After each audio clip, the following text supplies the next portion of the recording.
Hello and good morning to our dear guests. Our event will be starting very soon, so please get ready and take your seat. Thank you.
Good morning, ladies and gentlemen. Welcome to BNB Chain Get Connected 2022 amazing event. And we are live at none other than Genting International Convention Center, GICC, Malaysia. Let us give a round of applause to start today's amazing event, shall we? Thank you very much. Thank you everyone for the warm welcome, and please allow me to introduce myself. My name is Aldo Bernard, and I'm beyond grateful to be your master of ceremony for today's event. But before we continue, can you please appreciate this beautiful stage and all the decoration around this beautiful room just to welcome all of you today. So ladies and gentlemen, on behalf of BNB Chain Malaysia Get Connected 2022 event, I would like to say thank you very much for your presence, and let us give once again for all of us, shall we?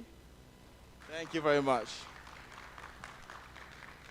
And now, seems like the golden seat, 2 row in front, it is a bit empty. So I would love to invite speakers and the panelists to please be seated in the 2 row in front in the golden seat, please. Thank you. And today, we're going to witness a lot of great speakers that's going to share a very important piece of information that surely none of you want to miss that out. So I would love to give you all 3 valuable advice before we start our incredible event. So the first one is, please use the break time and coffee time wisely. Some of you might ask, why? Imagine this. You have come a long, long way to Genting. You have invested your time, your money, and your energy in here, but instead of listening and gaining more important information, you're maybe calling someone or maybe you're eating. See how much important information that you have missed, right? So that's my first advice for you. The second one is, please, don't be shy to introduce yourself to your friend or strangers next to you. He or she might be your future business partners. So please get to know each other, okay? The third one is, please take a note. Some of you might ask, why should I take a note? Let us say after this 2 days event and you memorize there's 30 important information. And then after that, the next week, the next month, maybe you have forgotten all of them. But if you take a note and you keep on revising, think of that. The information will be very, very useful for you, okay? And in this opportunity, I'm sure that all of you are curious about who is our amazing supporting partners that have supported this incredible event. And now, for our supporting partners, we have, for our main sponsor, we have Sangkara Misa. For our platinum sponsors, we have ARC36. For our gold sponsors, we have Apedi, Pamor Studio, UpDefi, Mars Ecosystem, Bad Fury, Evo Surfers, NFT Batik Indonesia, Sangkara NFT. For our silver sponsors, we have BMIB, Bantaya Hall, Batik Semar, NFT Batik Indonesia, and Sangkara NFT. For our event partners, we have Blocklime, Access Blockchain Association, and BIMB. For For our featured participants, we have Mars Ecosystem, Fyro, Node Real, Pentas.io, MX Global, Ape Labs. For our media partners, we have Yahoo Finance, CoinGosh, BabeNews.online, FutureCoin.id, TribuneNews.com, TheTick.com, BSC News, Tech Telegraph, Compass, Fasters Holdings LLC, UW, NASDAQ, The News Press All Area Stars, AP Associated Press, Sina.com.cn, AntaraNews.com, MarketWatch, Fox 59, Bloomberg News, wartaekonomi.co.id, republika.co.id, Liputan 6, Media Indonesia, Godzilla BTC, CryptoGain, Mobilak, suaramerdeka.com, ST, sinarharian.com.my, News24, Cafe Bitcoin, Digital Journal, Blocklime, and Access Blockchain Association. Next up, I'm sure that almost all of the participants that might have a question to ask. For that, our committee has created a platform for all of you to post a question that will be answered by our dear speakers. So please don't hesitate to type in your question here, and this is how you can ask. And now I would like to invite the committee to please display this beautiful QR code. So this is very easy.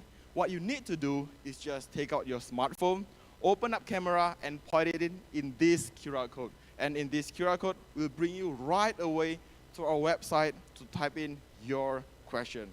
So please don't hesitate to ask. And for your information, our Q&A session for answering all of the questions posted will be conducted before panel of discussion session. Okay, so now all of you have scanned it.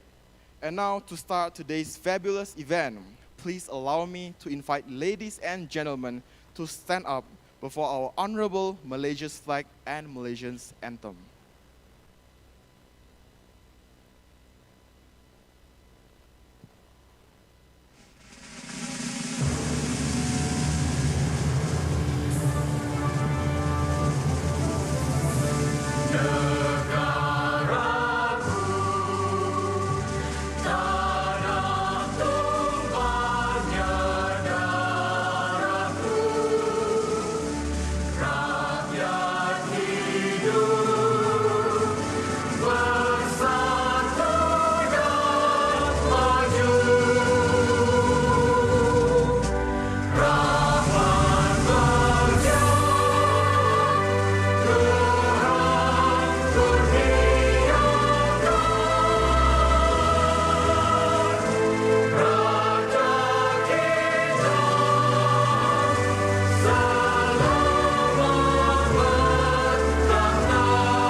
Thank you very much, ladies and gentlemen, and now you can please be seated.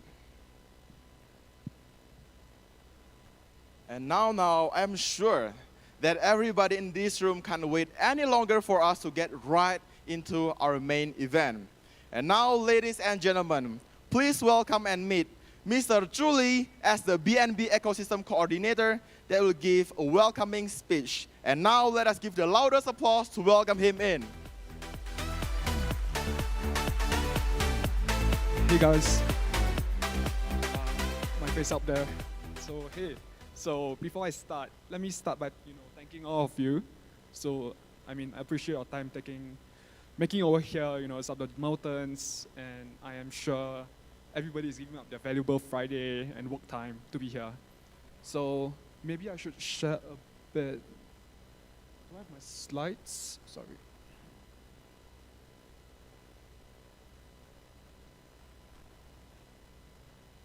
sorry, but the slides working? Oh, cool. So yeah, so let me start by introducing myself. My name is Lee Zhu, and I'm an ecosystem coordinator for BNB Chain. So as you can read there, our motto and the mission is actually trying to get to the 1 billion users in blockchain.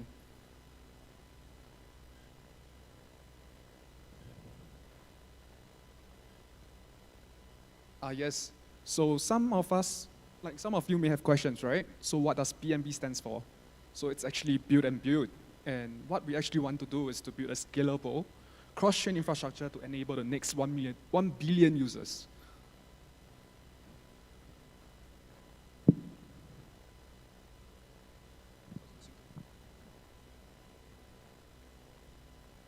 Sorry, but don't think buttons work. Okay, got it. Cool. Yeah, cool. Thank you.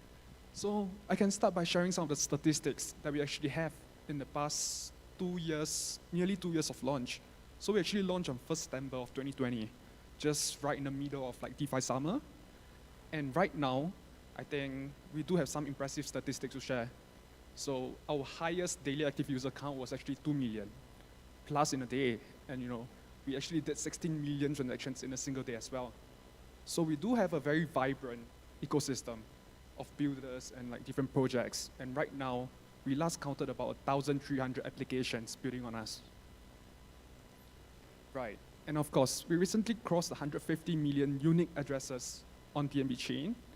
And I think we are over 3 billion transactions in total.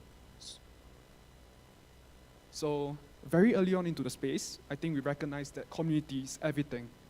When we want to build a project or we want to build an ecosystem, we need the support of the community. So here comes the question, how do we actually empower the community?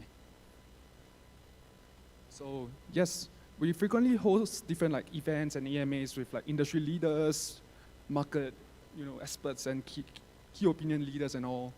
So AMAs are done within our own communities and all. Learn and Learn program is an interactive quiz between projects and the community, and somehow they get to learn and there are rewards being given out and all. So of course, events like that are quite often. We participated in almost, there's a lot of events that we're doing actually. So yeah, we actually recently concluded our first global hackathon. We have done different meetups in Pakistan, Venezuela, Taiwan, and we concluded this event, I think, just last month. Highlights. So in terms of DeFi, in terms of the entire ecosystem, I would say we are quite balanced. So we actually ran second in terms of across all different public blockchains in terms of TVL. And there's over 400 DeFi applications and about $6 billion in aggregated TVL. So GameFi, I think this is one of the more popular applications on BNB chain.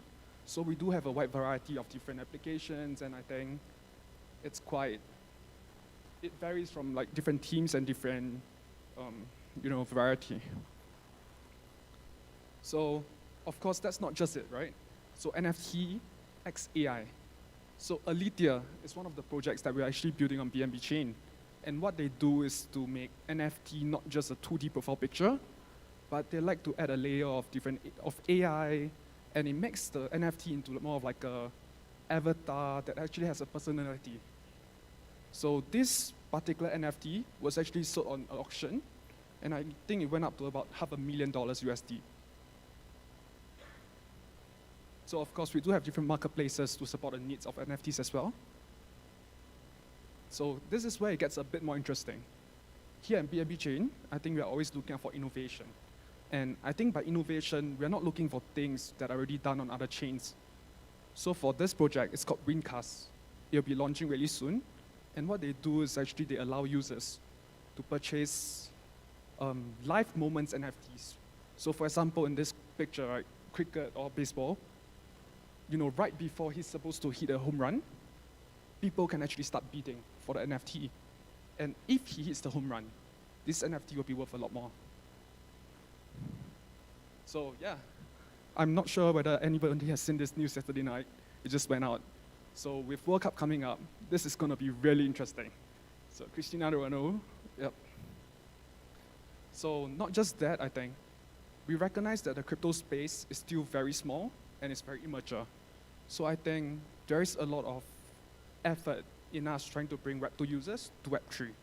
So with Web3 off, it's a wallet application that actually allows people to create wallets using a Google account, Facebook account, and actually, I would say, close up the ecosystem loop in a way. So we are looking for other ways to actually engage the normal retail public, and music is something we also identified. So music, we actually did a metaverse concert with Quavo, you know, American rapper and all, and actually did really, really well. So not just that, I think these are two of the biggest partnerships we have achieved this year. So SM Entertainment, YG Entertainment, they are the biggest K-pop companies around with millions and hundreds of millions of users and fans globally. So I think these are different ways that we're trying to engage the normal retail public. So, I mean, this is basically a very quick run through of the BNB ecosystem. And I think, yeah, looking forward for all of you to build the future of MetaFi with us. So I do have some, you know, contacts and different media channels out here. So for users here, you know, just feel free to scan, join our community and all. So thank you so much for being here. And I hope this two-day event will be very fruitful for you guys. Thank you.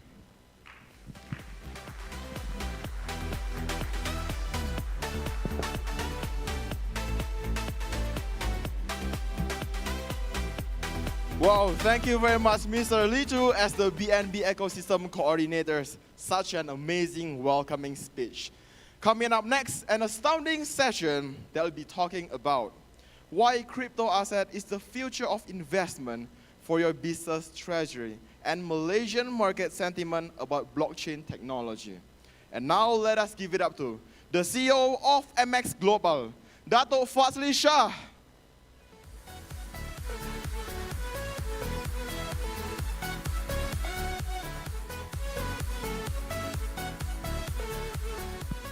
Okay, there we go.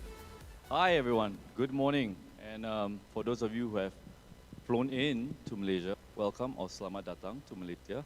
And thank you so much to the BNB chain community for having us today, and to Sangkara for being gracious organizers of this event. I won't take up too much of your time. I'm sure you're very excited to hear about all of the other things going on, and what better way to spend a winter, right? So today, you know, I've been given the opportunity to speak about why crypto is the future of your investment portfolio and the outlook or the sentiment of cryptocurrency here in Malaysia. So there's some good news and some bad news, but I think we can take it all in stride and holistically so that you can plan how you and your projects and your companies will be able to navigate well, of course, we are a regulated digital asset exchange, so we would advocate for you to regulate the regulated market here in Malaysia. I'm sure many of you are invested already in crypto. I would take a wild guess that you're invested into the blockchain ecosystem, Binance ecosystem. So, so BNB, I think, is doing quite well relative to a lot of the price movements or price actions that you've seen in the recent or the current winter. But as much as blockchain has all the promise of bringing in efficiencies, I believe that we as an industry are going through what I would consider growing pains, right? Or teething pains, because in the grand scheme of things, this financial asset class and this industry is relatively new and young. And yes, of course, because we started from an unregulated, or I guess Maxis out there would say we started from a decentralized point, there's a lot of fitting back into a framework that is feasible for long-term growth. So if you track the two last major crashes, right, you would see that Bitcoin had fallen in the first crash about 90%, in the second crash 92%. So if you take the all-time high, the most recent all-time high being 60,000 US dollars for a Bitcoin, then you just kind of work out what's 8% of that, and maybe you can work out what the feasible or the academic bottom of this winter would be. But between those crashes, and of course after the second crash, there were also some smaller crashes, right, where it's crashed to about 50% to a 50%, 60% level. Now, for those of you who hold most of your wealth in Bitcoin or maybe BNB or Ethereum, actually the price movement against the US dollar means nothing, because a Bitcoin is still a Bitcoin at the end of the day. And maybe in the Ethereum context and maybe in the BNB context, there are some elements of gas fees which move with the dollar value, right? The dollar value. However, if you take a long-term view, there are many things that we have to fix in the ecosystem to be able to make it workable for the traditional finance sector. Because as much as we love the growth that we've seen in this space over the last few years, actually the blockchain and crypto, the crypto industry is so small, right? It's less than $1 trillion, which is, in the grander scheme of things, nothing compared to the traditional finance sector that we have. So where do we see this moving? It will move to an entirely regulated scenario. And before you get nervous about your pseudo-identity or your ability to be anonymous on the blockchain, let me share with you why that's a good thing. When we build the right processes in place for known actors, right? And of course now I'm speaking to an audience of people who probably do not engage in illicit activities, so you probably have no real fear of being known to financial regulators. If we manage to do this, it will unlock the ability of traditional finance to participate directly in cryptocurrencies. That $1 trillion market cap of the industry will go to 10 trillion, will go to 100 trillion. And that's the only way it will go, because there is so much vested interest to maintain the sanctity and the connectivity that's already in traditional finance, that regulation is the only way that they can enter, because they are already regulated. Now, I know for a lot of you who are maybe the technology purists, you're thinking, we don't need the big banks. Well, yes and no. There's a very interesting dynamic in this winter or this crash that has not happened before. In this most recent winter or this current winter, is the first time that you see real leverage drawn from the traditional finance sector into major projects in cryptocurrency, right? So as much as the previous crashes were significant, but they are insulated because there is minimal real-world exposure other than the guys who have figured out how to use their own wallets and bring in their own fiat money into the system and grow that value. However, this time around, and I don't mean to mean names, but I'm sure you've seen what we've seen in Terra and most recently Celsius. They are unable to meet the obligations because they have taken real-world money from somebody, and it's not the crypto money that's being called on now, it's the real-world money, the real-world debt. So even if you look at 3AC or 3 Arrows Capital, they went for a good run. The problem is not the crypto guys that they dealt with. The problem is the real-world money they took to place those bets, and they leveraged. So I'm confident that we will ride through the winter, right? Not just ourselves as a regulated exchange, because of course in an exchange business, sure, volumes are low, but essentially we make money from you just transacting, and I don't think that will stop. But I think as an overall industry, there'll be many learning lessons. The bad news is, those learning lessons will probably be issues that regulators will bring up and say how this entire system is unfeasible and non-sustainable because there is no clear path of entry and exit from traditional finance to crypto or DeFi, right? How will this be solved? Well, in the later part of the year, the Financial Action Task Force, of which Malaysia is a participating country, and I believe our host from Indonesia is also a participating country. They're the guys who are responsible for what you will see very soon introduced into exchanges or centralized exchanges called the travel rule, okay? The travel rule essentially means that when you send money from one exchange or one centralized platform to another centralized platform, both we and the other platform have to say that we know that of who sent it and that a person knows who they're sending it to. Again, it will be a test to our entire industry because many people have lavished in the fact that you can remain anonymous on the blockchain. Here's where I will posit that decentralized doesn't mean anonymous. And in fact, there's more value to be had from being known in a decentralized network rather than to be unknown. Right? Immediately, I think some people in the audience are immediately thinking, what is my tax bill going to look like if they all know my identity? Well, that's where I think I want to bring it down to a slightly more technical part of my speech, and I hope you will humor me for this. In regulated markets such as Malaysia, there is a treatment for what they foresee cryptocurrencies to be. So in Malaysia, it's treated as a security. I know in Indonesia, it's treated as a commodity. There is a regulator for each of these classes. And whether we like it or not, they will use the previous laws that they use for commodities and securities to start looking at this asset class. That is a good thing, because at least there's a starting point. If not, we would spend the next 2 decades debating over how you would treat a Bitcoin transaction, and it will never get anywhere. The other good thing is, these regulators are not the tax office. In most regulated jurisdictions, the regulator, and so those who are regulated and the regulator, are not legally compelled to disclose your information to the tax office.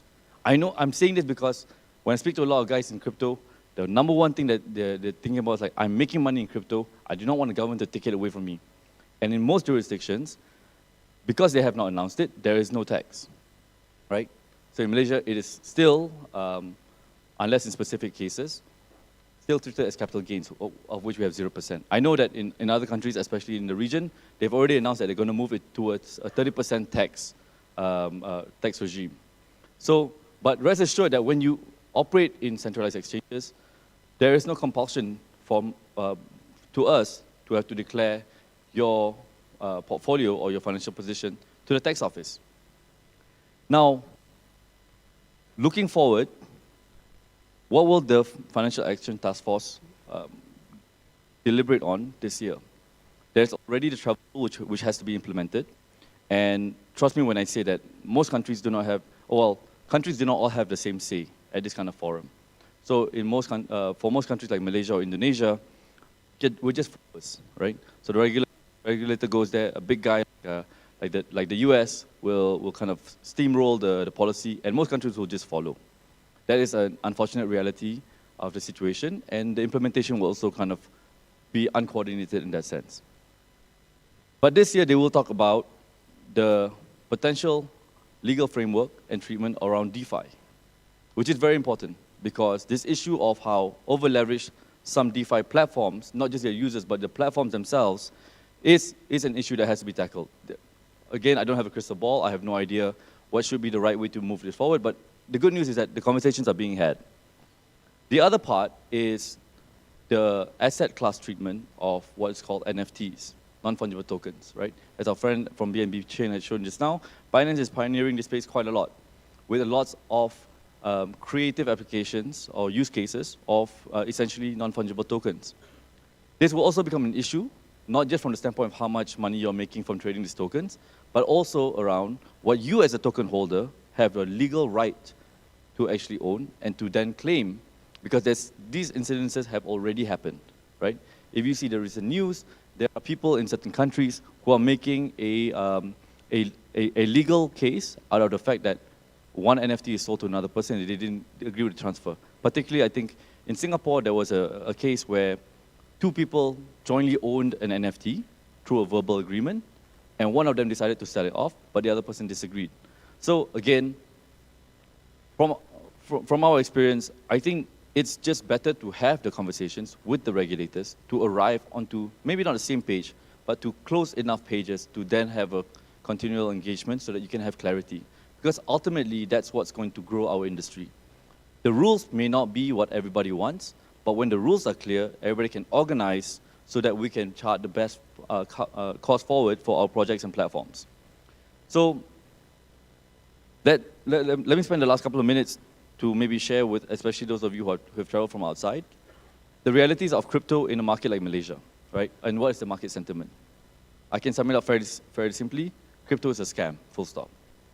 Whether you like it or not, and of course this is the wrong room to try to convince, because we are all probably maxis or big Bitcoin or blockchain enthusiasts in one way or another, of course BNB enthusiasts. But you have to look beyond this room and beyond those who are participating in the industry, those who are minting NFTs, those who are smart enough to set up their own wallets. You have to look at the entire population. Unfortunately, because of the fact that crypto started from a very decentralized and so very easily abused position, there have been, before all of these exchanges like us, which have been registered or verified, and all of you guys who are building legitimate projects, there have been multiple accounts where there have been some unscrupulous players who have just used the notion of, or the idea of a Bitcoin and basically run money games, right? Money games probably account for like 90+% of the market abuse in the early and mid 2010s. This creates a long-lasting impact because we as an industry not just have to convince the regulators that what we're doing is right and the way that we're doing it is legitimate, but you then have to convince the mom and pop, right, from maybe a cosmopolitan city like KL, but also at some point a secondary city that have potentially lost money in one of these other schemes that have abused the notion of blockchain or crypto. This is not an unfamiliar situation in a lot of markets. When this issue is not addressed, it spirals out of control, creates long-lasting market sentiment. Try selling an NFT in Korea. The entire market will be against you. Because there were some projects, legitimate projects in NFTs in Korea that failed spectacularly, and then the money, not to say couldn't be accounted for, but essentially it failed. So it is actually very important for us as an industry, and that's why we work very closely with Binance. So MX Global, we're invested in by Binance. We work very closely with Binance to do three things. Number one, to educate, or rather, we don't say educate, we say, increase the awareness of the regulating parties, right? And we do that in multiple countries in the region, whether the cryptocurrency scene is regulated or not. Because essentially, if it's not regulated, when it starts being regulated, we want it to be in a feasible way where it's welcoming and accepting of the players who are already in the industry. Number two, we ensure that according to the regulations, and as best as we can, we influence the direction of the regulations, the products which are then introduced into the market are compliant and safe. Compliant first, because that's how you get through the regulator. Safe, so that nothing like a Celsius happens in Malaysia, so that you don't lose the market confidence. And that's key, because it brings us to the third part. You have to maintain the market confidence. At the end of the day, for a business like MX and a business like Binance, the users are the most important things. And if the users lose faith, and you can assume that as the business grows, the users will not be digital natives, blockchain enthusiasts, the first early adopters of crypto. It will move towards a mass market. So the products have to be safe, and they have to be easy enough to use, and we have to avoid at all costs major crashes like this, which is why we're quite happy to support this event by the BNB chain, because as I said at the top of the hour, BNB has actually withheld its value, and in relative terms, fairly well throughout this winter that has started. So, in closing, I just want to share that winters are typically 3 months in the real world, but will typically be much longer than 3 months in the crypto world, right? Again, you can look at historical data, which doesn't guarantee the future trends, of course, and I think that almost because I attend so many of these regulatory events, that's what they always say. But it's definitely not going to be 3 weeks. It's most likely not going to be 3 months. I think you have to ride out the winter. So let me close by saying I wish you all the very best of luck, and hopefully the projects and platforms that you're working on have sound fundamentals, and if the time comes that you have to make those really critical decisions, as you've seen with a lot of our counterparts in the industry, people are being laid off. We're confident that some of this, there's always a silver lining, that some stronger projects will come out of it. And we firmly believe, as we have seen historically, the strongest projects are built in the winters, and the ones that last through the winter, they will flourish in the upcoming summer, whatever that will be. So thank you very much. I hope you have a great conference, and we look forward to meeting all of you throughout the day. Thank you.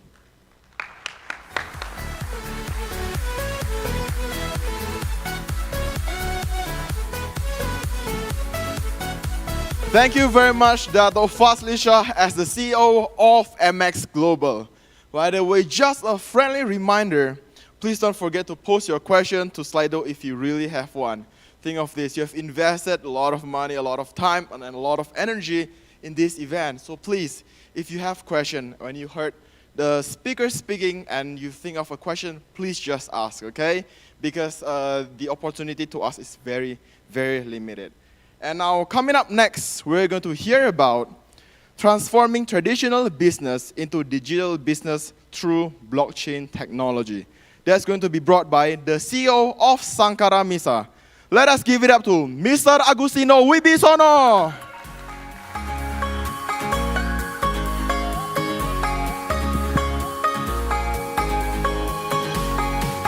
Hello. Good. I think it's good day, everyone. Let me introduce myself first. I'm Agustino Wibisono. I'm coming from Indonesia.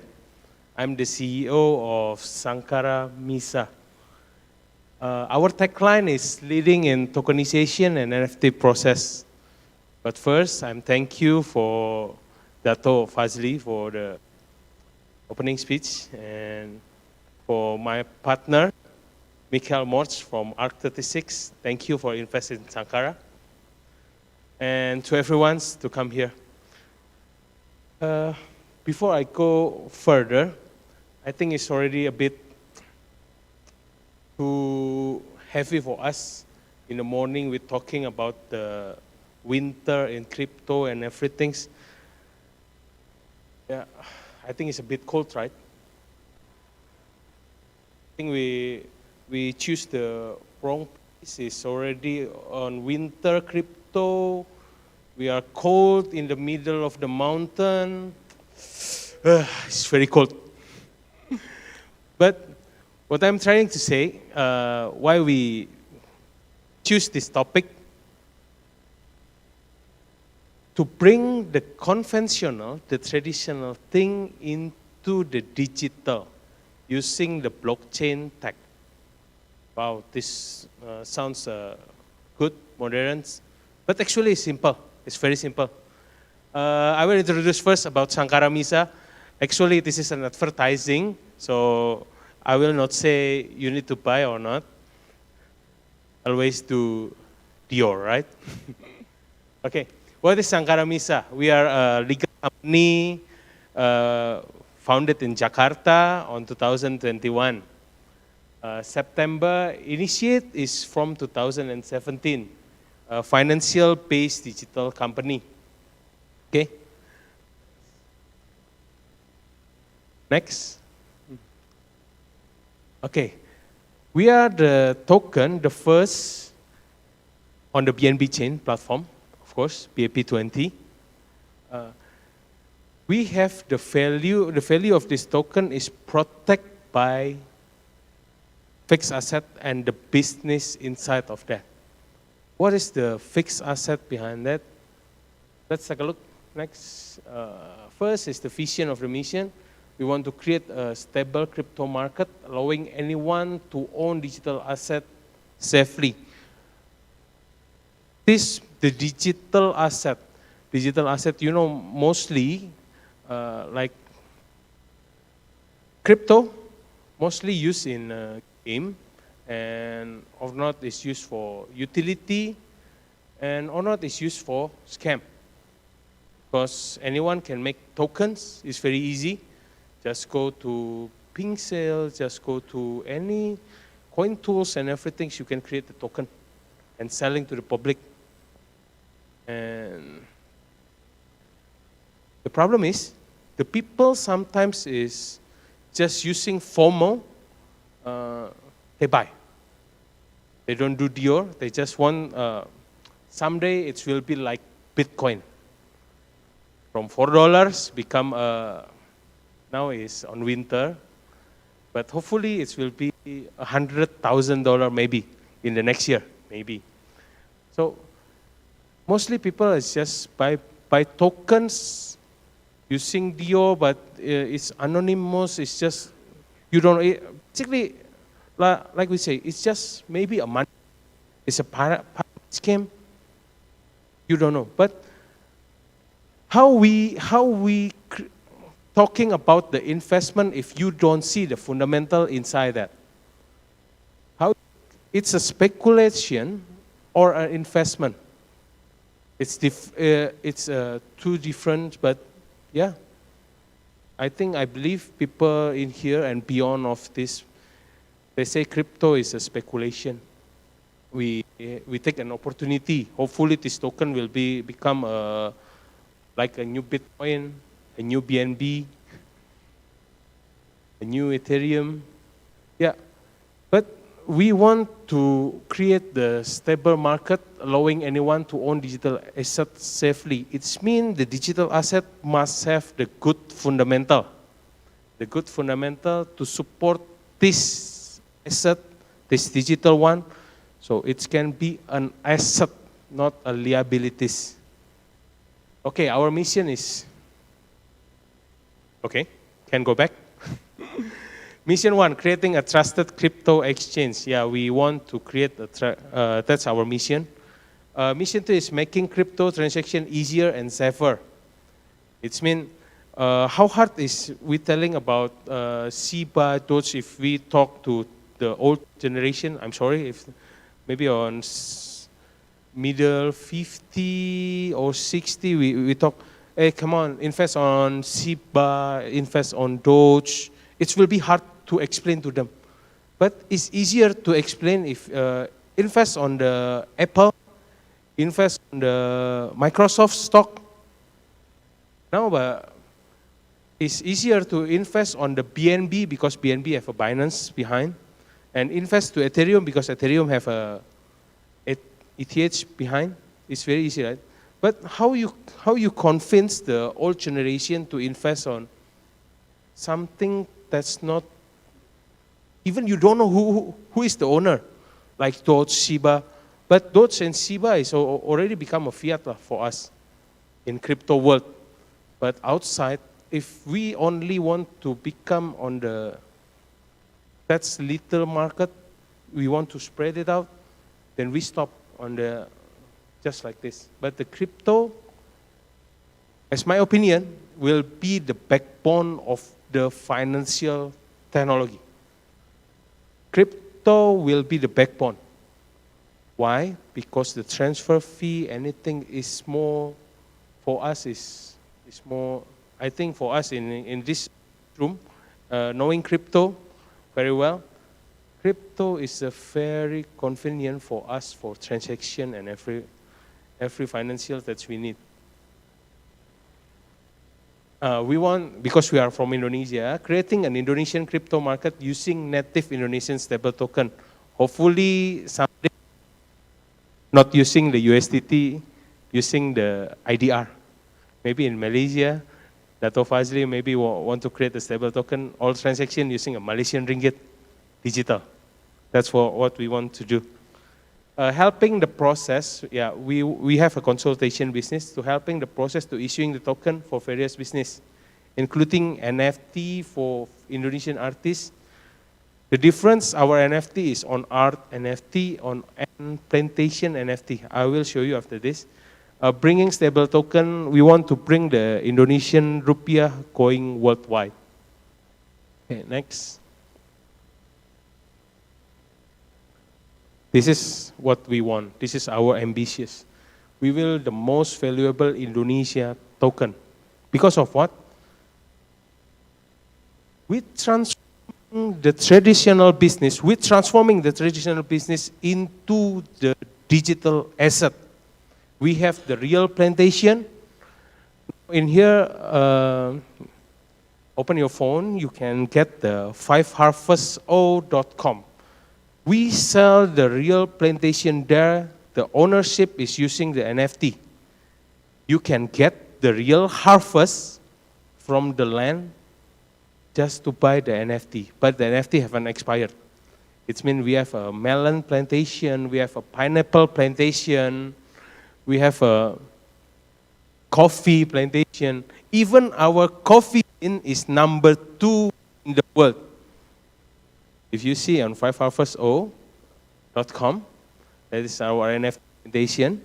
Our first selling, pre-sale is already finished, only in 15 minutes on the middle of June.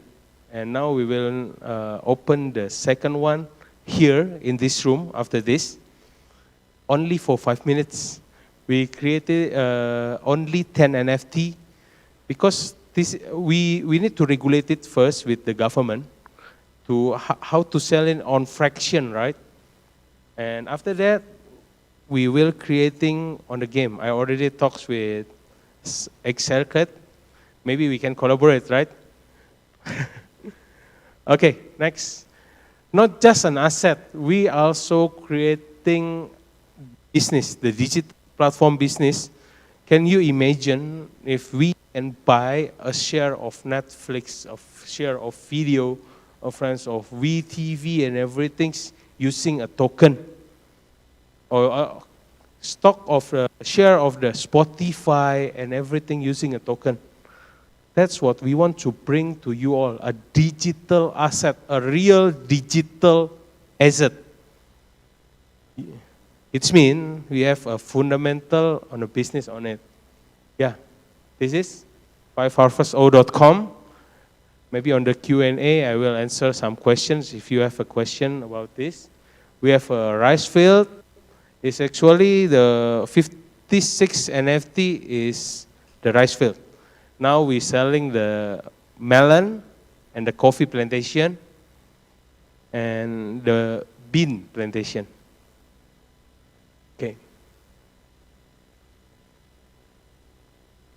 There is no business can be held only in 1 day because all the business need the process. Even the plant, if you even harvest, is need time, right? So, for me, to creating all the tokens is just for crowdfunding, whatever it is. If you want to scam, if you want to anything, it's just a crowdfunding. If you want to transforming the token into the real digital assets, see the fundamental behind that. It must follow by the traditional one. It must follow by the traditional one. Why? Because if the token for crowdfunding, it's different with the utility token. Yeah? Many token have a utility as a on the game token and everything. But if you buy a token without any fundamental, it's definitely a money game. But if token have a fundamental, have a business inside that, it's different. That's the way of thinking of Sangkara. The way of thinking of Sangkara Misa. We bring the traditional asset to the digital asset. It means the real one. I think it's a bit cold here. I'm freezing here. You know why I'm freezing? Because this is the first time I'm standing in front of the many yeah, it's freezing. I think last word for me, we must change the way of thinking of the crypto investor and trader. Why we must change? Because we cannot take crypto as a money game. This is the future asset. Everything will become crypto at the end. Are you agree with this?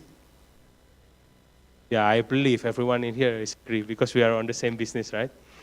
But beyond of that, like Dato Fazli said, out of that, we have 7 billion people will become a crypto at the end. I believe on that. The digital assets that we are on this room believe. So let's make the crypto market more stable and can be trusted and valuable. Thank you. That's for me.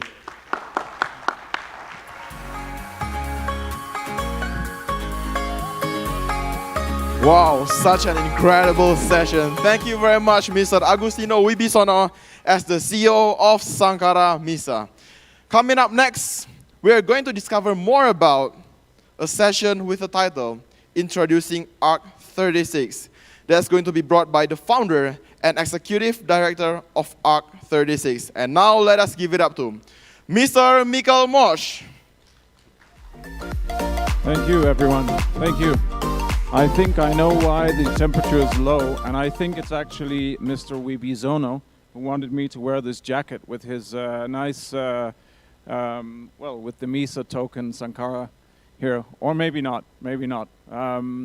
Anyway, thank you very much. I come from Copenhagen, Denmark, and we do it the other way around in my country. It's warm and nice and comfy inside, and then it's very cold outside.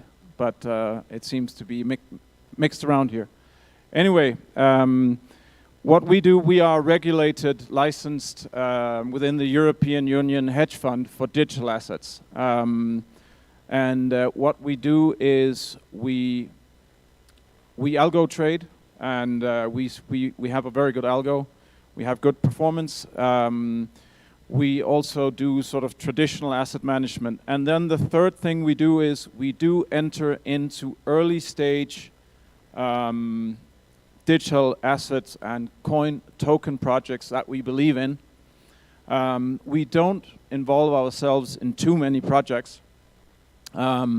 We have right now in the Emirates, in Abu Dhabi, we are working on a government-backed up stablecoin for oil. And that's what we like. We like asset-backed up stablecoins that have real assets as underlying. Being European, we don't really appreciate too much the sort of more speculative elements. Why? Because we're regulated. Why? Because we work with institutional investors, family offices, and similar. So as we handle other people's money, and also because I'm one of the biggest investors myself in my own fund, and I want to have my own funds growing, as well as the funds of my investors. We do tend to really deep dive into the projects that we involve ourselves in. One of those projects that we have involved ourselves in, as I said, is the oil stablecoin, where we are advising on it. Also a gold stablecoin, which is a really, really cool project with some very lovely people also in Dubai, actually. And then the third project that we have involved ourselves in, and where I'm personally involved, is the Misa token project. I like it. And I'm not going to promote it too much, but just say a couple of words. But let me just start a little bit by saying, who are we? As I said, we are based in the European Union, and we have, as one of the very few fully licensed, fully regulated hedge funds for digital assets within the European Union. That gives us an advantage. As we all know, there are too many cowboys in this space, and we try to be very conservative, traditional asset managers, applying traditional asset management techniques for blockchain and digital assets. That's really who we are. I'm not going to go into a whole lot. Experience trading, crypto insiders, and traditional FI experience. We onboard well-informed investors. As we are regulated by SISEC, we can't just onboard anyone. People need to have a certain minimum financial background and standards for us to be able to onboard any investor. But we do, as I said, we do bridge the gap and try to bridge the gap between digital asset markets and investors, and then more traditional, you can say, financial, institutional investment. And we've outperformed the markets. We've grown from being a new startup in 2020. We've already grown to just around 100 million euro by now, and we have commitments of just above €1 billion already. So we've grown quite fast. Why? Because we're working with some very strong people, both in the Middle East, in the US, and in Europe. So we beat the market quite a lot, and why do we do that? It is, I guess, to try and avoid risky projects, to try and think strategically, tactically in the space, to work a lot on quant technologies. We've spent 3 years developing an algorithmic trading system that is basically what it is an hourly traded futures algo. It trades Bitcoin, and it's a long-short futures algo. And we've done quite well also during the latest bear market using that algo. Just a couple of examples of how we enter, how we exit. I don't really want to go into that. We can always discuss if any of you have questions as to how we do it. Then I'm happy to go into details on it. So let me just go into this. Well, this is the algo, just an example of how we've done. If you see, in January, we had a market that went down quite substantially. We went up, and we've been in pluses throughout with the algo, except the month of May, where we were slightly down using the algo also. We structure specific sub-accounts for investors investing more than 3 million euro and above. We do set up sub-accounts for people where we can specifically align and make a bespoke, you can say, setup for that specific investor. The minimum investment for normal, sort of well-informed and professional investors is 125,000 euro. So those are really the limits. And then coming back to Misa very, very shortly, why do we find that interesting? Well, really, these are the reasons, what it says here. But for me, I find it interesting. This is the only Asian project we do.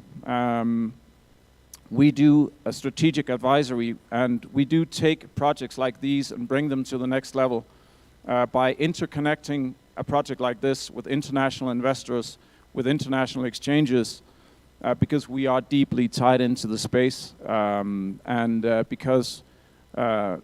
Wibisono and the whole Misa team come from a traditional asset management banking background from Jakarta, Indonesia, where I'm also myself a little bit connected, as my wife is Chinese Indonesian, and I do spend quite a bit of the year in Jakarta. So it's an interesting project, and it's our intention to assist bringing the Misa token and the whole Sangkara project into connection with some of the best people in the world, and really have it grow, professionalized as an ecosystem,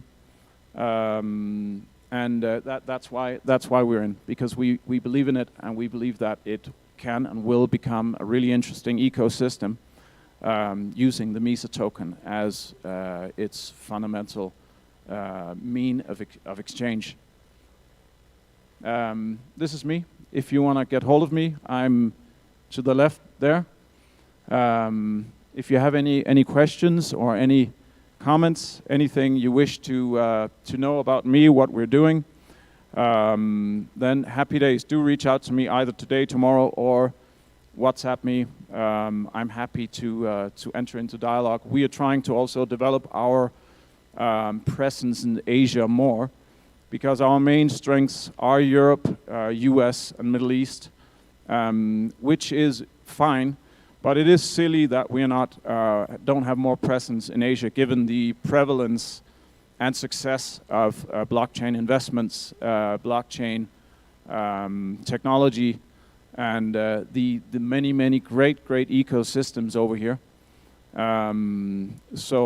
Yeah, that's really it.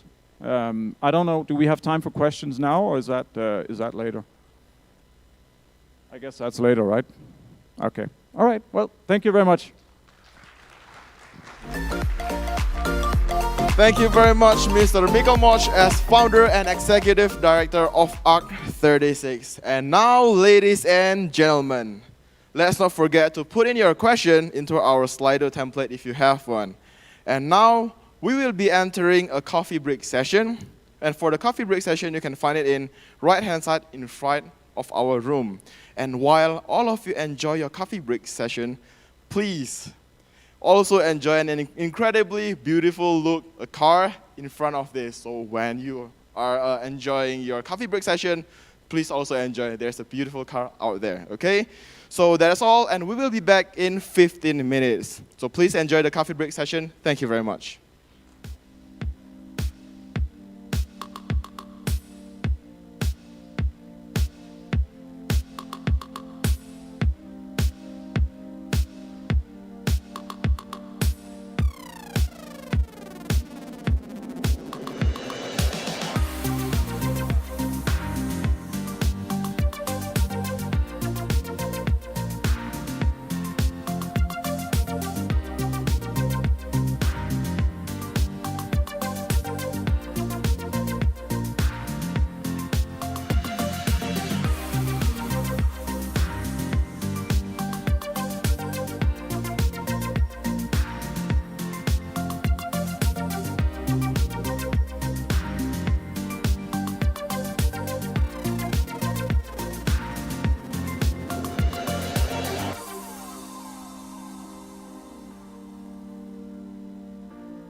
Test. Okay. For BNB Chain Get Connected event guests, please proceed to our room because our break time is ending soon. Thank you very much.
For the coffee break will be ending in 1 minute, so please be seated. Thank you very much.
Hello and welcome back, ladies and gentlemen, from your short break session. So how is it?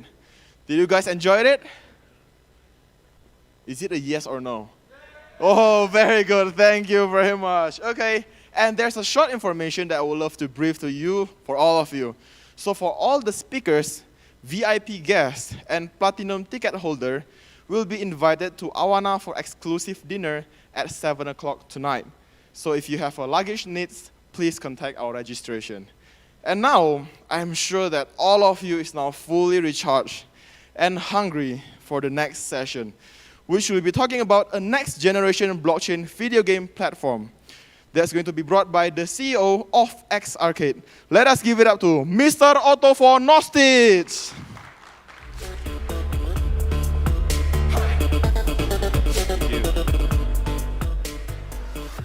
Hi, everyone. Big thanks to BNB Chain for inviting me and Zarcade here today. Special thanks to Mr. Eco and Anderson. You did a great job organizing. Thank you. And so, yes, we'll just get started with the slides. And actually, who are the gamers in the house this afternoon? All right, so everyone here is a gamer. Great. So we'll just start with the slides, but while we wait, I'll just say that I'm from Canada, based in KL.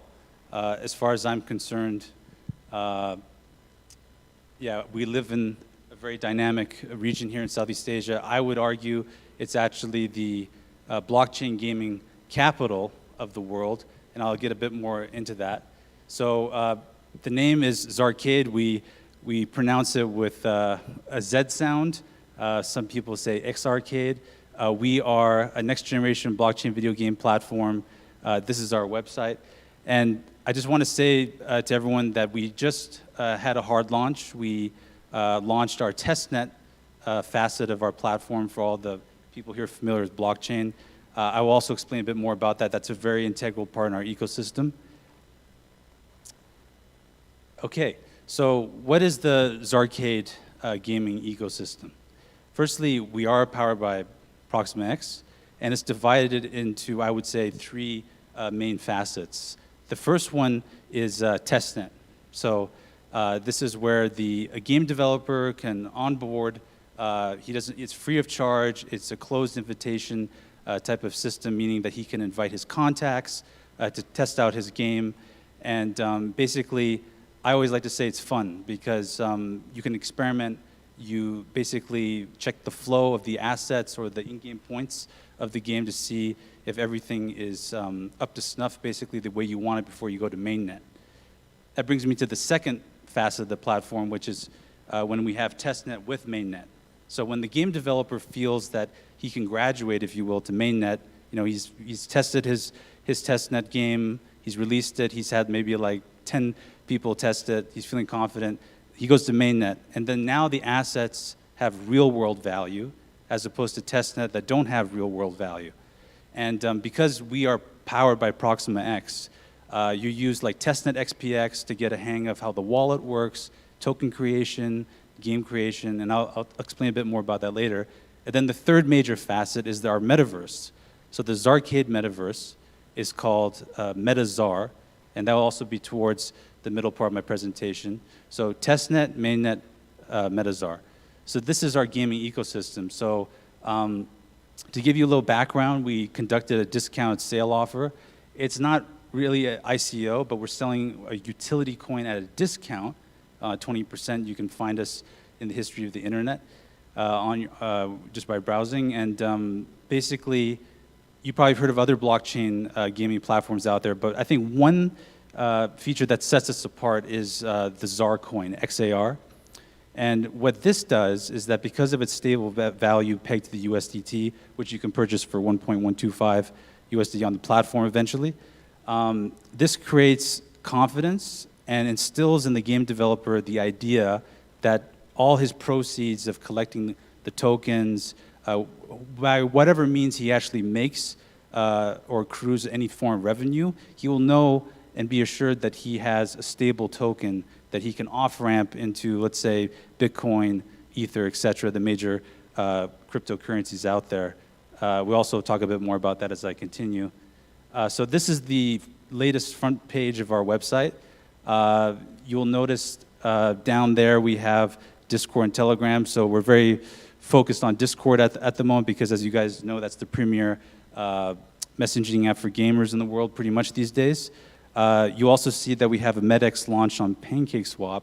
So to give you a bit of background on this, Proxima X actually launched a very exciting feature called Swap.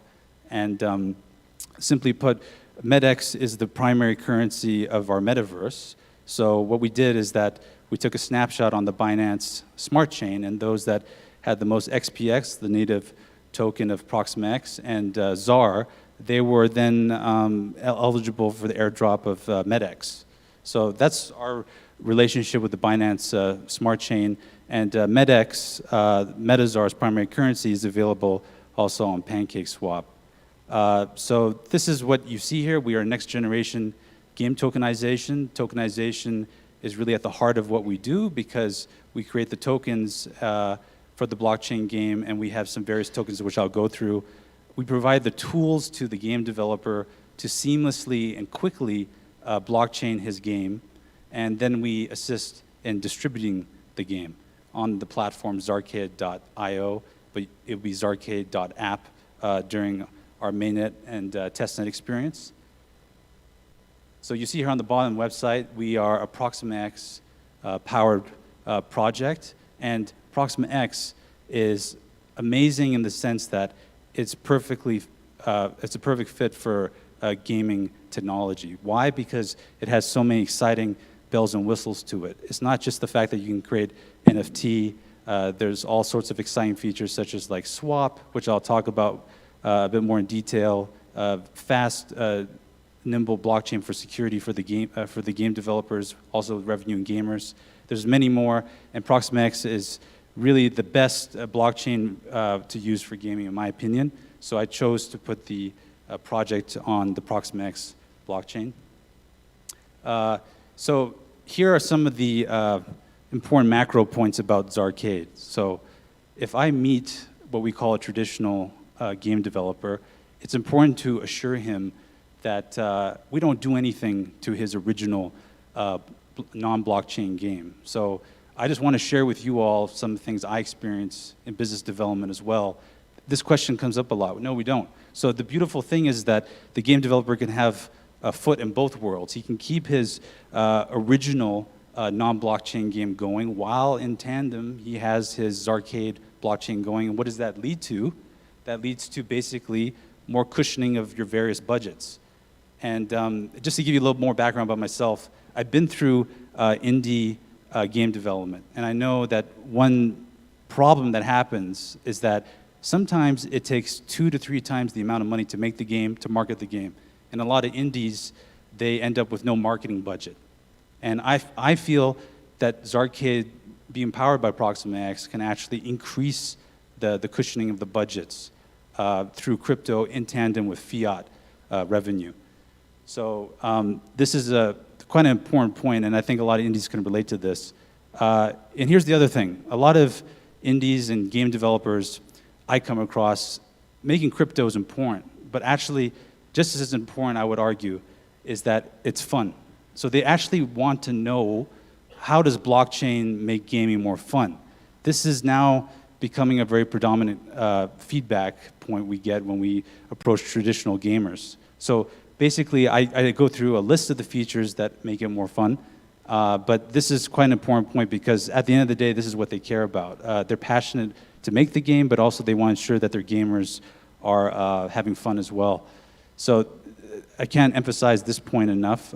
It comes up a lot. And then we have this Zarcade marketplace, and what this means is that that's after the blockchaining experience of the game developer, we house the game in their own dedicated game page where they have description of the game, they can download the game. An example is a blockchain Android game. They can download it from our site eventually once we release mainnet, which is going to be released later this year along with our metaverse. And basically the users will be able to trade with each other. So here are just some screenshots of the Zarcade platform. one thing we're really focused on is actually the onboarding. So I grew up in the golden age of gaming. And so basically you can wake up in the morning, turn on the NES or the Sega Genesis, and then you're ready to go, right?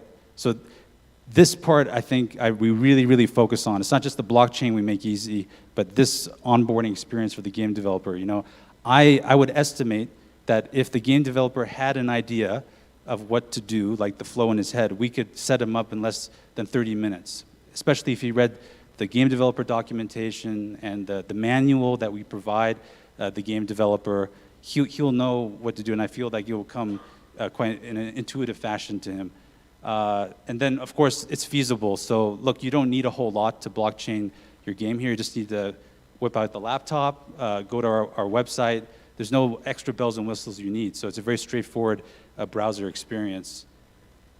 And then at the heart of it, tokenization, right? So like if you have a game called Marty's Castle, you want to make a gold coin, you can do that very quickly for us, with us. But the other thing is, when you read the manual as a game developer, we also give you tips and feedback on how to actually create the token, how much do you issue, right? You can have 9 billion that you issue, but is that really the right way to go? No, it's like you have to stagger out the minting process of the token, right? So you could do maybe 9 million that you release to the public and stagger it. So we give feedback on that, and we're on deck, certainly at this stage, to help out the game developer. Also, once you're published, we try to make the UI so that the gamers can get immediate sense of what the game is all about. And so we have different environments here. We have staging and testnet, right? Where you're testing out the game. You as a game developer are testing assets of no real world value. And then mainnet. So when you're actually in the thick of it, we provide a checklist for you that will tell you, you finished this, you finished this, you finished this. So we make it very easy. And there's a convenient way of releasing it. You basically save the changes, submit to testnet. Our team looks at it, we get back to you, and then we either approve or disapprove the game according to our guidelines. So what can we do right now? So the hard launch for this testnet phase we're in, we can onboard browser, web, and HTML5 games, and we can port Android Unity games, for instance, or Windows games to what we call web GL. So right now, at this stage of our development and release cycle, we are very much focused on the browser games and approaching game developers who are web gamers. These are the three what I call Zarcade play tokens. So we have in-game tokens, which are basically your in-game currency. So if you have a pirate game, that would be your gold coin. We're doing something a lot of fun here called limited edition tokens, which we call LETs. So I'll give you an example. You can have a fantasy RPG game, and in that game, the wizard made about 8 magical swords. And so it's an NFT of 8, you know? So if you collect all those one-of-a-kind swords similar to an NFT, you maybe get a special prize, or you certainly have a more valuable trading experience with the various exchanges that we have planned. And then, of course, we have NFTs, and we can do a lot with NFTs. I'll explain a bit more about this. But essentially, you can mint these 3 tokens right off the bat. And I'll explain a bit more about this in a bit. And then the Zar Boost feature is something that is appealing, I think, particularly to the indies, in the sense that if you're short on funds and you have supporters out there, they can send you Zar, our stable value token, to help you increase your development budget. So you may have some fans of yours that decide to support you through sending Zar. So basically, the Zarcade marketplace is where you can browse the games, either to play on or download. You will need an internet connection. For instance, if you download a blockchain Unity, the type of software that game developers use to build a game, to play on your smartphone. So when you're playing on your mobile, you will be having a mainnet Zarcade experience. You can collect tokens of real value and then eventually trade them. And as I mentioned, we really focus on making it fast also. And the other question I get asked a lot, do I need to know blockchain? to get on board? And the answer is no. So we've set up the architecture, the intake architecture in a way where you don't need to know much about blockchain. Maybe because with our developer documentation testnet manual, it'll come quite easily to you because you already are a developer. And, I have a friend actually and some other friends that actually easily grasp blockchain quite quickly because of their developer background. So here's an example of our latest UI. This is where the games are housed. You'll notice that all the different status symbols here, that one is pending our approval as a team. We have active in testnet. We have some that were rejected, approved for mainnet. So this is what you're going to be able to see once we have the mainnet rolled out as well. Here's another example. This is also in the game section. This is the game developer's dashboard. So you can see all your information here as the game developer after you've onboarded your game to testnet. And here's a bit of a snapshot into the invitation process. So you can invite as many testers as you want by email to test out your testnet game, to give you feedback, and we have a feedback section as well. So this is what this looks like here with email invites. And this is just an example of a game page, as I mentioned. And moving on to our third major facet. So this is called MetaZar. It's the Zarcade metaverse, and it's slated to have a release later this year. This is our logo. It will be available on desktop browser. And basically, it's a place for the Zarcade marketplace, which I mentioned is testnet, mainnet, and we put them in a competitive science fiction setting. There is an ongoing storyline in the background for more fun gameplay, and we slowly open up and have some more features coming soon. As I mentioned, MEDX is the currency of MetaZar. It is a play-to-earn environment. And going back to my opening statement, we live in the capital region of the world with play-to-earn, in my opinion. Look, we had Axie Infinity was developed by Vietnamese developers, right? Then the actual laboratory for the play-to-earn experimentation, right, occurred in the Philippines during COVID. There were a lot of clever people that got laid off, but they made their way to the cyber cafes to basically make a supplemental income. And this is happening here in Asia Pacific. Now, the West, I would say the equivalent is Blanco's Block Party. That's the Axie Infinity equivalent in the West. Both get a lot of press coverage, but certainly they have a slightly different model. You have a doll that can go up in value, and you can use the doll, play with it, and then sell it. So we're living in where it's at right now with blockchain gaming. So this region is very well positioned. And MetaZar is a place where gamers are elevated to different levels. They garner precious and valuable credits. We call them tokens. So cryptocurrency on Zarcade is called tokens along the way. So you have constant competition occurring. And one of the most attractive things about MetaZar is that every game has to be played in order for you to be listed on our metaverse leaderboard. So that's very attractive for the game developer. He'll know that if there are 8,000 users, you have 8,000 players playing his game that he released in our metaverse. So the leaderboard is quite central, and we're going to release MetaZar in phases. So phase 1, everything happens within this science fiction country called Xanadu. Phase 2, we give the game developer some more independence. He can auction for a territory or country outside of what we call Xanadu, which is this made-up science fiction country.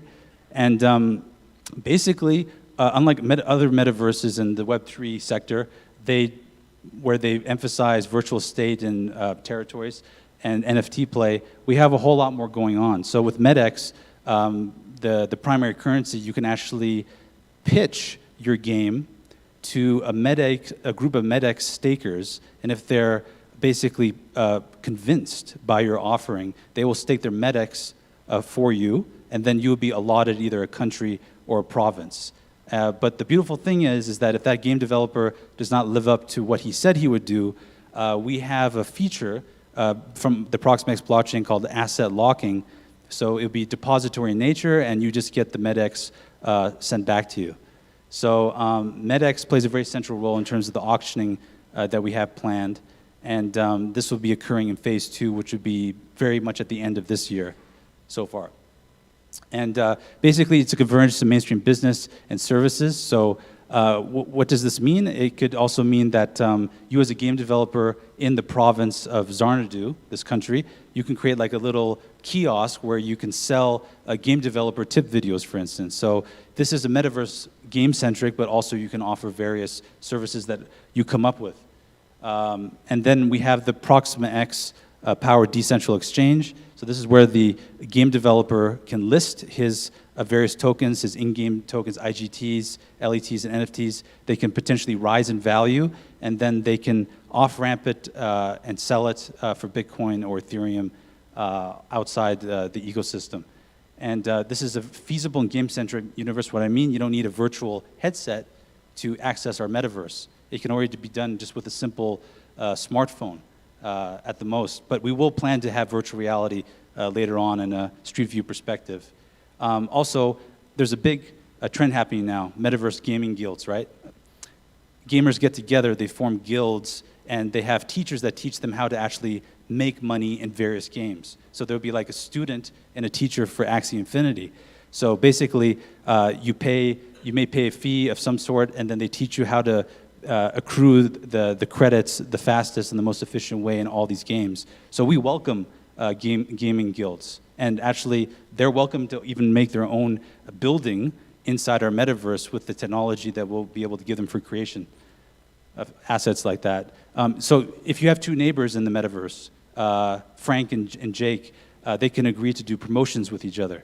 You know, Jake can make an agreement that I'm going to airdrop your tokens, you can airdrop my tokens in your province, and we basically create promotional actions in a very convenient way for the partners to initiate with each other. And swapping here, outside ecosystem swapping is a lot of fun. So what we do, to give you an example, is that if we have a Metazar game developer, he can actually reach out to a developer outside of Metazar on a completely different blockchain, like Ethereum. He can tell that game developer, come on over to Metazar and swap your tokens into our metaverse. And then that same game developer in Metazar, he can go to Reddit or another forum and tell the holders of that well-received cryptocurrency, come on over and play my game. My game is now connected to the game that you've been playing all this time on Ethereum. So this is really, really fun blockchain gaming experience. You can be on a subway, LRT, you'll be playing a game that's connected with 5 other games and has 5 other tokens being circulated, and Proxima X makes this possible. So this is one feature I like to tell the game devs when they ask me, how does blockchain gaming more fun than traditional gaming? So we have no limit here. We can put all sorts of games as long as they don't breach any of our guidelines. There are also advertisements that can occur, like you can have like a Netflix land within our metaverse. You may have to maybe watch a teaser trailer of a Netflix episode to basically be eligible for a certain level in a game or be rewarded one. And basically, you'll have a standalone Zarcade mainnet experience, and you'll have your metaverse game. So now you have the original non-blockchain game, the mainnet game, which is not metaverse or has MetaX flowing through it, and then the metaverse game. So we're creating different versions and upping the ante for potential revenue generation for the game developer. And here's a real kicker. You can actually mint the games really quickly with programming, and it's all ready to go because we're using Proxima X. There's no need for smart contracts. So we make it very easy for the game developer to basically mint the tokens. We take 10% of the tokens. We share the risk with the game developer. And we can also do promotions and airdropping with our 10% share. And we take no substantial revenue. I mean, if you're looking at the market now, there are a lot of game distribution portals that actually take quite a substantial amount. So that's not the case with us. So I think this would be quite attractive to the game developers. So phase 2 of Metazar is going to be country-based. And I welcome you all to keep track of us on Twitter. We just had our hard launch announcement on there as well. And yeah, looking forward to further feedback from you all and connecting and discussing gaming more with you afterwards. So thank you very much for your attention. Appreciate it.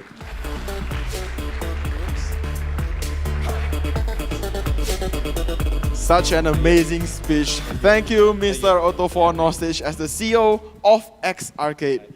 Next up, we're going to hear more about what are decentralized application or DApps, which will be brought by the business development of iToken.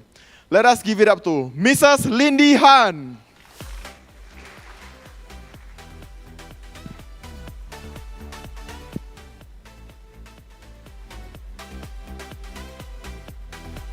Hello, everybody. Hello, can you hear me?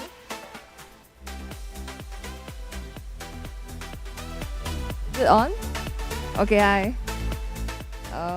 Can we have the slides?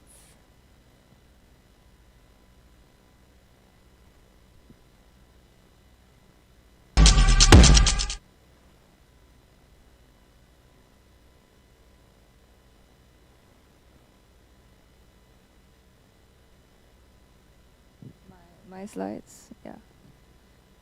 Yeah, okay, anyway, hi everybody. My name is Lindy. I'm from iToken. It's a mobile app crypto wallet where you can store tokens and you can access the DApps, which are decentralized apps. The topic for my presentation today is the decentralized apps. So just waiting for the slides to get uploaded.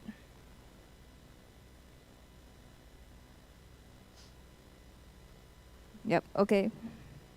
Okay, please feel free to scan this to enter our community so that our people can teach more about what is iToken and what are the various promotions that we have. So this is a link to our Telegram community. We have it both in English and Indonesian, as I know many of you here are from Malaysia and Indonesia. So I specifically have this for the Indonesian friends. Yep. Okay, so what is decentralized apps? So you know that there are apps and then there's also DApps. So before DApps, there was apps that you can download from App Store and Play Store. Basically, an app is like a upgraded website where you can perform functions instead of just a static page displaying information. And now with the development of blockchain, now we have this thing called decentralized apps, where applications are not controlled by a single entity or a single group. These applications work on blockchains and peer-to-peer networks. This means that it's on every computer or every device that's accessing it. So it exists and runs on multiple computers, like whoever. So in that sense, that not one person can determine what happens. It will be by majority. There's a variety of purposes for DApps now. For example, gaming, which the previous speaker just spoke about, DeFi gaming, finance, and social media, etc. So as I said, I'm from iToken, right? In our wallet, we host many decentralized apps. So our purpose is to help these projects to build up their community and to conduct campaigns for them to grow. So this is how the landing page of our mobile app looks like. You see to the left, I've boxed up the app. So when you click into it, it goes to this page where there's a list of all the different DApps. As a wallet that supports multiple chains, you can see at the top there are different chains such as Avalanche, BSC, Polygon, etc. And within each chain, we further branch out into the categories of DApps. So in here, it displays the game DApps, but likewise, you can choose like DeFi, NFT, etc. So we have like hundreds of different DApps for people with different interests to play. So okay, how do you know whether an app is a normal app or is a DApp? So mostly when you see this button called Connect Wallet button, you can be sure that it's a DApp because it allows you to connect to a DeFi wallet, like for example iToken. So once you click the Connect Wallet button, this DApp should display a variety of wallets for you to connect to. So you can choose your favorite wallet. My favorite is iToken, so that's why it's first. Yeah, so after you connect, you can see at the bottom here, you can see the wallet address. So each wallet address is unique. Yeah, and it's yours. And you can just import this wallet between different wallets. Like it will still be the same code that you see here. You can import from iToken to MetaMask to Trust Wallet, etc. So the wallets which want to maintain a healthy and strong community, we will try to support as many dApps and as many chains as possible, so that users will not have to export their wallets out of our wallet into another wallet that supports it. So now I'll move on to the benefits and disadvantages of dApps. Benefits will be unrestricted access. So because this crypto world is decentralized and nobody controls it, so basically anybody can have access to any dApp in the world. There's no such thing as the dApp will say like, okay, you are under 18 years old, you cannot use, or you are female, you cannot use, or anything like that. So that opens up the market to a lot more people who were previously blocked from access.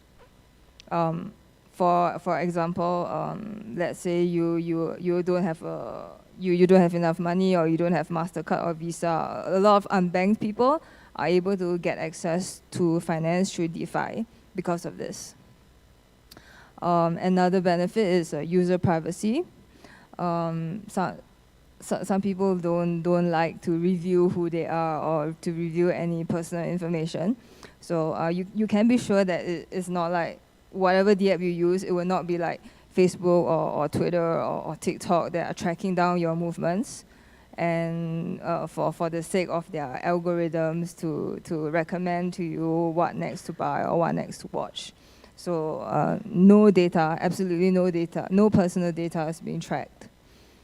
And but again, yeah, and there's no censorship as well. So it will not say like, oh, if you are of a certain profile, then it blocks you from certain things. So it's very free, and basically anything goes. And because as I mentioned previously, that it's not controlled by a central website, or it's not controlled by a central entity or company, the downtime is relatively low, because if, let's say, one computer or two or three computers, they shut down or they malfunction in some way, there will still be many other computers on the network to be able to support it.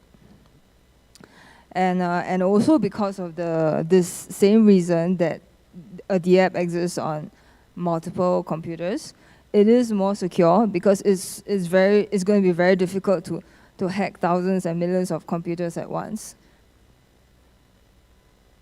And now, of course, for the limitations, because the apps are built on blockchains, there tends to be network congestion when it's a summertime, when it's a crypto summer, because a lot of people are using the network, so it gets congested and slow and expensive. And there's also legal and regulatory compliances that the app builders have to watch out for, because in many countries, crypto is still not very welcomed by governments. So they have to be careful about the advertising. Like, for example, where I come from Singapore, it is absolutely illegal to advertise anything about crypto. So you can't say like, okay, I want to buy a shopping center, a shopping mall billboard ad to advertise my new token. Okay, so you can be sure you're going to end up in jail.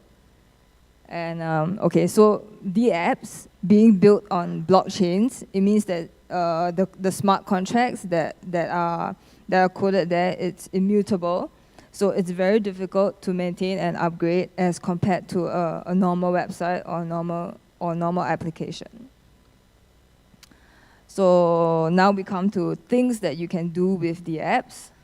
Popular things right now for DeFi, swaps. If you want to get a token that is not listed on a central exchange, what are you going to do? You can choose to make a swap from a token that you have to a token that you want.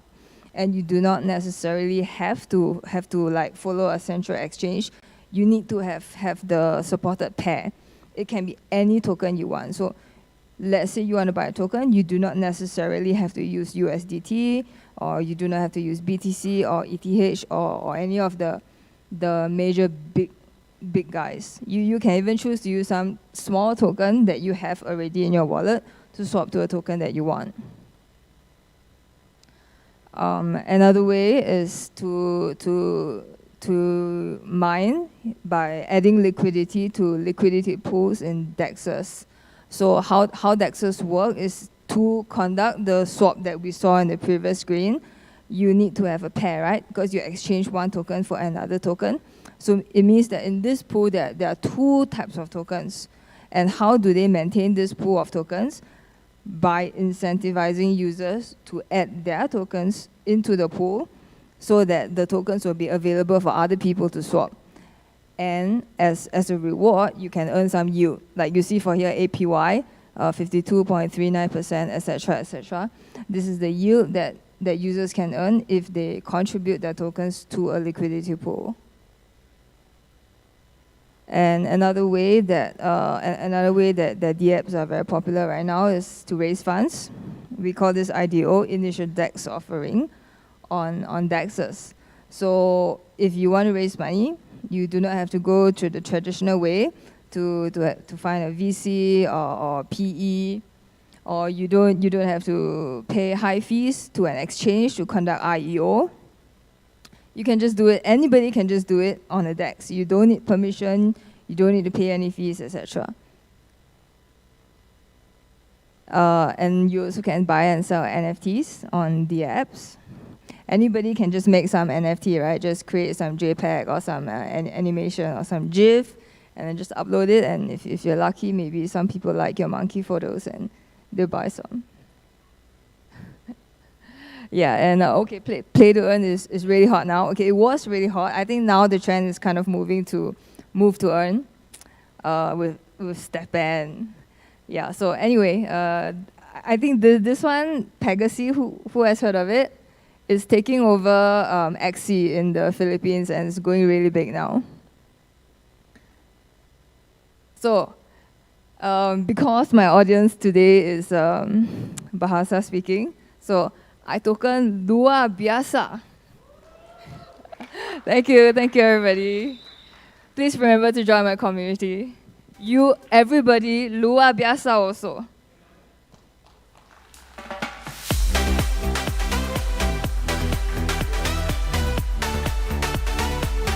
Wow, such an amazing session. Thank you very much, Mrs. Lindy Han, as the business development of iToken. So remember, so if you guys have a question, please don't hesitate to upload it in our Slido. Coming up next, we're going to hear more about the introduction of Proxima X. That's going to be brought by the CEO and founder of Proxima X. Let us give it up to Mr. Lon Wong.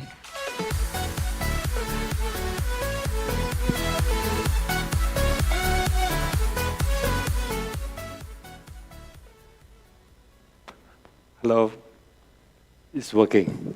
I'm not used to holding a mic, so I requested for a headset mic so that I can use both my hands. Very good afternoon, ladies and gentlemen. At least I see there are more audience today now compared to an hour ago. And one of the greatest challenges that I have in all these talks is that just before lunch and just after lunch, we usually have an issue. The issue is, before lunch, you want to be in a hurry to get out of this room, and you're not interested in listening. And after lunch, you fall asleep. So now I'm in a little bit of a challenge, but the good thing about it is that many of you came a little bit late.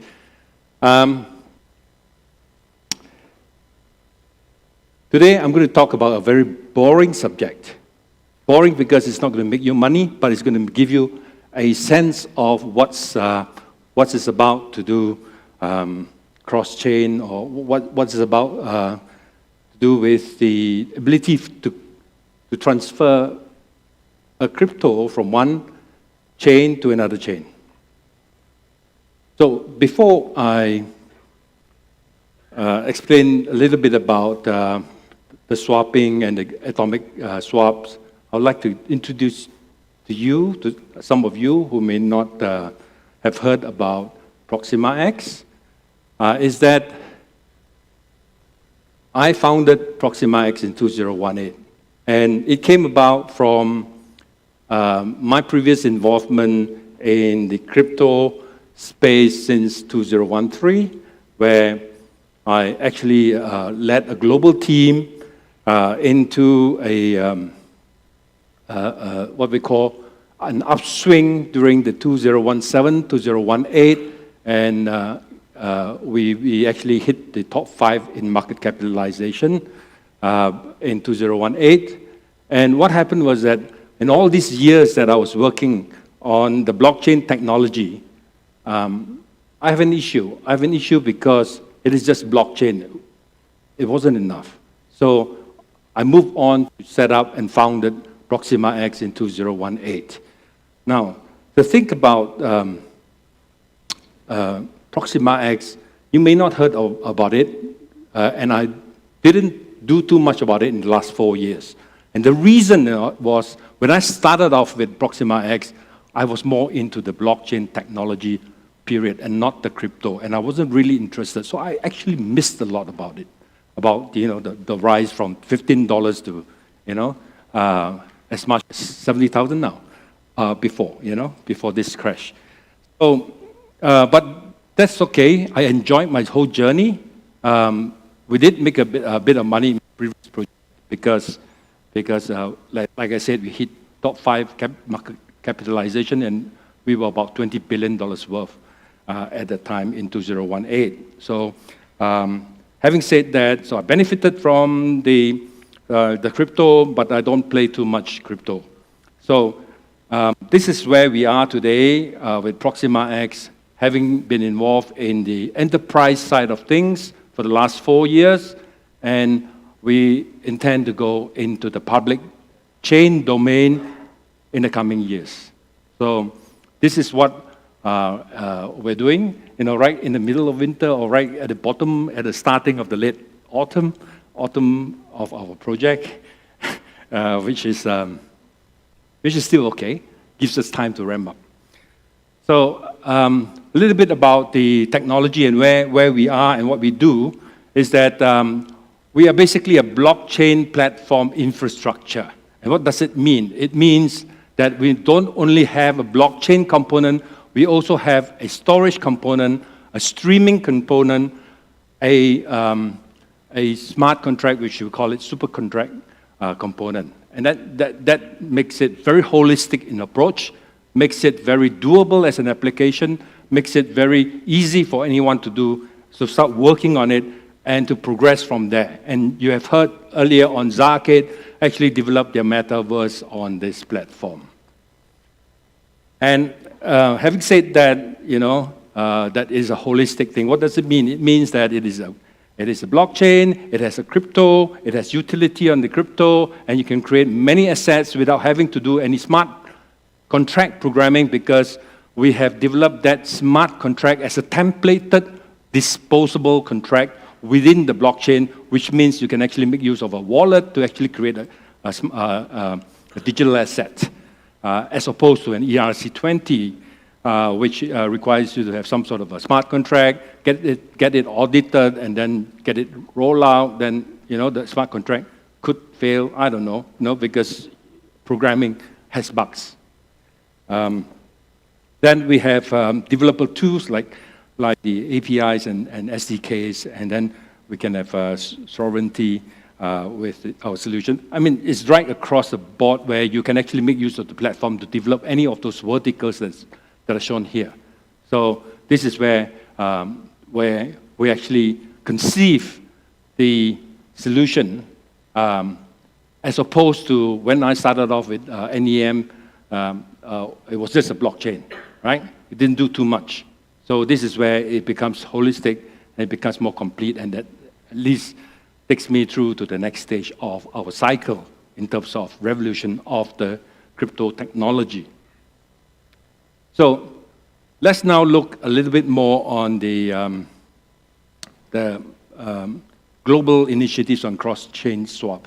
In the last 5, 6, 7 years, 5 years especially, you see a lot of projects, and these are just a few of the projects, and there are many, many more. Sometimes there's so many, just how the number of blockchains that we have, that I lose count and I lose, touch with what a lot of the cross-chain projects are about. So it's rather difficult. But what I'm trying to stress out here is that in the end, the basic principles are there. And the challenge we have today is as opposed to international standard organization where we have standards in a lot of things we do in the traditional practices that we have, but the crypto industry or the blockchain industry is a wild, wild west. And everyone here is a libertarian when it comes to developing a blockchain. I'm not talking about scammers, right? I'm not talking about Ponzi schemes, right? Because that is also plenty abound. You have plenty of them around. They capitalize where there's money, there's always the opposite of it, as in scamming everyone. So, but what I'm trying to say is that there's so many chains out there, and there's so many swap, processes out there. There's so many technology, and everyone is trying to establish a standard. It becomes a very, very difficult thing to do when it comes to consolidating every chain. So if you see some of these bridges and swapping protocols that we have around the world, you see that they'll always be boasting we have everything, but everything that is common, like Bitcoins, Ethereums, maybe BNB as well, and Solana, whatever. The few chains that are available today is where they say we are providing a standard. So that standard is for anybody to use, actually, but in the sense that not everyone can fit into it as well. So the underlying principle behind a swap is the ability to lock an asset in one chain, which is the chain where you originate your token, into another chain. For example, an Ethereum wrap coin being sent across, an Ethereum coin being sent across to the BNB chain as a wrap coin. And that's what it is. So there is a smart contract in the Ethereum chain, then it gets wrapped in the Binance chain, and then it gets circulated as a BEP20 in the Binance chain, and then one fine day they decide to exit from the Binance chain, they go into a burning account, which is a smart contract, and then it gets transferred back. So there is some sort of a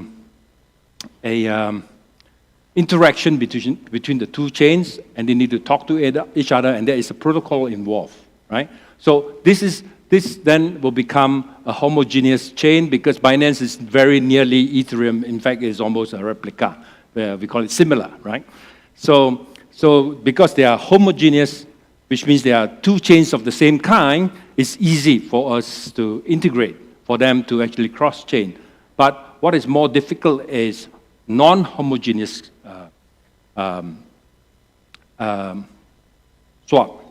So, and our approach, again, with our homogeneous chain here that I'm showing, between two chains, which is the private chain and our public chain, or public chain and public chain, we get many chains that you can make use of in the Proxima X. But our way of the approach is basically a very simple approach where you have 4 transactions. One transaction to issue a secret code, which is this one, the first transaction. So if you look at a swap between Alice's chain and Bob's chain, where you have an Alice coin and a Bob coin, you find that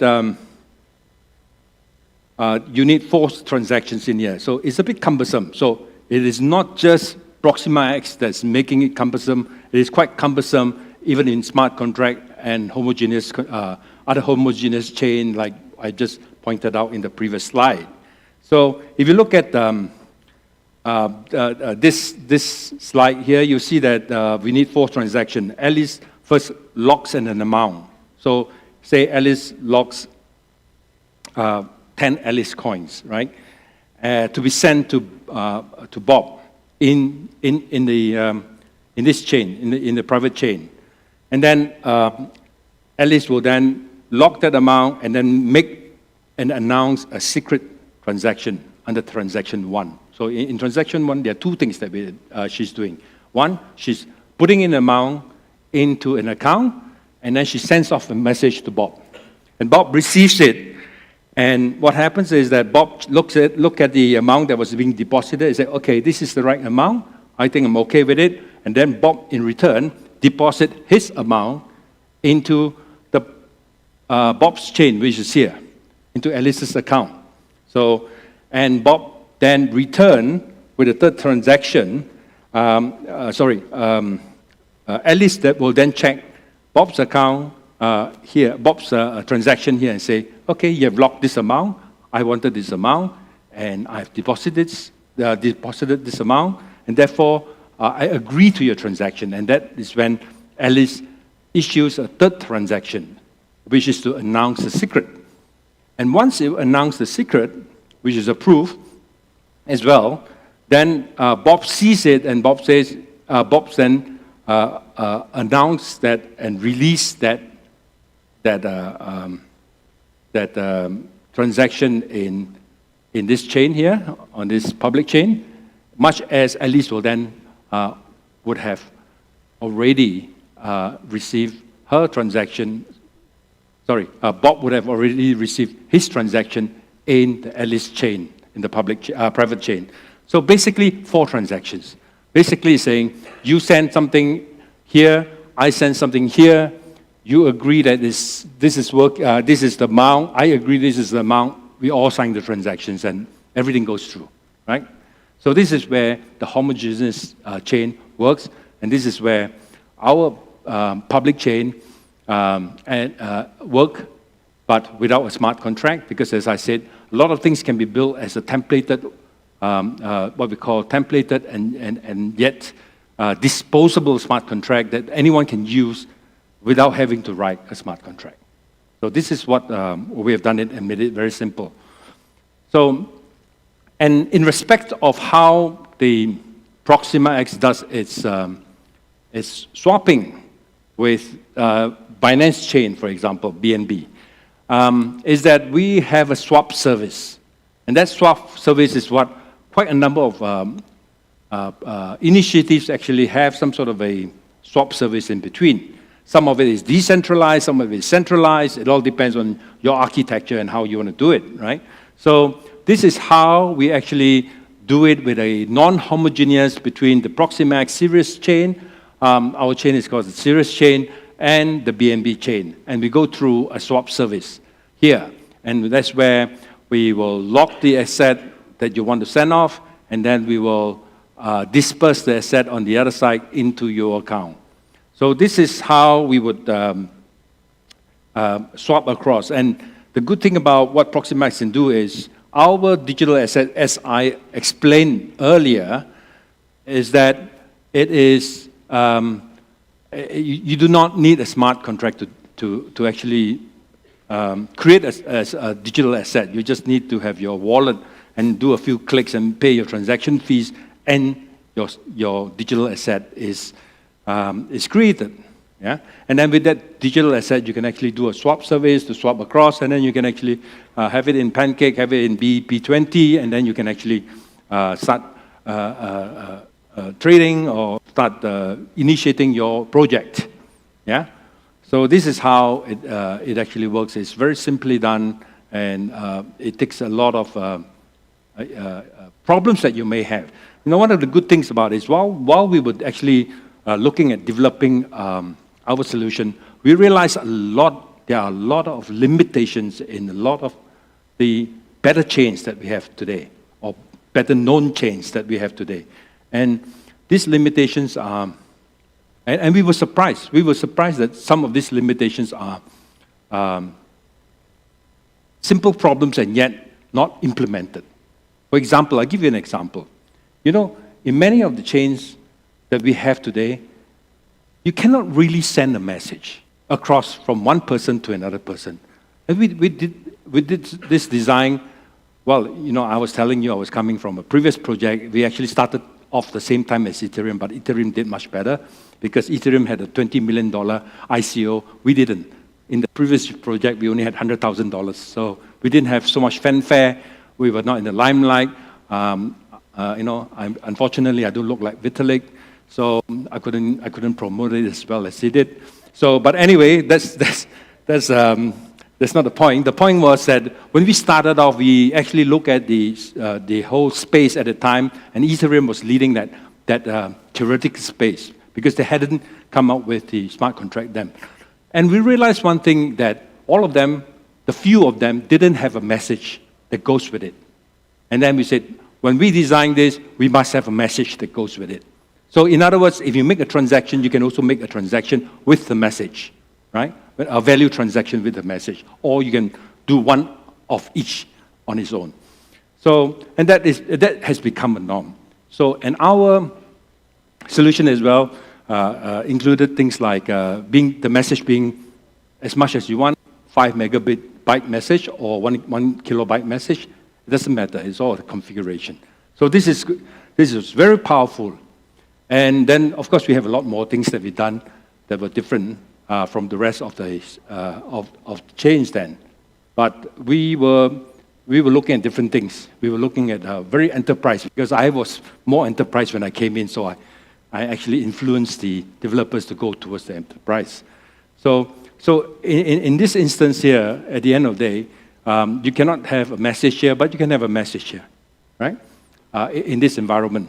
So in our, back to what we are talking about, in the non-homogeneous chain, we can actually do a lot more here. You can create as many SDAs you have, digital assets you have. I call it SDAs because it's serious digital asset, right?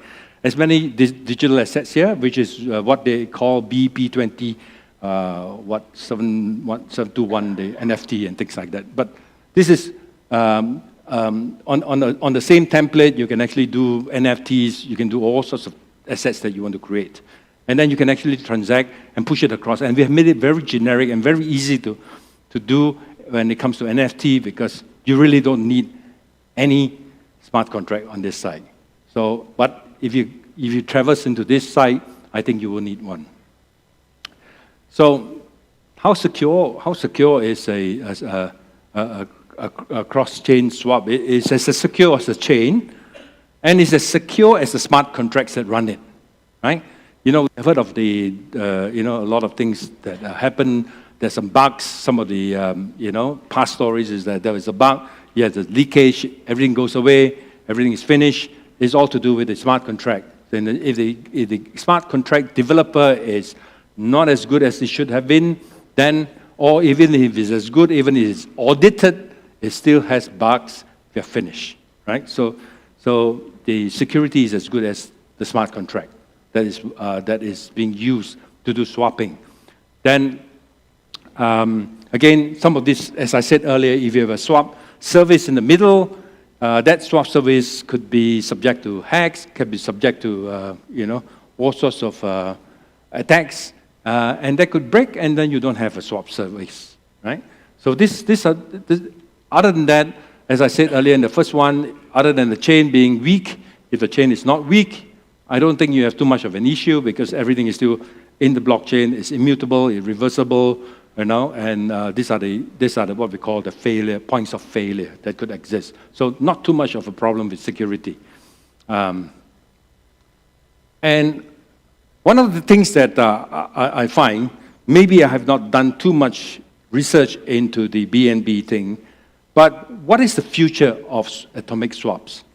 So first of all, as I said, there are too many chains today, too many standards, too many protocols. Everybody says this is the best. Really, if you are an investor in a crypto coin, you get confused with the thousands of crypto coins. I, being part of a project here, I get confused with the thousands of protocols that I have to pick up, and understand which is the best one to go. So we, as in project developers ourselves and project owners ourselves, we also have our own issues, right? Trying to understand which is the best one. Usually, what do? You buy maybe Bitcoin, maybe Ethereum, maybe some of this Solana, whatever, right? The top coins, because you think that is the best coin. So much as we think that we should work with some other chain, for example, BNB, then we will work with BNB, right? Because BNB is a more popular chain, as opposed to Ethereum, which is an even more popular chain, but is waning in popularity not because of anything else, but it's because of the transaction fee. It's a nightmare working in the Ethereum environment, right? So therefore, we decided we should proceed to something that's more progressive in a way, and newer, and has bigger support, and therefore especially less cost in transaction. So one of the things that I think we see as a problem today is if you do a bridge sort of a service, right, with one of these providers, you realize that the cost of doing it is expensive. And you don't want to incur that, because you incur the bridging cost, and this cost goes back to the consumer, then might as well we just do it with Ethereum, right? Because the cost is high. So it becomes uneconomical to actually make use of any of these bridges that are very commercial. And so what do we need to do? I think, in my opinion, BNB should lead something. I know BNB has led some of this initiative, but they financed some of this initiative that became commercial, right? Perhaps they may want to finance a project and, like I said earlier, have a disposable, templated smart contract that is in BNB that anybody can use and configure it for themselves and create a bridge for their own project. And that's what I think BNB should do, so that it is free, and that's where we will encourage more players to come in and encourage more players to actually adopt the swap. Because, as you know, BNB has its own other swapping programs. They have their own metaverse, they have their own games, they have their own everything. And why not just having develop a templated smart contract that can be generic for the use of any chain that needs to connect with them. And that would be the best. And I'm not sure whether they have it or not, but I'm quite sure that they have financed some of this initiative that became a business and a profit center, rather than making it a utility for any chain to adopt. And so I think it's appropriate in this thing here that this thing should be brought up to BNB and finally to make use of it. So what did we do? As I said, we had a bridge server. We have created 2 coins so far. We're going to 2 assets so far. We will create a 3rd asset and a 4th asset, and perhaps it keeps going on. And this is for ecosystem players within our chain that is going to be, ported across and swapped across into the Binance chain, and to be able to trade as a Binance coin, BEP20, and therefore, exist in that ecosystem. So we have a wrap XPX, which is our native coin. And then we also have the address here. Make sure that, again, as someone said earlier, lots of scammers out there. They make the same name as XPX, but it's another scam address, different coin. So it's easy to make a smart contract with a different smart address, contract address, and the same name. So that's the challenge with all these crypto chains, having multiple names, multiple smart contract addresses of the same name. So you don't know who is running the bona fide one. So this address is very important. And then we also have the MetX, which is for the metaverse and the NFT reward coin environment ecosystem.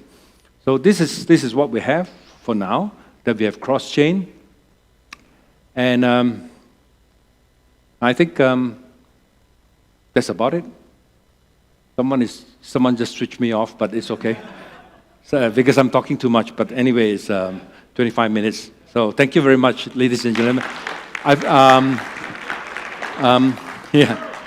So I think we're going for lunch, right? So I hope you didn't fall asleep or, but anyway, like 10% of the crowd left. So it's okay. Okay, thank you. Okay. All right. Thank you very much, Mr. Lon Wong, as the CEO and founder of Proxima X, and we really appreciate it. And in this opportunity, we would like to thank all of our supporting once again, and for a shout out to them. First, we have for our main sponsors, we have Sangkara Misa. For our platinum sponsors, we have ARC36. For our gold sponsors, we have Apedi, Pamor Studio, Updefy, Mars Ecosystem, Bad Fury, Evo Surfers. And for our silver sponsors, we have BIMB, Bantaya Hall, Batik Semar, NFT Batik Indonesia, Sangkara NFT.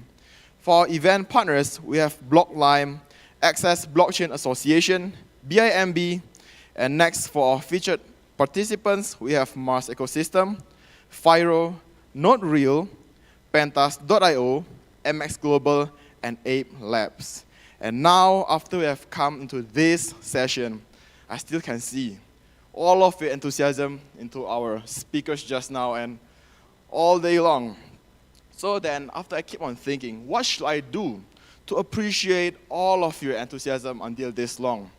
And then I think of what if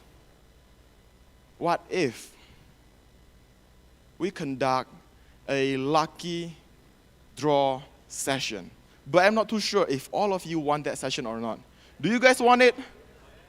No? You don't want it? Oh, no. Yes or no? Is it a yes or is it a no? Oh, it is a yes. Okay, then. So after this lunch, I'll reveal to you how can you join this lucky draw session. And remember, there's only one person that can win. Not everyone, but only one person, okay? So remember that. By the way, can I ask the MC, can I join? Can I join the lucky draw? No? Hiya, come on lah. Give me one opportunity only once. Cannot? Hiya, okay then. Okay. So then, next up, just a friendly reminder. Please don't forget to post your question into our Slido template if you have one. And here's an announcement. For participants that wants to join our networking exclusive dinner, you can purchase it in our registration for $100 per people. And one more important information is, the Indonesian Ministry of Trade has landed in Malaysia, and now he's on his way to GLCC, which is our venue now. So soon, we will meet him, okay? And now, ladies and gentlemen, I'm quite sure that some of you have started to feel a bit hungry now, right? That's why we have prepared and will be having a lunch break for 2 hours. And the location will be in the back of this room. So it will be in the back of this room. So after this, you can take a left turn, which is this way. And then just a friendly reminder, our lunch is halal, so it is safe, okay? So please make sure you recharge your energy well, and please come back in time at 2 o'clock. And as always, please enjoy your lunch break. Thank you.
Test. Okay.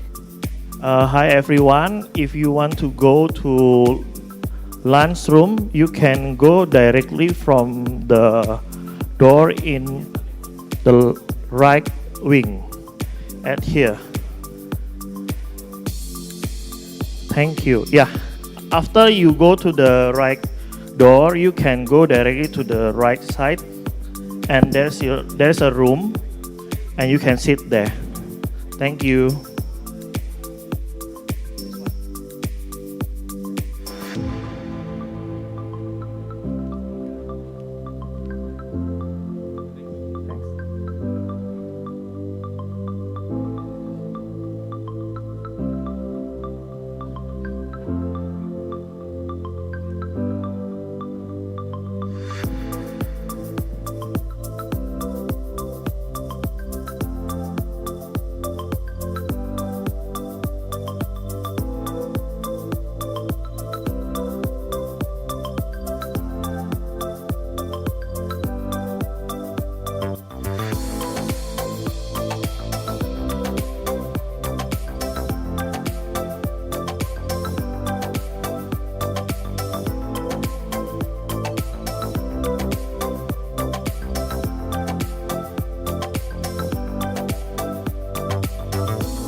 Hello, good afternoon. Just a friendly reminder, our event will be starting very soon. For our participant who is still outside of the room, you can now please return back. Thank you.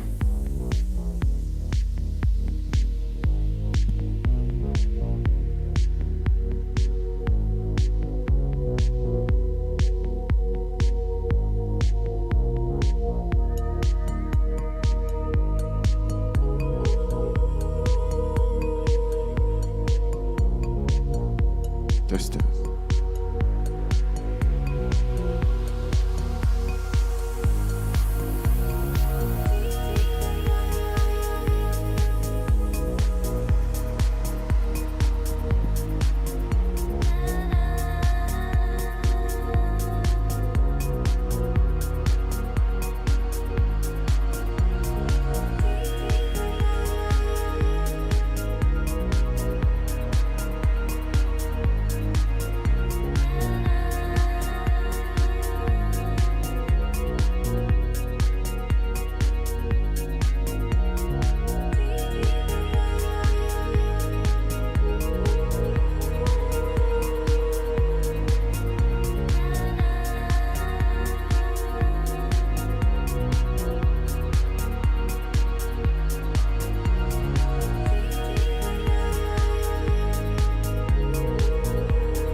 afternoon, ladies and gentlemen. Our event will be starting in 1 minute, so please be seated and get ready. Thank you.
Hello and welcome back, ladies and gentlemen, from your lunch. So how is the lunch?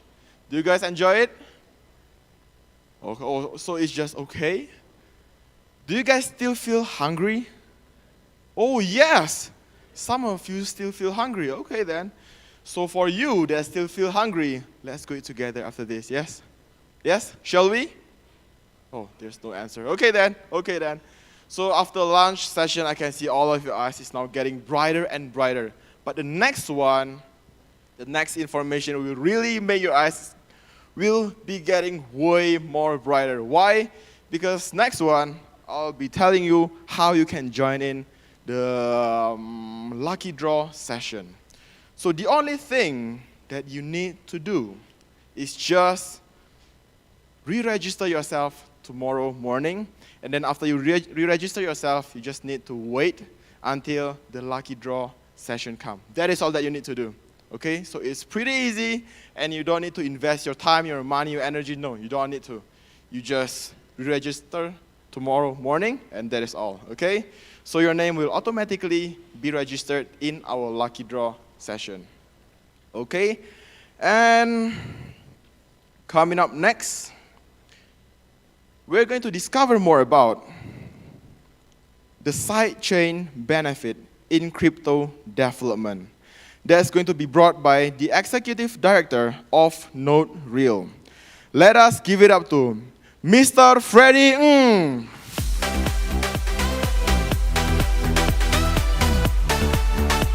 Thank you. Thank you. Hello? Yeah, okay. Thank you, Aldo. Thank you guys for being here after lunch. Really good to see every one of you here. And first up, thank you organizers and also sponsors for organizing this event. It has been great to be able to see so many great faces, mingling and networking with you guys. Look forward to more networking sessions in a bit and during coffee sessions as well. So let me start off a little bit. And once again, I'm Freddie. I'm representing the Node Real team. So what is Node Real, right? So we are a blockchain infrastructure company. We look after infrastructure in a way that we promote the infrastructure solutions and for large-scale DApps as well.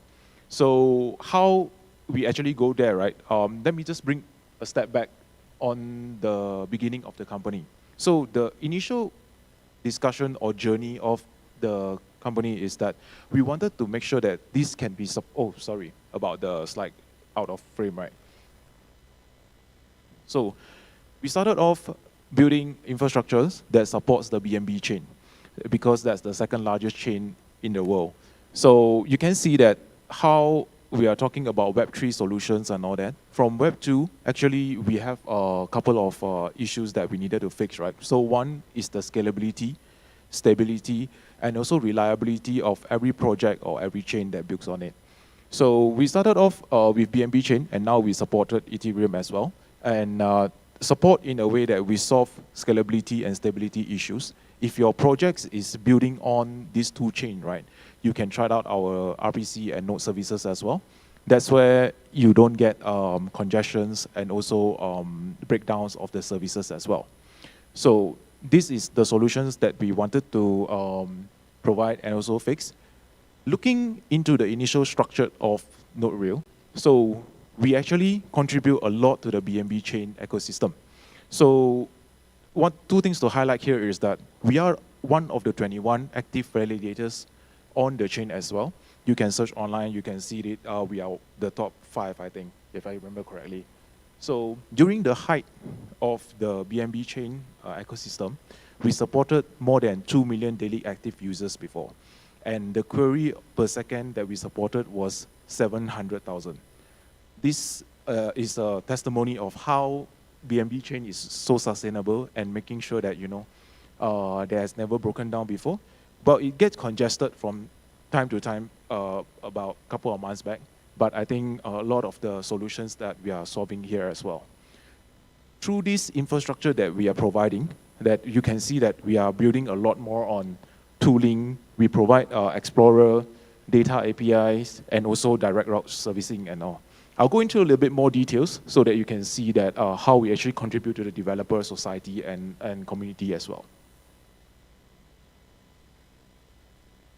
Now, to build a solid and also structured and also organized and node services for all the projects that are building on chain, right?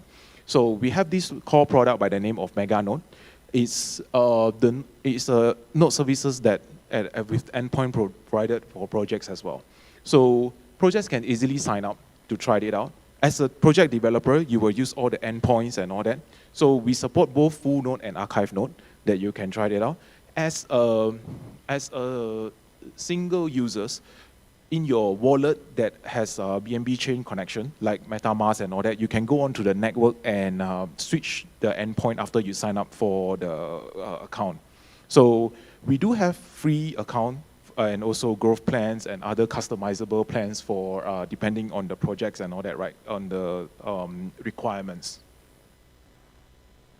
So through this, we actually promote the instant. I'll show in the next slide, right, some case studies that we are able to demonstrate instant, reliable, and scalable as well. Our top customers are like SureTake. They needed on-chain, reliable, and on-time data. So that's where they are one of our customers. Math Wallet on the nodes that making sure that, these are the scalable side together with Project Galaxy as well. Now, next up, I think this is the main topic, that how we can go into that, right? And how we have come so far from initial basic node services. Now we are actually coming to the blockchain as a service. This is a part of the contribution together with the BNB chain. And we're actually being announced together in March, right? That we will be doing the BNB application sidechain together with Anchor and Seller as well. So we are drafting this. So this is a framework or a structure, right? Just for everyone's benefit, I'm taking 1 minute to just share and see, on the BNB chain. Now, you can see that it started off from the Beacon chain. It used to be called the Binance chain that started off as BEP2 and is riding on Cosmos programming. And then it still governs today the governance and also the relayer and also the validators node as well. Moving that as an evolvement, it has moved to a BSC, then now it's rebranded to BNB Smart Chain. So BNB Smart Chain moving forward after the congestions, right, that happens about last quarter, what happened was that they drafted a solutions whereby we move all the dApps to encourage to move the large-scale dApps to the sidechain. So this is the part of the sidechain that demonstrates the forward thinking as well. So BNB chain will still continue to exist as a financial hub. So BSC will continue to have winners, pancake swaps, and all that. And as projects build on their own BAS, they can still bridge back to BSC because of the customer journey and all that, right? It gives a lot more flexibility on swapping your funds, moving your tokens, bridging, and all that as well. And that part on the left-hand side is the ZK Rollup next solution, which will be announced later part in July. This is the further improvement from the BAS. So this is still in work in progress that will be announced soon. Now, why sidechain comes into the picture, right? Because it solves the scalability issues. And then what are some of the benefits and differences for BNB sidechain compared to Avalanche and Polygons and all that as well? So the BAS is built in a way like how a mini BSC is. So it's EVM compatible. Validator set is up to the projects to configure. Minimally, we request for 3 validators, and then the projected performance is about 5,000 transactions per second. Now, the gas token, this is where it gets interesting, is that the project can use their own gas token. This is where a lot of game projects and even like Project Galaxy, right? If you follow the BNB chain news closely, Project Galaxy and another gaming company, Metaverse World, which will be coming live on the mainnet for BAS in Q3 and one of them in Q4. The first project with Anchor, Meta Apes, has already gone live with Anchor last week or 2 weeks ago. Yeah. So now this is just a basic roadmap of overall roadmap and how it has progressed so far.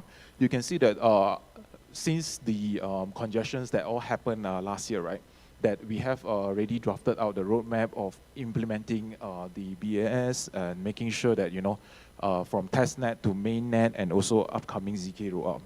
So why BAS, right? These are some of the benefits that I will dive a little bit into it. Is where projects can own their own blockchain, where they can use their own gas token. Solutions to a lot of gamings and also NFTs projects, right? Whereby you can customize your gas fee to as low and meet the requirements of your project. Now, we projected high TPS with low gas fees and is fully EVM compatible. Then you also get penetration to the largest ecosystem like the BSC. So you can move your assets and all that. So users can flow from BSC to your chain and likewise and vice versa. Now, we provide a one-stop shop solution whereby we can build the entire sidechain for projects. So what BAS entails is that you can customize your gas token, validators, depending on how many that you want to run. We do build a blockchain explorer as well. This is our product in the website as well. This is the Simita website that you can find online. So this actually sums up everything and give you an example of how the testnet and mainnet is. You can see that the Project Galaxy chain is here. Cube is Netmarble's project. Now, this is some of the testnet that we built. It's called the Aries testnet for the BAS. Some of the projects were built at their own, right? So there are 2 ways to go about for your own blockchain. One is that you can find Anchor or Real to build it. You can even test it out to build it your own blockchain first. Then you can engage us to see how we can run it together. That's pretty much sum up my presentation today. And thank you so much. Thank you.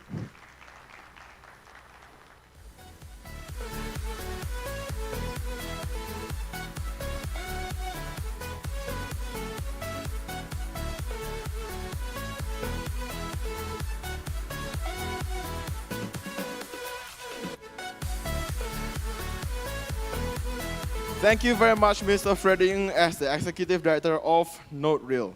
Coming up next, we are going to learn more about how privacy works in cryptocurrency. That's going to be brought by the project steward of Fyro. let us give it up to Mr. Ruben Yap.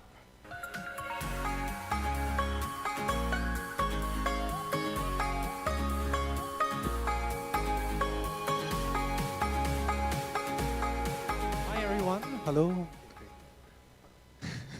Yay! Hello everyone, my name is Ruben. I'm from a project called Firo. And basically I'm the project steward because we're meant to be decentralized, so there's no CEO and stuff. But basically I'm kind of like a, what we call one-leg kid, right? So yeah, today I'm actually going to be talking about, the state of privacy in cryptocurrencies. And it's actually a topic that has gotten quite a lot of controversy. People don't really appreciate the importance of privacy. Even as this morning, Dr. Fasli was saying, there's often a connection to illicit activity, and it doesn't help that right now the number 1 privacy coin market cap Monero, it's most famously used for in like darknet transactions and things like that. But today we'll be talking a bit about that. But we also want to kind of understand, okay, why do we need privacy and what are the current methods we have to protect privacy on-chain and also some of the off-chain privacy stuff that we have. So just a little bit about our project. We actually, not a new project. We've been around since 2016. We actually started with the name Zcoin. We are actually, we have our own blockchain. So I guess it's like an L1. We are privacy focused.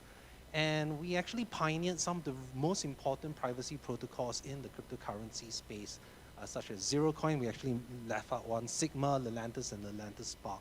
And actually back in maybe 2017, 2018, Zerocoin was probably one of the most widely used privacy protocols in projects after Ring CT as used in Monero, and also Zero Cash as used in Zcash. We also had a really cool milestone, which I don't think has been replicated ever before, is that in 2018, the Thai Democrat Party actually used our blockchain to run its actual elections, and it was basically to elect their party leader. And that had over 127,000 votes cast on our blockchain, and it's a pretty cool use case. We've actually expanded on that, but we'll talk about that later. Of course, we're listed on Binance and many other major exchanges. Binance also issues a wrap BEP20 Firo.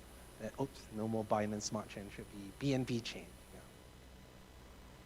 So I guess one of the first questions that we ask is, why do we need privacy in cryptocurrencies? And it's very common, even like people who have been in the space, they say, why do I want to hide things on the blockchain?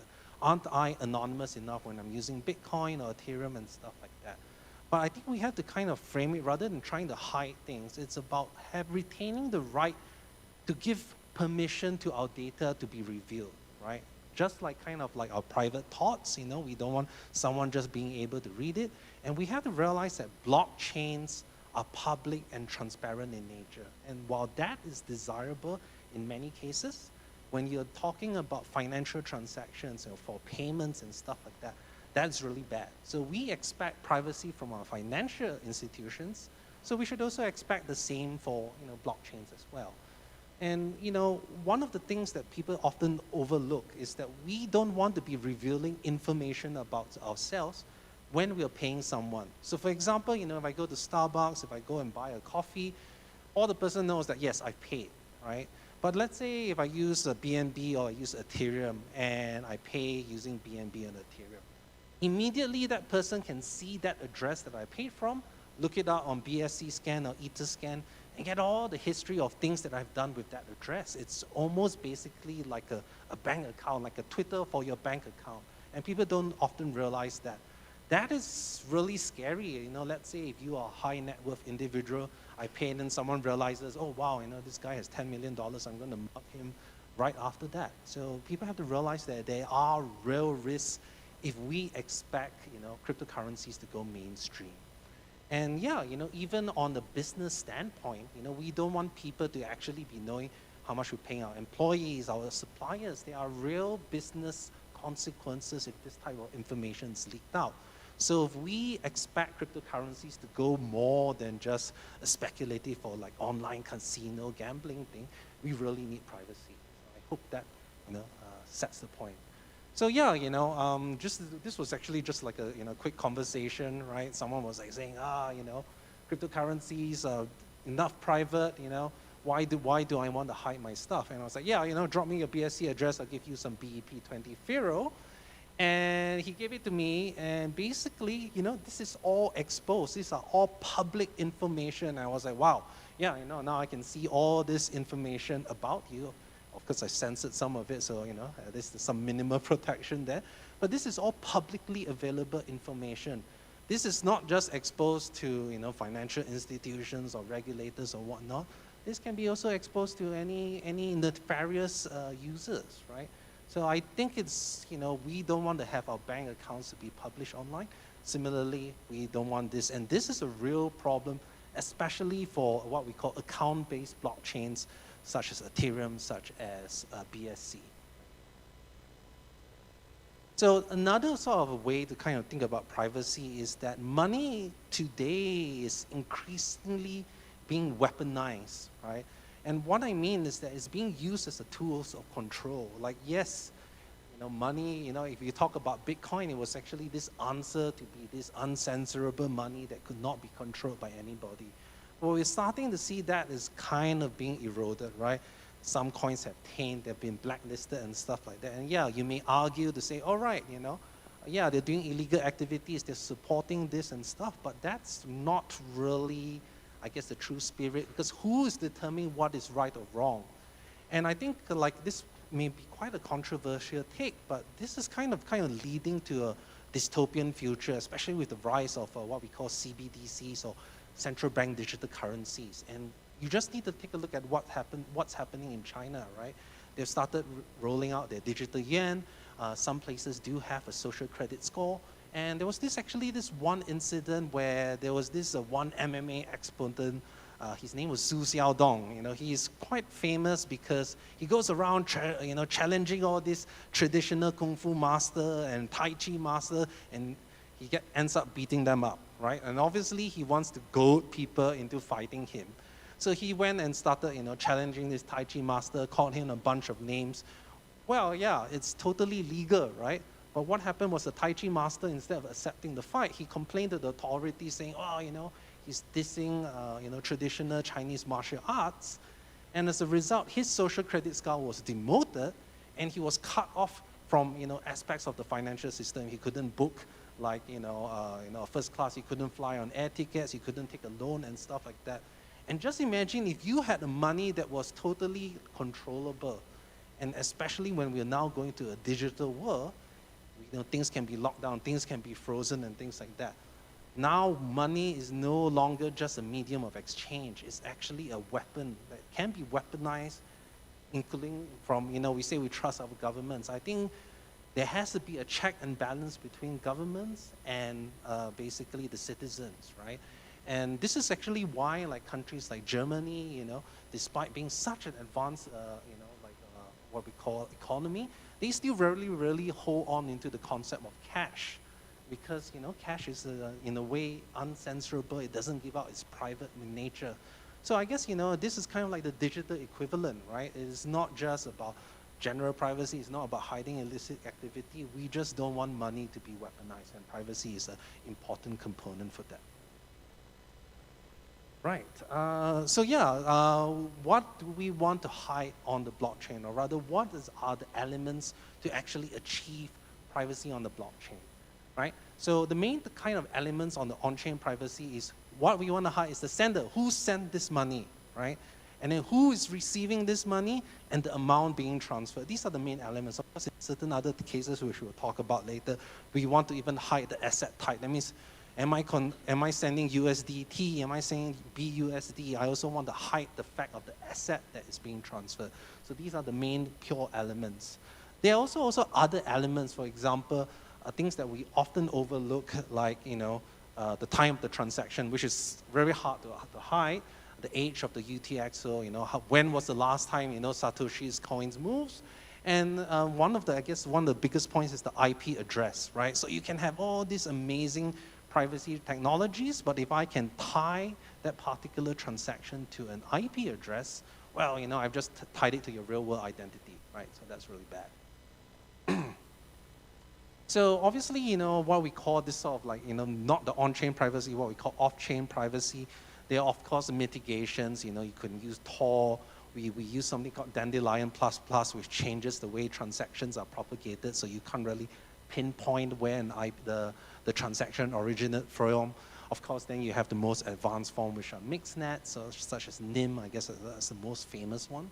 And we also have to realize that there are also other types of leakages. For example, wallets like MetaMask, right?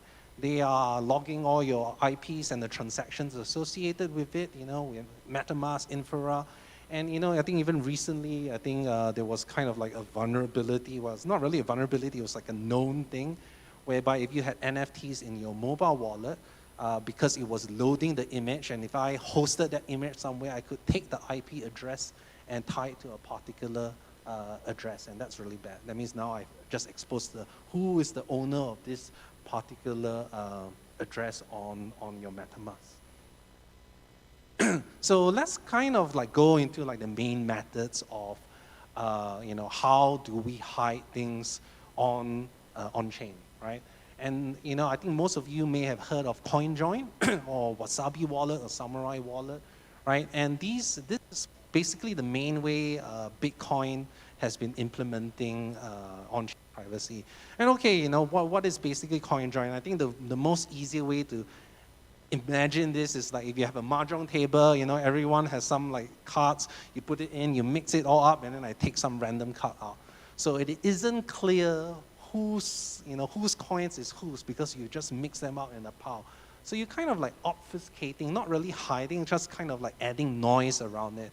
The problem with CoinJoin is that, sure, it does give you some element of privacy, but it's often very hard to get right. And the issue is that because to do this mahjong thing, everyone has to be at the table. So everyone has to be online at the same time. There has to be probably like, some sort of coordinating server to do this type of transactions.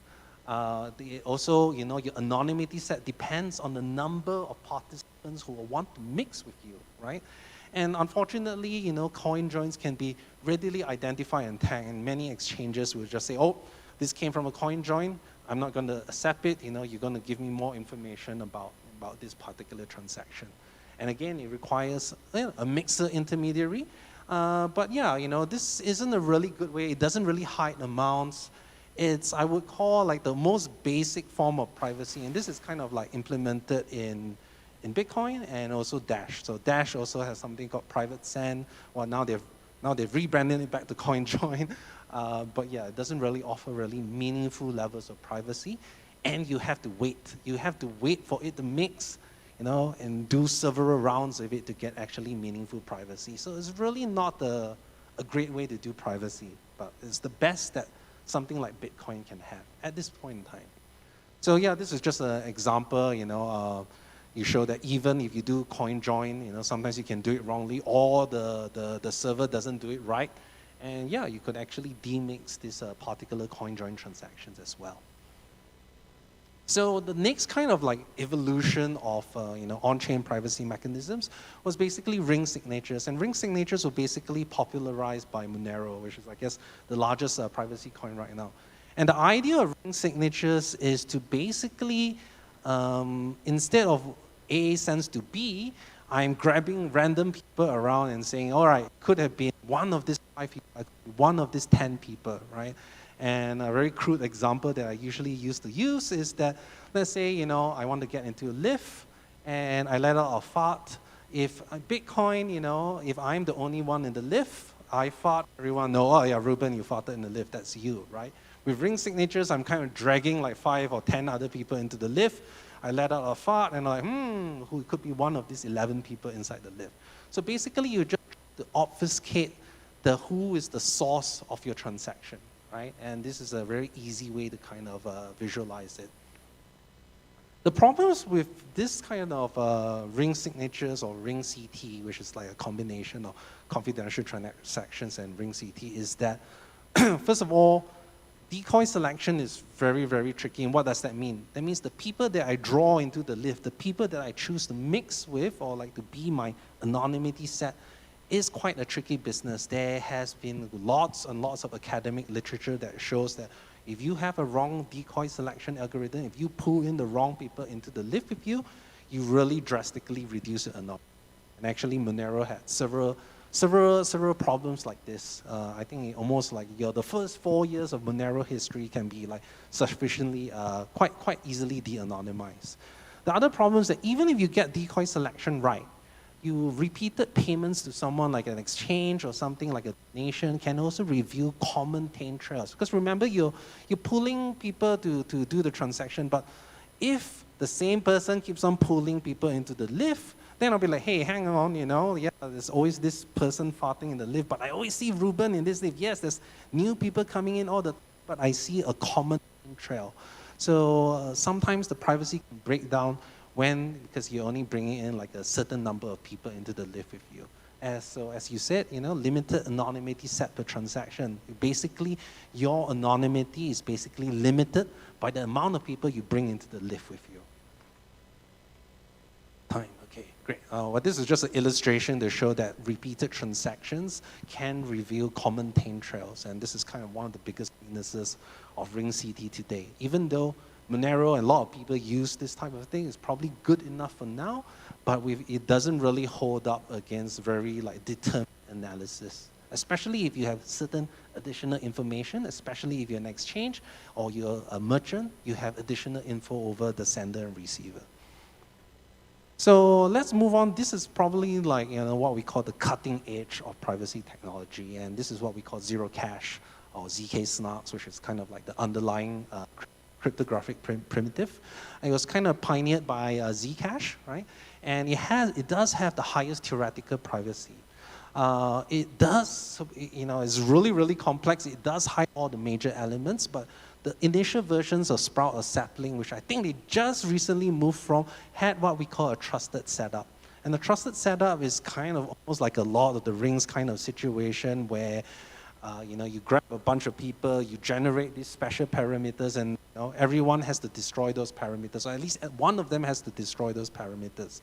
And if for some reason that setup is compromised, someone can basically inflate coins out of thin air. So you have this kind of ceremony, and people say, well, it should be good enough, but actually the initial Sprout ceremony had actually a bug, and could have allowed inflation for the first, undetected inflation for the first 2 years. That means I could cheat the system and print coins out of thin air. For now, we don't think it was actually successfully taken advantage of. But again, this is kind of shows that these type of systems are very, very complex. Obviously, now they've moved on to something called Halo 2, which is or what we call Orchard, right? And that does remove the trusted setup requirements, but it's still very, very complex. Even when the auditors, QEdit, they were looking at the new Orchard stuff, they were like, look, we can audit these things. There are some stuff we're not really sure about, and it's really, really hard because this is not. Even a cryptographer that looks at it may not completely understand all the small little intricacies. And Zcash has some of the really most talented researchers and engineers, and look, they had a really big bug that existed for 2 years. And now, especially now, with Zcash kind of moving to a more strange Bossel license rather than the standard MIT license, there's some concern that there's going to be this centralization of technology, that you're going to be very reliant on the electric coin company, which is the company that does all this tech for Zcash, for vulnerabilities or for disclosures or for any sort of things like that. So yeah, this is a really promising technology, but it does come with its own risk. So, we at Firo have been trying to find our own solution to these privacy mechanisms, and we want to kind of solve many of the issues of this. So we want to have very large anonymity sets. We don't want to have to be this mixing ring CT, right? but we also didn't want trusted setup, and we wanted a much simpler cryptographic system. So currently, this is already live on our project today. It does hide the sender, receiver, the change amount, and the source amount, but we still retain the receiver amount for now, just to kind of retain some sort of auditability while we transition to the new system. So this has been live since, I think, January 2021. And as you can see, a lot less details. It's basically coins just appearing out of thin air. Boop, it appears there. There's no visible source. You don't know where it came from. And you can immediately anonymize those funds already. And this happens all the protocol level. No waiting. It's really, really quick. And it's really, really cheap. That's really important. Now, the new version that's coming out that will be rolling out this year, we have already extended the functionality set of Lelantus, is that now we have full hidden amount. So like as we saw, we still can see the 500 Firo there. Now everything will be hidden. So it's almost like what appears on the blockchain is like something has happened. Basically, that's what it is. Something has happened, right? And we basically have added all these features to Lelantus. And we think there's a very good balance between trustlessness, high privacy, and performance. We've already done audits. And basically, this has actually been quite a very interesting piece of work, because right now there aren't that many privacy protocols in existence today. There is, RingCT, there's Zero Cash, there is Mimblewimble, and there's us, right? There aren't that many really what we call meaningful privacy protocols, because the work that is required to do this type of stuff is really, really tough. And our work has kind of opened a whole new family of privacy protocols, including Seraphis, which is now Monero's prime candidate for scaling their ring sizes, which is actually heavily based off Lelantus Spark. And even Beam, which actually uses Mimblewimble, but they were like saying, yeah, Mimblewimble's privacy isn't that good in certain cases, so they adapted our technology and called it Lelantus Mimblewimble to add on to that. So I guess, Firo has been, kind of at the forefront of building privacy protocols. It's often not very rewarding work, but yeah, we believe in it. Just a very quick one, now we've actually extended the protocol to also allow the hide asset types. So we'll be also having this tokenization layer where anyone can create their own privacy coins, or like privacy tokens, voting tokens, and we can even hide what we call the asset type. Now, our last kind of thing that we can actually extend it is actually in privacy voting. And this is a really important, and often we don't really think about it much. Everyone's talking about DAO voting and stuff like that. And right now, it's just pure coin voting, right? Who voted for who? We can see every way the vote has, who has voted for what and how the vote is progressing. And that's actually really, really bad. Like, if you see the way the ballot is progressing, like, oh yeah, 80% has voted for this side, maybe I have a minority view, but I can't be bothered to vote because I've seen the ballot progress. And that's a real problem. Or like, basically, I can signal to others, oh yeah, a big whale has voted one way, then everyone just follows up. And you don't want to have general elections where there is privacy being compromised, but we have found actually a way to do this type is kind of related to our work, right? We have anonymity. You cannot link the vote with the voter. There is coercion resistance. That means like it's not easy to buy votes because you can always change your votes halfway through. And the most important thing is there's very minimal trust in the election authority. So if I am holding the votes and all this sort of thing, I don't even need to trust the election authorities to break my privacy and stuff like that. So this is ongoing work. We just recently released it. It's still, we haven't thought about how to monetize it and stuff like that, but this is just something cool that we built. So the last thing that I want to talk about in the last maybe 2 minutes or so is about, this interplay between privacy coins and regulations. And often, we as a privacy coin have been delisted from many, many exchanges. I would say wrongfully, and it often comes from a misunderstanding of especially the travel rule, right? As mentioned, the travel rule comes from the FATF, which is the Financial Action Task Force. And basically all it states is that when you are moving funds from one financial institution to another financial institution or to some other custody wallet, you have to give information about where this money, who this money came from. And people say, well, you can't do that with privacy cryptocurrencies, which is actually totally wrong, right? Because if your exchanges are doing KYC, if I'm transferring from one exchange to another, obviously the exchanges can say, yeah, you know, this came from Ruben and whatnot. There is no difference between a normal transaction using BNB or BSC or Ethereum versus a privacy cryptocurrency transaction when you're dealing with a VAPS to VAPS, or what we call, you know, financial institution to financial institution. So yeah, it's actually completely compliant. There's also this misunderstanding that this information has to be communicated on-chain. And if you take a look at the actual regulations, it actually says, no, it doesn't have to be on-chain. You can communicate it in any way that you like. So yeah, there's actually no kind of, you know, inherent additional risk that privacy cryptocurrency. The only thing that you could say is that, okay, yeah, maybe it's a bit harder to do blockchain analysis. But blockchain analysis is just basically one tick in overall risk-based you know, AML approach. So yeah, I guess I have to wrap up. Just take a look at this Perkins Coin white paper if you want to take a look at it. And my last takeaways, you know, look, there's no perfect privacy protocol, right? There's always a bunch of trade-offs, you know, complexity, you know, supply auditability. And for good privacy, you know, there needs to be minimal ways to kind of mess up. Most of the like very theoretically good ones, you can still use it wrongly.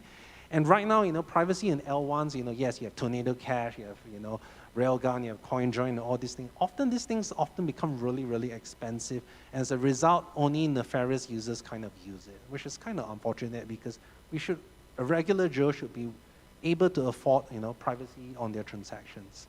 And yeah, so thank you very much. You can drop our Telegram, our website, and contact me. Thank you.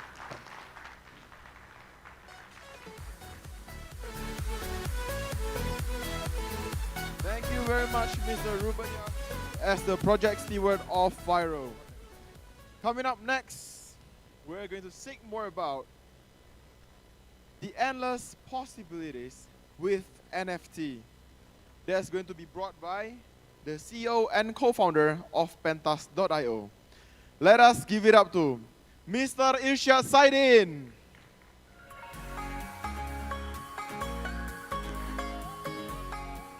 Thank you, everyone. My session will be about 1 hour and 30 minutes. Just kidding. Okay, first question. I need to gauge our audience right now. Any of you guys already familiar with blockchain and crypto space? Basically, everyone. Okay. Any of you guys already own a crypto? Or bought any crypto? So basically everyone. All right. Any of you guys already own NFT? Wow. And my last question, any of you guys have ever heard about Pentas? Okay, that's it. All right, thank you. Just kidding. All right. Who we are, right? I just checked our statistics just now. Pentas is basically, as of today, we are ranked number 10 on BSC, globally on the app radar, right? We depends on certain season, up and down, we used to rank number 3 on BSC chains. And it's an NFT marketplace, right?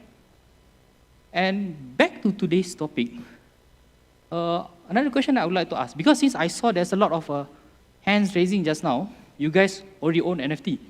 Can anybody just do a shout out? Why you buy NFT? Because what? Because of fun. Okay. To flip. Okay, who else? Why? Hype. Okay. Show off, flex, hype. You name it. Make monies, right? People, okay, I'm going to degen. I'm going to buy one. Hopefully this is going to get another 100x. Yes, it is. Right? But what we have been doing, you know, there's a very interesting statistics, right? In crypto space, right? In crypto space, is about 4% globally, which is people already adopt crypto. So if we see, since everyone already raised a hand earlier, we are in this space where if we are keep on promoting on each other, yes, we can increase brand awareness, but our biggest target is actually people who are not familiar with crypto. Right? And what makes us quite strong in this region is because initially when we launched our marketplace, our target is actually to bring people who are outside from crypto space into Pentas. And it goes back to this question, NFT beyond JPEG.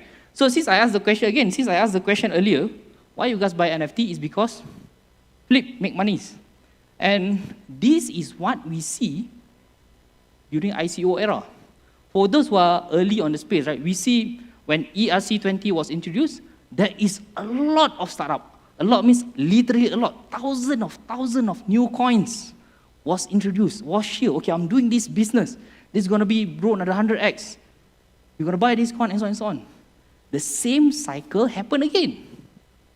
Right? The same cycle happened again, but in a mass of NFTs. So there's a quote stated that 90% of NFT project now will be zero. Yes, it is possible. And that's why it's very crucial for us, because Pentas is here for a long game, and what is the true potential of NFTs is we need to see NFT must solve real world problem. Right? It needs to solve a real world problem. If it does not solve real world problem, it will only circulate among that 4%. So, anybody here, because of course, most of us, we heard about BAYC and all those stuff. I'm not going to touch big project in Pentas, right? Some facts. Do you know top 3 project in Pentas, their floor price still higher than their minted price? Even the biggest NFT project right now, right, like BAYC or CryptoPunk, some of it take a huge impact during this bear market. But top 3 project in Pentas, they continue to maintain their floor price. Okay, I'm not going to touch on that. But the most crucial things, because since the topic is actually NFT beyond JPEG, what is the future of NFT? This is what the community in Malaysia has been building, right? Of course, we see NFT have been traded with XX amount, maybe 100,000, 200,000, 300,000 or whatever projects. But during this session, I need to make people realize that NFT will remain existence, right? Of course, again, it starts with a big hype, big news, and we know the trend when people write about NFTs, it's all about the money. 1 million, 20 million, 69 million has been traded. But in order for us to survive another 2 years, 3 years, 5 years from down the road, it's actually all of those stuff, right? We need to solve real world problem. It's not only about the money, it's about how the people are going to utilize this technology into a real world benefit. So this is some of the example that people have done it in Malaysia. There are multiple campaigns. This is one of the quite prominent. What they do is, you know, there's a students in Malaysia, we call it the native indigenous people in Malaysia. They are very young kids. They draw, and the teachers there, they scan an NFT and sell it. So because of that, they manage to raise funds, right? Of course, for school, sometimes school depend on the government if they say the government need to give funds. But because of the NFT technology itself, it enables all of this. And they manage to raise quite a lot of numbers of funds. And they buy iPad because of that, right? So yeah, build social impact. This is what we need to see. And of course, again, NFT start as a trading degen, but the future of NFT is there is a market correction. And what is that market correction? This thing. Okay, next. In Pentas, as of today, we have about 12 projects, strong, prominent projects that utilize our API to build stuff beyond JPEG. Right? These are the 2 examples. What they are doing is, Pentas is an NFT platform where you can mint, you can sell, you can trade. Same as other marketplaces, yes. But we really focus on the true solution of, we don't want people to degen flips. If you want to do that, yes, you can. But whatever it is, whatever content that you see on the platform, whatever content that you see, it has been filtered out, clean, so that those are the true builders. If let's say you are building a layer 1, right? What makes a layer 1 a win? You need to bring trust of the developers. You can do a lot of promotion, you can spend a lot of money, but if you did not attract the developers to build ecosystem around your layer 1, you're not going to succeed, right? So that's why when we build the marketplace, the first target is we engage with the developers so that we tell them the future of NFT is beyond a JPEG flippings. And I'm tired of it. Since last year, you see, every single day there's a thousand of 10K PFP project coming out. Either it is on OpenSea or either it is on Magic Eden and so on. And it's about time when people realize 99% are going to fail, right? Who is the one on the market who is building a true solution, which is to solve real-world problem? So we engage with the developers to build ecosystem around Pentas, and these are the two examples, which is already exist and already deployed right now, right? Next, we have someone from Minted. Can I hear from Minted? Yes, okay. So you see, again, it's beyond JPEG. If the technology itself is so powerful, where what if NFT is an event is a ticket to an event, right? So people start with, okay, I buy NFT because I want to degen, I want to flip 100x to 100x, but the true solution, which is this, you can get it on Pentas, okay? These are NFT tickets for the Minted event. Malaysia first NFT conference, yes. So people use NFT as a utility, true utility. And I give you an example. Imagine your favorite artist, right? Your favorite artist, favorite singer, favorite songwriters or whatever, going to host a very huge concert, and the ticket is NFT. That is a memorabilia. So you don't need to, okay, I'm going to spend certain NFT project, I hope that I'm going to gain another 100x, and it fails. You'll feel frustrated. But what if you bought a ticket? You already utilize it, you already consume its value. This is where NFT is so relevant for a decade ahead. And this is the narrative that we are playing and that we are promoting. So these are the two examples. Again, this Minted event. This is a few community members that they do. What they do is actually courses. They advocate people about blockchain and cryptos, and they use it as a membership, as cheap as 0.001 BNB. So which means in Pentas, of course, we do support a BEP 155. For those who are not familiar, what is BEP 145 is editions, okay? You can mint up to 100 million editions in Pentas. So example, you can issue a conference ticket. So which means once you bought it, you will receive a private link or whatsoever, and then you can attend that. And this is what we are trying to promote. This is what we see the true potential of NFT. And this is very interesting. And why I put it here is because anybody from Malaysia? Okay, now I need to see. Anybody from Malaysia? Have you guys heard about Miasat 3D yesterday? Anybody heard about Miasat 3D? Yes, Malaysia is launching, already launched. We are launching a new satellite. Previously it was Miasat, now it's Miasat 3D. And this satellite is mostly for internet coverage. And to memorize this, one of a huge country event, actually they issue an NFT. So it's about 600 NFT will be minted in Pentas. So this is part of a historical moment for a nation. Right? This is something like, before this, of course, people do with post-Malaysia, with the stamps, okay, any special event. Post-Malaysia want to issue an NFT, right? Stamp. Yes. So now, because of the narrative that we are trying to bring, this is a huge movement. And it goes back to the first point that I mentioned earlier. If you are building into this space, are you going to target that 4%? Or are you going to target that 96%? And what is your mission to achieve that 96%? It must be easy entrance. It must be, you really need to solve real-world problem, right? Utilizing whatever that you have, solve existing problem, and yes. And this is, again, one of the campaigns that we do with them. There are a few more others. There is, again, another tickets. For those who know, Tun Dr. Mahathir. Tun Dr. Mahathir was a Malaysian Prime Minister. Okay. There is a gala dinner night where you can buy NFT on Pentas. So if you own it, you can have a dinner with him. There will be a table. I think it's limited until 12 seats. I'm not sure how many is already, but a few tickets already sold out. Only the VIP is left. So for those who are interested, you can look into that. So again, NFT is being used as a real-world utility. Right? This is the future. All right. And what's next? I'll give a few examples. What is the things that can possibly happen next? Any idea? Any thought? What's next?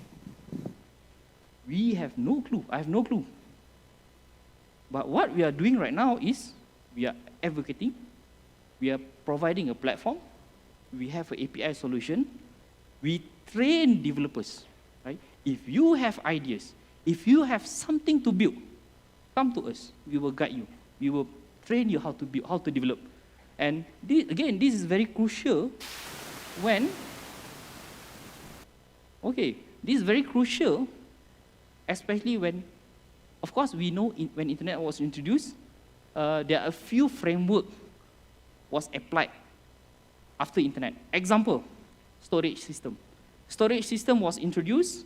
Before that, internet is just an encyclopedia. So it means you go there, you type website, you open the system, that's it. Right? Storage system was introduced. Because of storage system, people start with social platform. And because of social platform, it grows into e-commerce and so on and so on. So what we see right now, I already give like 3 examples, and there's so much potential that you might not know, right? The things that can spark further innovation is speed. It always goes to the trilemma, right? It can be speed, scalability, and so on and so on. What if one day, I believe everyone here, you use social platform, either Instagram, Twitter, and how many of us remember when is the first photo we upload on the internet? Anybody here still remember first photo you upload on the internet? Nobody remember, including me. Right? What if there is a social platform where if you upload, the content is yours. It's no longer about degen, it's no longer about flipping. Okay, I buy low, I sell high. No. It is so embedded into your day-to-day life where at that time, people already forget the terms NFT. I don't like the terms of NFT. I would say it's so technical, right? People might forget the terms of NFT as same as we forget www. www, anybody can answer what is www? World Wide Web. Do we care the terms of www now? We don't care, right? This is what I see for NFT, right? There's so much potential. Again, it was introduced as a technical terminology, but I believe the near future, there's going to be a lot of things going to build on top of it. So, before I wrap up, this is what we are building right now. The true potential of Pentas is basically our core, right? We are the marketplace that built everything from scratch. And why I say this is because most of the marketplace, they rely on some other marketplace API. Example, OpenSea. Of course, OpenSea have their own API, but most of marketplace that built after that is actually they rely on that. And we are building it on BNB chain, which is we built the core of the platform. And this is the one that will give you true potential of the near future. Again, why? Because I did give a few examples where marketplace is just a tip of the iceberg. What you are seeing is, okay, you can buy, you can sell. That's the tip of the iceberg. Corporate solution, again, it can be built on top of it. Based on the API, there are so many things that can build on top of it. So yeah, based on the example I gave earlier, I hope that it creates interest, right? I hope that it shifts your initial opinions about NFTs. And this is here and there, news about us. For those that didn't know about us, our marketplace go live on 21st of August last year. Right, it's about how many months? 8 months, 9 months. This is the coverage on ASEAN region. So again, why we are doing this is because it goes back to our initial strategy. Instead of tackle that 4%, we need to solve the massive adoption of 96%. If you do that, and even now, statistically, 80% of users in Pentas, they come to Pentas and NFT first before they understand what is blockchain. It's a true fact, right? And this pattern is so healthy that even though some of them come in the bear market, they are still there promoting and believing in the concept, and they are continue building. So that's why I think the narrative is very important. The future of NFT is there, but the ones that most crucial for us is, again, we need to solve real world problem. We need to give value first, and if any project done it right, you are the one gonna last a decade or even more. So that's all. We are Pentas. Your stage, endless possibility. Thank you, guys. Wow, such an amazing session. Thank you very much, Mr.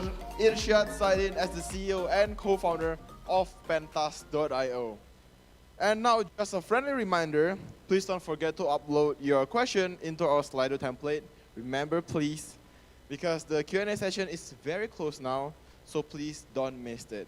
And now, ladies and gentlemen, we will be entering a coffee break session, and we will be back at 15 minutes. Thank you very much.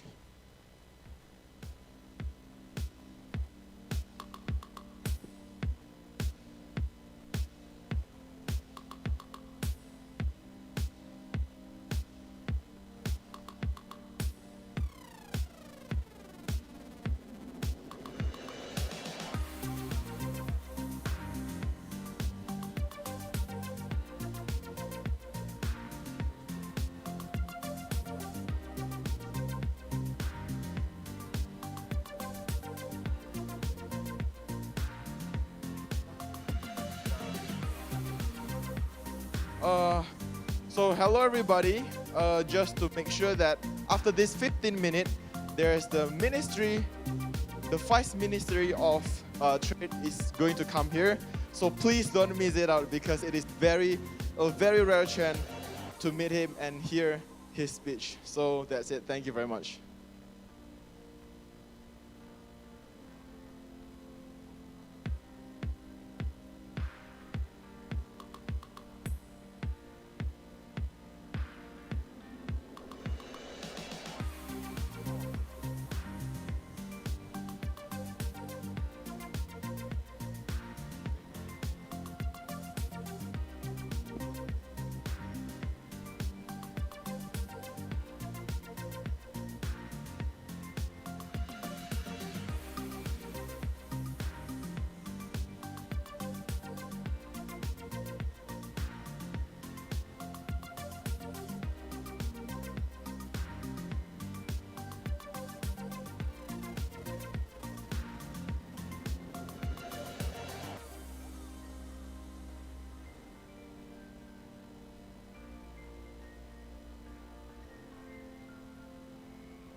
is this?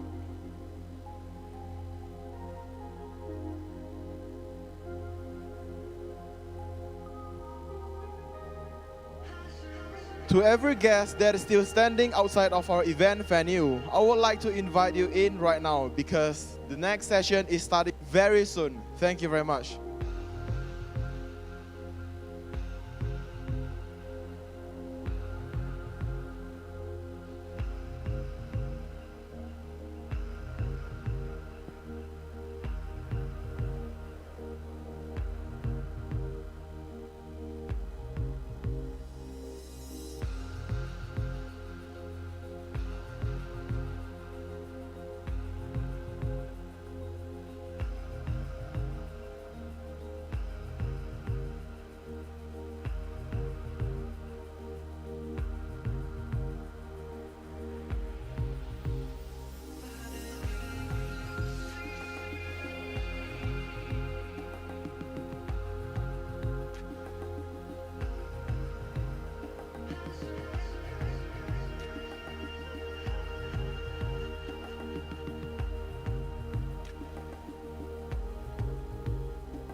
For every participant that's still standing, you can please be seated because the session will be starting very soon. Thank you very much.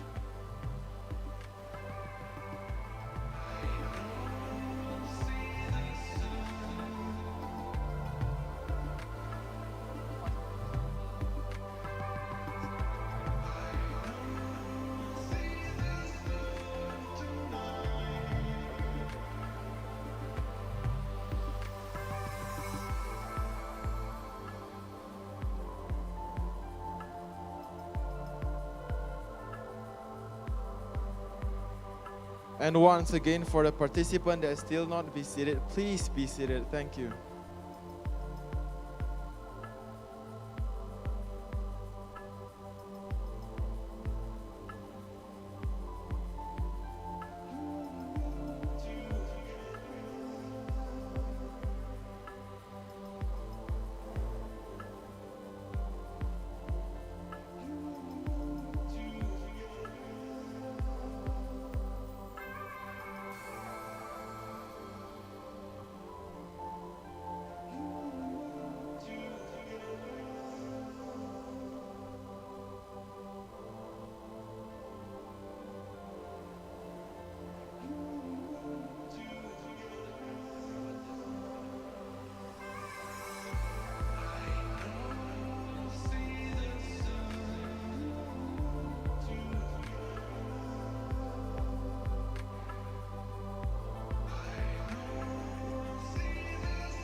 And now, ladies and gentlemen, I would like to invite all of you to please stand up and welcome our Ministry of Trade, Mr. Jerry Sambuaga.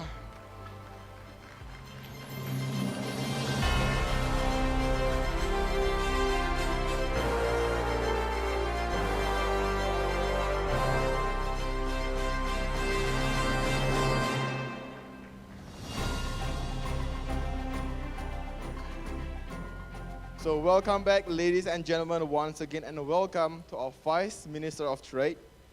And I really hope that all of you really enjoy the coffee break well. And now, without waiting any further, coming up next, an amazing session with the title, Indonesian Crypto Market Insight. That's going to be brought by the Vice Minister of Trade. Let us give it up to the Honorable Dr. Jerry Sambuaga to the stage. Thank you very much.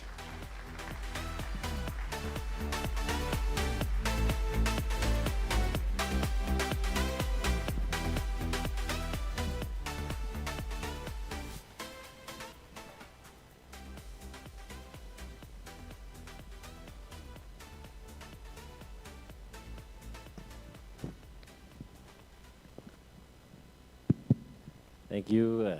Good afternoon, everyone. Happy to be here. I come with my delegates, with the Trade Attaché, Pak Deden from the Ministry of Trade of Republic of Indonesia, and also some significant players, I would say stakeholders from Indonesian, and I'm very delightful to have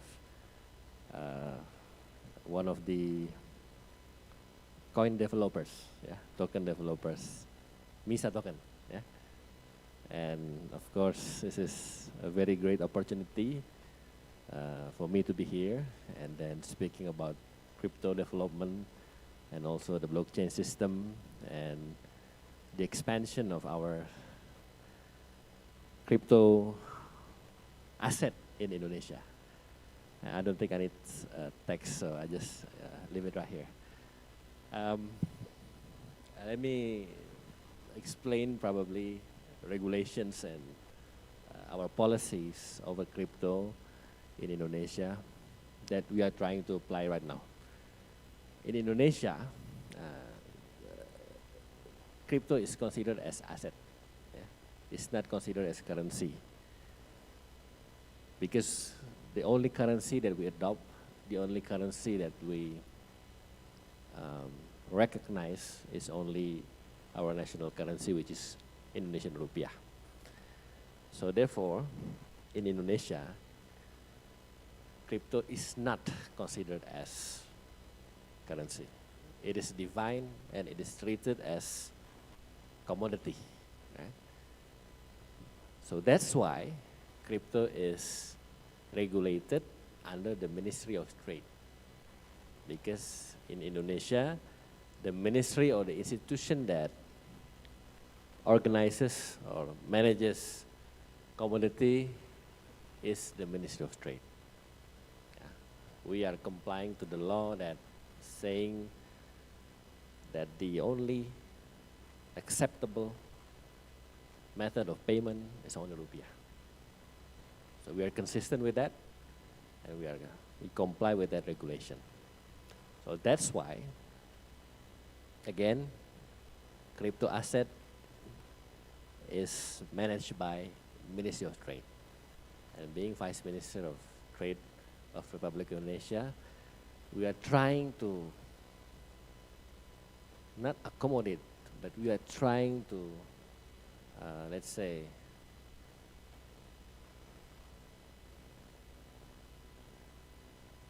organize some supportive circumstances for crypto stakeholders.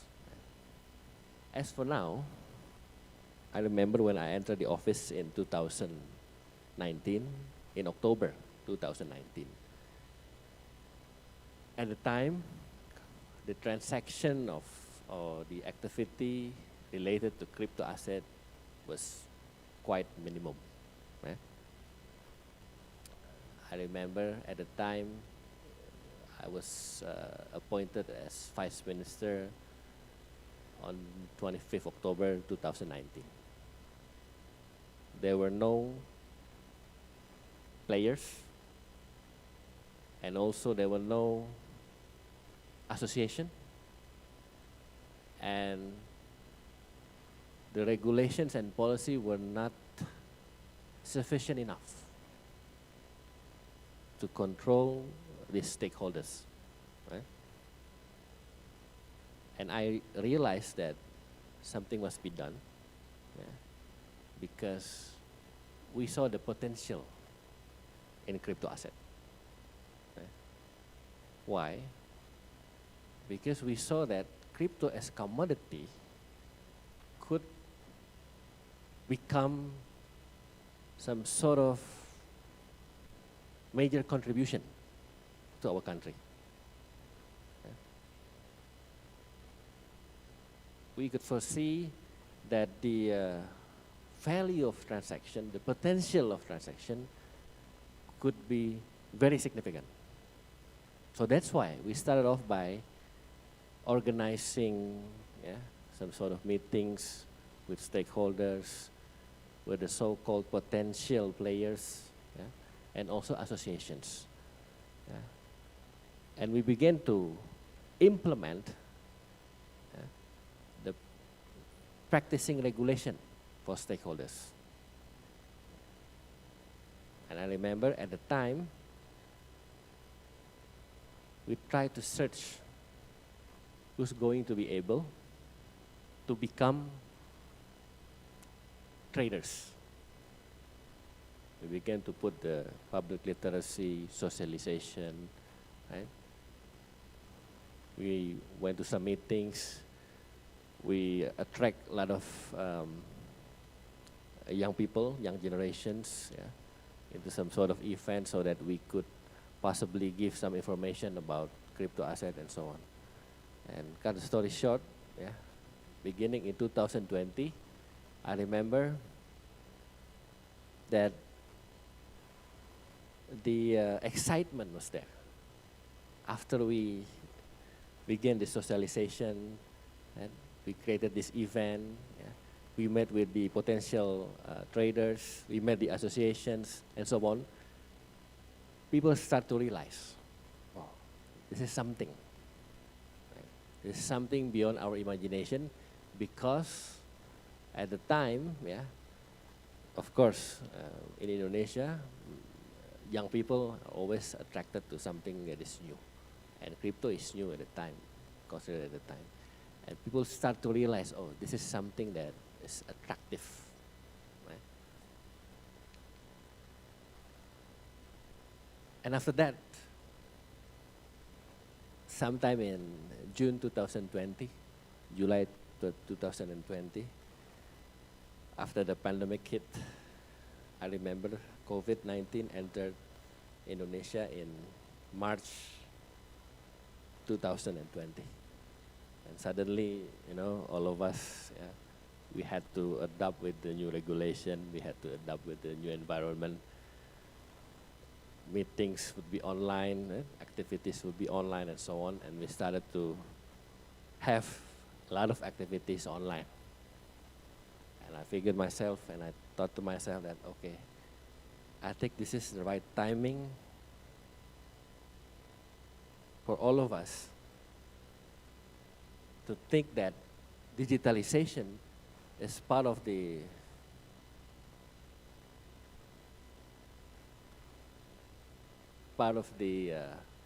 requirements that we need to do every single day. After that, because we used to start doing things online, all activities online.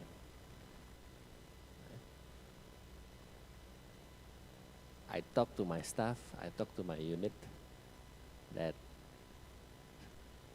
specific regulations must be managed for crypto transaction. So we begin to create the requirement, the prerequisites for crypto traders, for transactions, even for the entities that are required for crypto transactions and so on. And suddenly, yeah, the numbers were growing. These people who are interested in buying and selling crypto are emerging. And according to the data that we receive, in December 2020, the transaction, I remember, was 64.9 trillion rupiah. When I entered the office, there was no recorded transaction. So within less than a year, ladies and gentlemen, the transaction hit 64.9 trillion.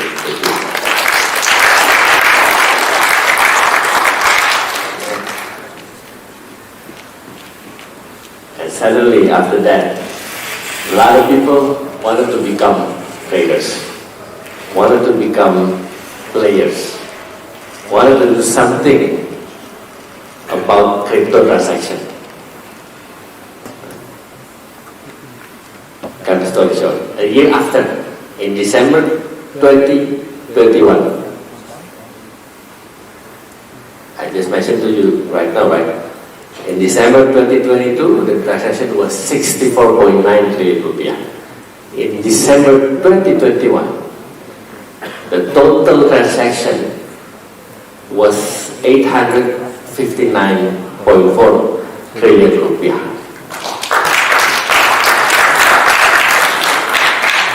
So that's a lot. Seeing this excitement and seeing these achievements, the increase of total transaction in crypto asset. A lot of institutions wanted to be involved in crypto.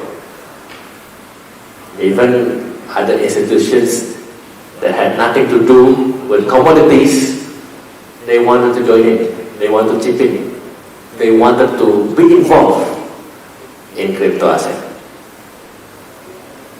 But I talked to other institutions in Indonesia. The only institution that is supervising crypto asset is only Ministry of Trade, because this ministry is dealing with commodities. So other institutions such as, let's say, the Federal Reserve, right? The Financial Services Authority, they cannot be involved in this crypto asset commodity transaction. But eventually, of course, we will be dealing with them in terms of, let's say, the side business of crypto asset. But the essence, the main regulations and the main policy should be under Ministry of Trade. Currently, we have 25 traders right now in Indonesia. And as for now, we have 229 tokens that are recognized by Indonesian authority. Indonesian authority that is specifically dealing with this under the Ministry of Trade is called Bapepti. Bapepti is the special body for commodities under Ministry of Trade. So can you imagine, out of approximately 18,000 tokens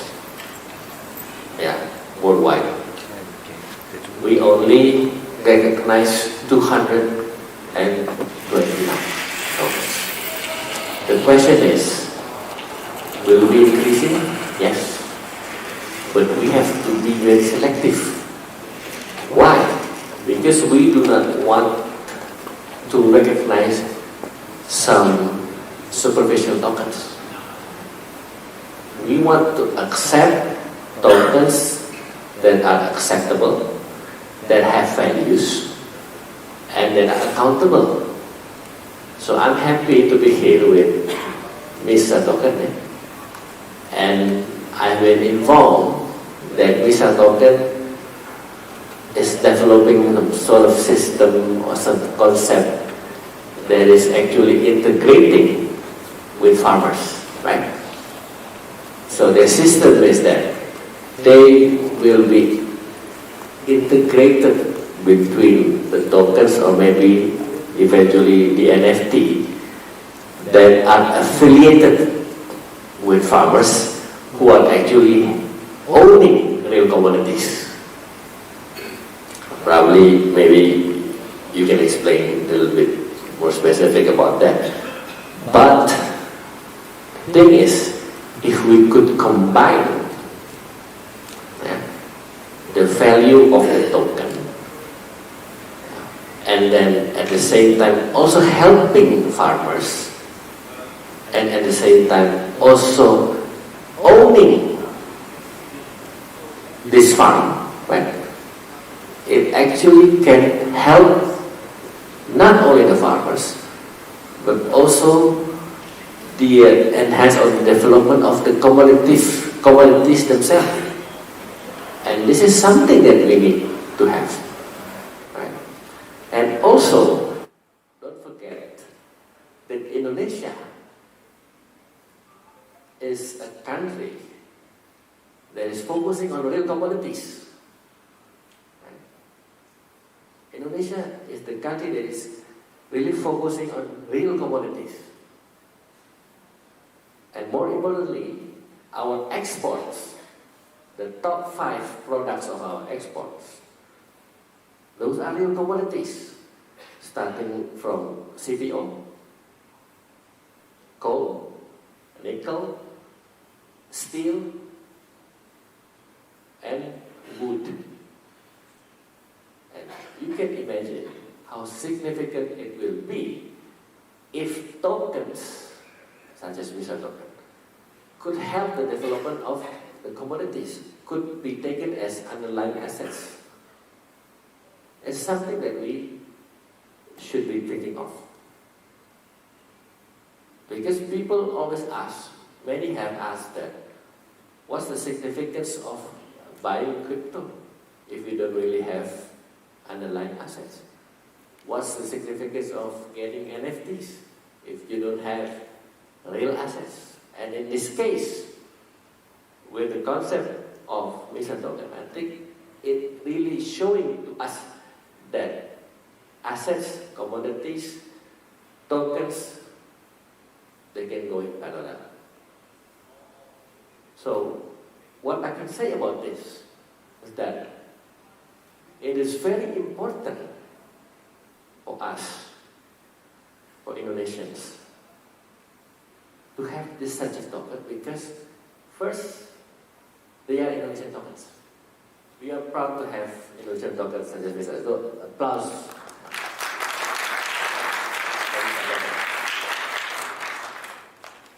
And I always say in every forum that cryptos, NFT, if we could create, we could produce some sort of original products, local products from Indonesia. It also means that we could expand our export, we could increase our export more significantly. Just so you know, ladies and gentlemen, in last December 2021, we hit a record of surplus of our trade balance of our total trade balance with a number of 35.34 billion US dollar. And that is the record, has surpassed the record since 2011.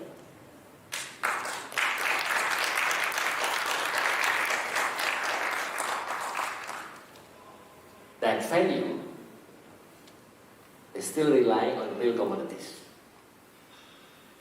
CPO, coal, nickel, steel and wood. But if this time we can include digital products, digital commodities or crypto assets, I am quite sure and quite optimistic that we could have more surplus of trade balance and we could also show to the public that digital products and crypto assets in the future. Because we, right now, all of us,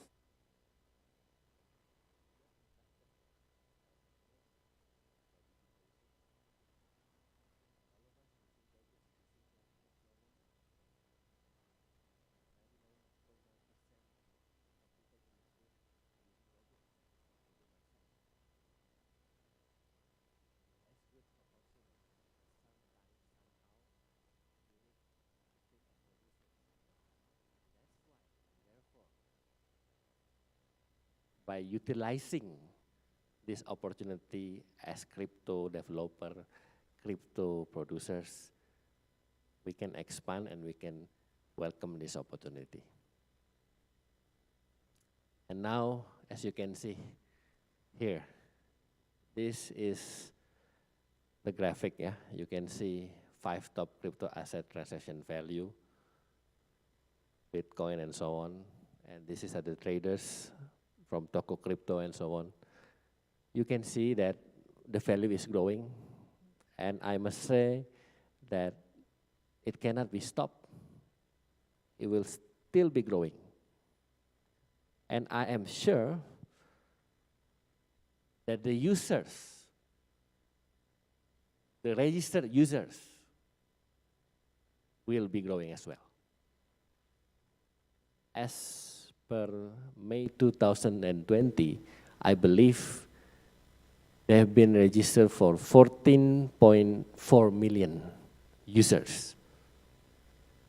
So if you do the KYC, they will give you by name, by address, completely accurate. Right?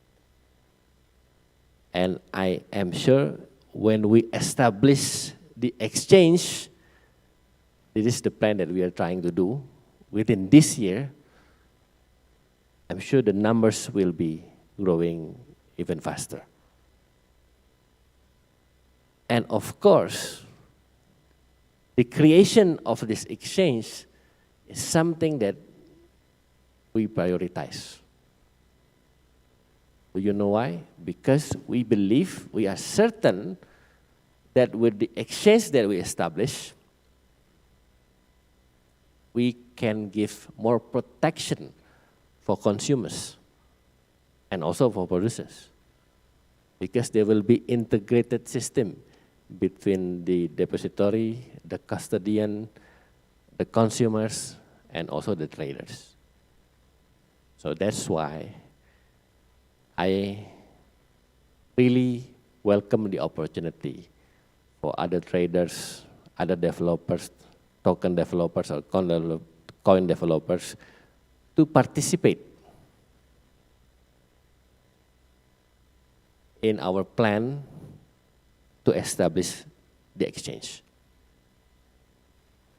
Hopefully, by the end of this year, in 2022, we can have the exchange, and if it's established on time, by the end of this year, this will be the first exchange in the world that will be managed by government.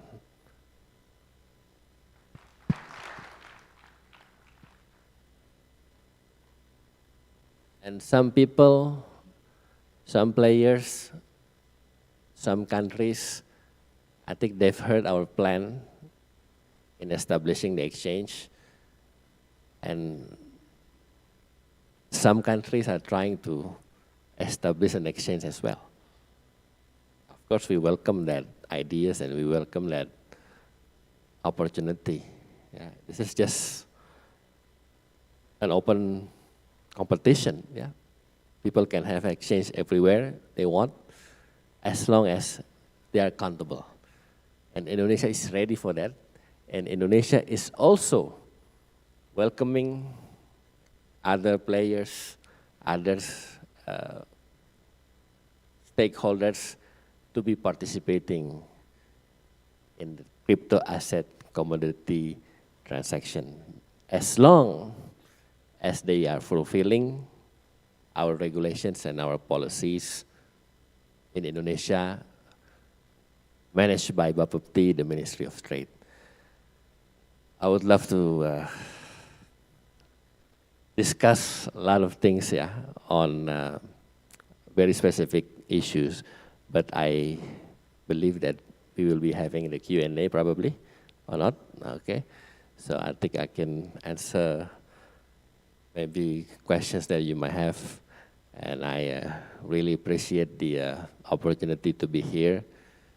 I'm really happy that I can share this with you, but last thing I would like to tell you is that crypto commodities, crypto assets, digital products, these are the things that we have to look further.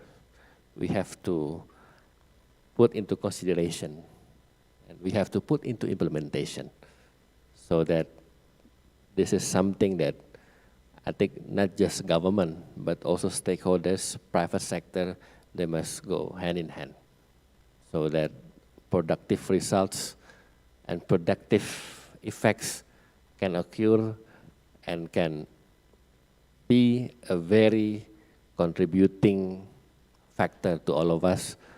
Because again, digitalization or digital products they are our future. Thank you.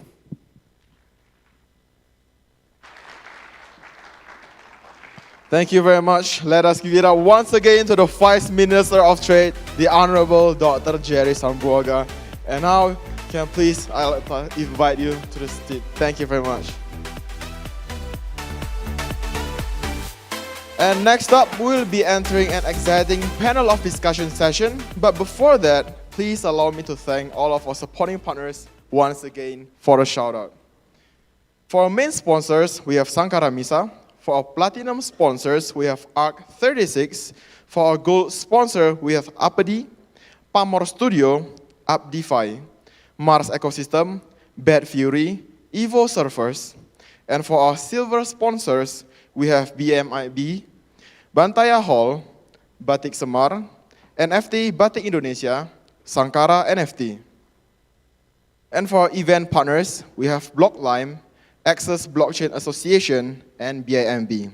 Last but not least, for our featured participants, we have Mars Ecosystem, Fyro, Not Real, Pentas.io, MX Global, and Ape Labs.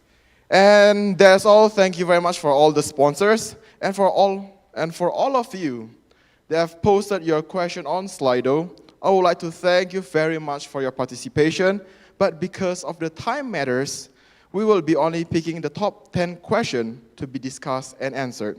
And now we will be entering the Q&A session, which surely the question posted will not be answered by me, but the answer will be answered by those incredible speakers who are professional and credible in this industry section to answer the question.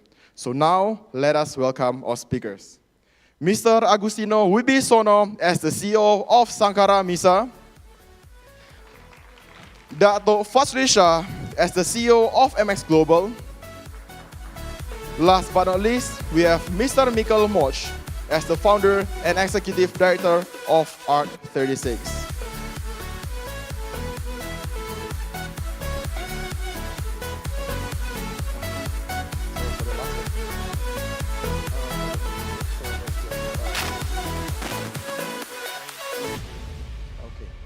And last but not least, of course, our honorable guest. I would love to invite Mr. Jerry Sambuaga to please enter our stage and join our Q&A session. Thank you very much.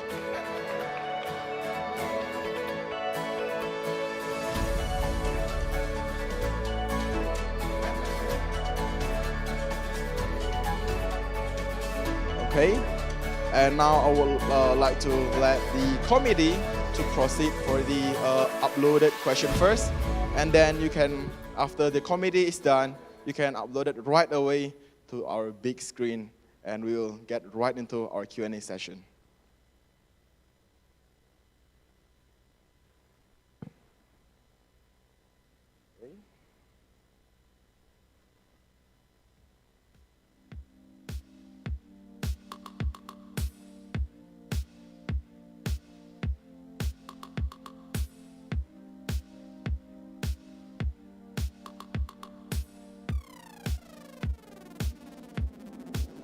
Okay, sure. Maybe we can pick some more few questions first that you have sorted out before.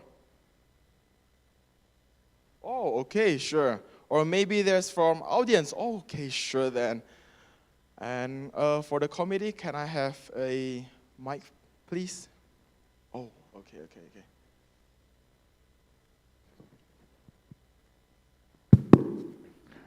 Hi, thank you. Good afternoon. I'm William from Nusantara Gaming Guild. So I have a question for Mr. Jerry. So we are a project that is from Indonesia and for Indonesia, and we are also involving a lot of Indonesian people to give them a job and an opportunity for earning.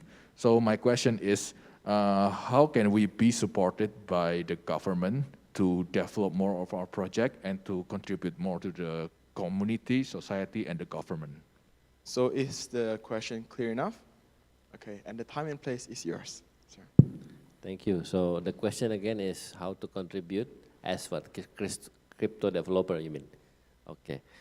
So I think,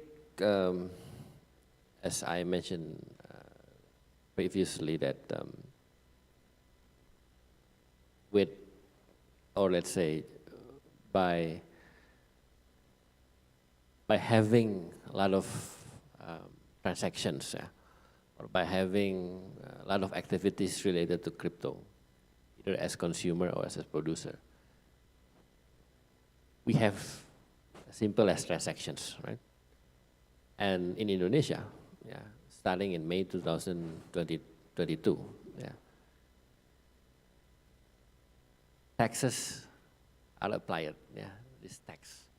So whenever we buy, whenever we sell, we will get these tax appliances.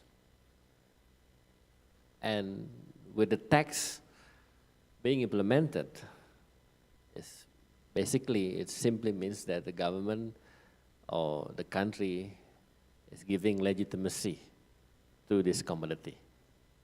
Right? And of course, it literally means that all the transactions will somehow, somewhat, they are contributing to our country. Because they're giving a lot of income, a lot of inputs as well. And of course, it could be giving this trickle-down effect to business communities. That is number one.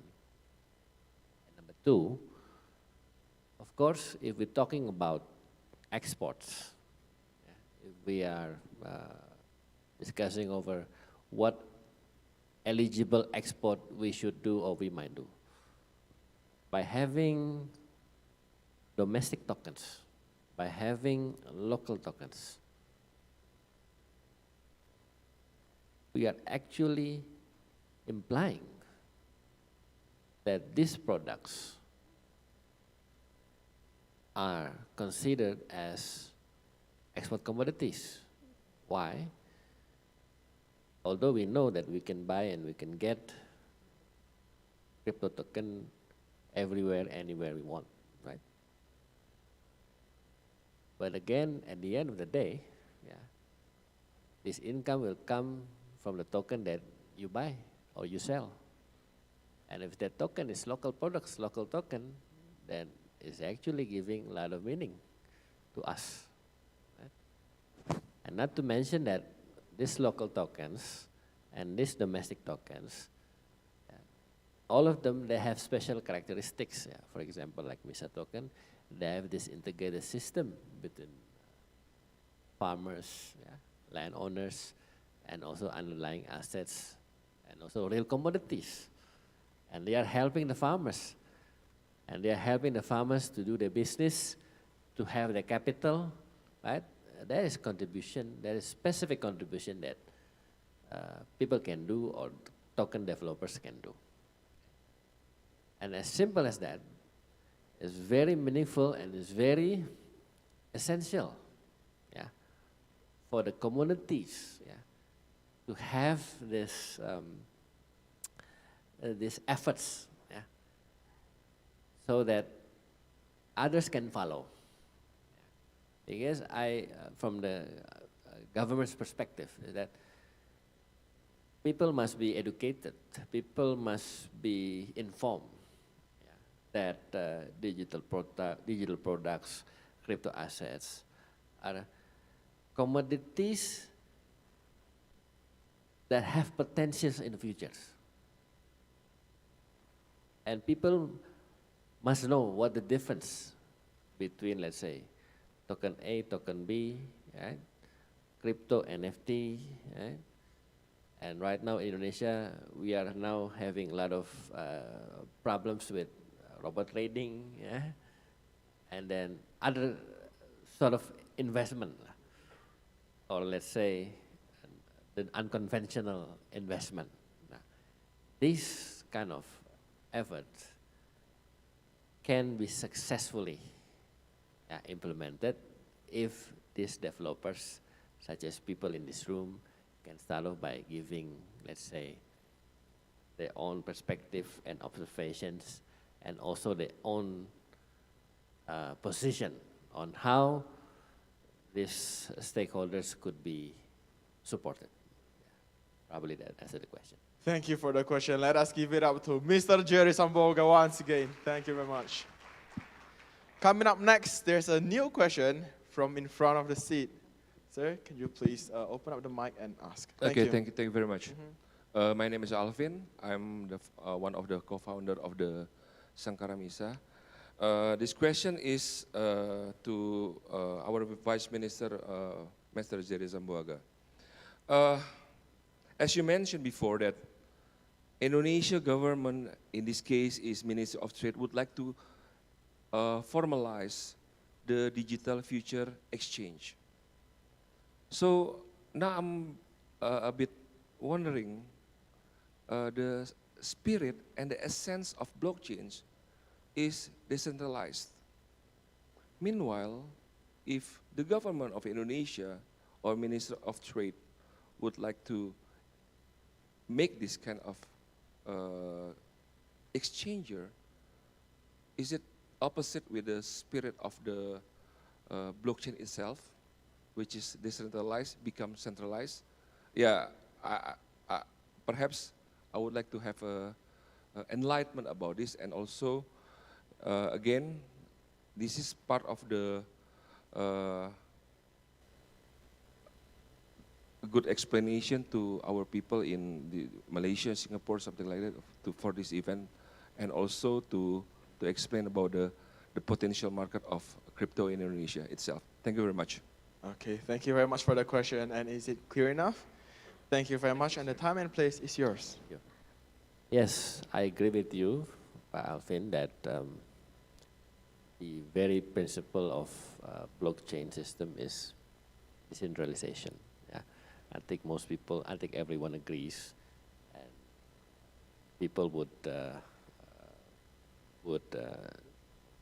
say that that's the fun thing about about a blockchain system.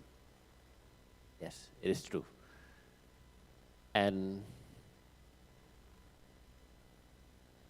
we don't stop this principle, basically. It is still a decentralized system, blockchain. What we are trying to do, what the government, or in this case the Ministry of Trade and Bapeti are trying to do, is that we want to create, or we want to produce a sort of protection for consumers. Right? Whenever they are buying or selling crypto assets in Indonesia. That's the idea. So whenever you want to do transactions, whenever you want to buy or sell, whenever you want to get this crypto asset, this crypto commodity, you get the protection. And how do you get the protection? By getting the product out of the exchange that we are trying to establish. Right? Of course, we can always get these tokens or this coin that are outside of our exchange easily. It's actually no issue. But there's a difference here. This is the purpose of the exchange that we are trying to establish. If you want to get the token, if you want to get the coin outside of the exchange of Indonesia, yeah, you take your own risk. But if we get the tokens or the coin out of our exchange, I can say that it's guaranteed. What is guaranteed? Yeah, the guarantee is that you will definitely get the proper tokens, and you will definitely have some sort of protection for your own investment, and definitely these traders that are members of the exchange, we can guarantee that those traders, they are safe And the consumers are also safe whenever they buy or get something from these traders in the exchange. So it's actually a measure or an instrument that we create so that people can be more safe, right? Can have good expectations, and people can have a guarantee. Yeah? Consumers can have a guarantee. And more importantly, yeah, by the creation of this exchange, we can also anticipate and we can also avoid this money laundering. And you know, all activities related to money laundering. And if you're talking about money laundering, it could diversify into a lot of types, yeah. Starting from, you know, drugs, narcotics, even terrorism. Yeah? These are the things that we are trying to anticipate. Because as you know, and I think all of us in this room, we are all aware that it is very easy to get something out of crypto token and use this to fund someone or something, right? Something dangerous or something harmful, right? It's easy. And how do we control that? We control that by having the exchange. So basically, two important purposes: consumer protection, and second is to anticipate and to avoid money laundering. But again, I agree, and I will always agree that the purpose, the essence, and the philosophy of blockchains is always decentralized, will always be decentralized. But the foundation of the exchange itself is just to differentiate between our market, our people, our segment, and outside of our market and our people. So this is just a matter of simplification, I would say, so that we can have more control over things that we would like to manage, yeah, in order to avoid negative things, negative issues such as money laundering and so on. Maybe that answered the question. Thank you. Thank you very much, Mr. Jerry Sambuaga, for the answer. And that is all for our question, our on-site question. And now we will move right into our Slido question. And let us see what will be it. So committee, okay. For the first question, it will be given also to Dr. Jerry Sambuaga.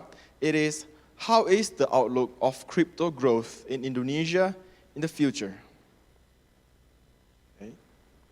Time and place is yours. All right, thank you. I'm quite optimistic, yeah.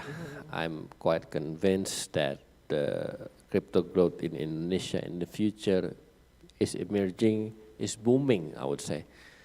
As I mentioned to you previously in my presentation, that the total value of transaction in December 2020 was 64.9 trillion. 2021 was 859.4 trillion rupiah. And in 2022, I believe, yeah, I have to say that I'm quite optimistic, yeah. By the end of this year, probably we can achieve 2 times probably than last year, yeah. And not to mention that we, if we successfully create the exchange, right, I think it will be even more, right? And again, when we have clear regulations and clear policies, yeah, over crypto, people have more confidence. That's the most important thing. Trust issues, right? Right now, we are dealing with these traders conventionally. Yeah, we buy from traders. Yeah, the traders sell those products to us and so on. But in the future, with the creation of the exchange, it will be more systematic. Yeah? It will be more organized. And by this situation, I think it is, let's say, it is quite sure that the growth will be even stronger, will be even larger. And I also suppose that the Ministry of Trade of the Republic of Indonesia, we are quite committed to supporting crypto asset development. As you can see, during my presentation, I think I mentioned to you that the numbers of the registered users, they were also increasing. Yeah. In 2020, the first year of 2020, when we start off doing this regulation and doing these policies, probably there were about 1 million registered users.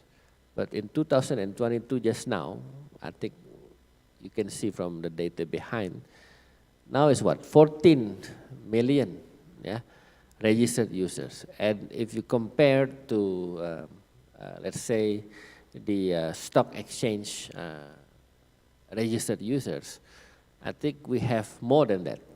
Yeah. Although the value, they still have higher. But I'm quite optimistic with the more registered users and then the growing values and also the supportive environment, we can have the numbers quite fantastic.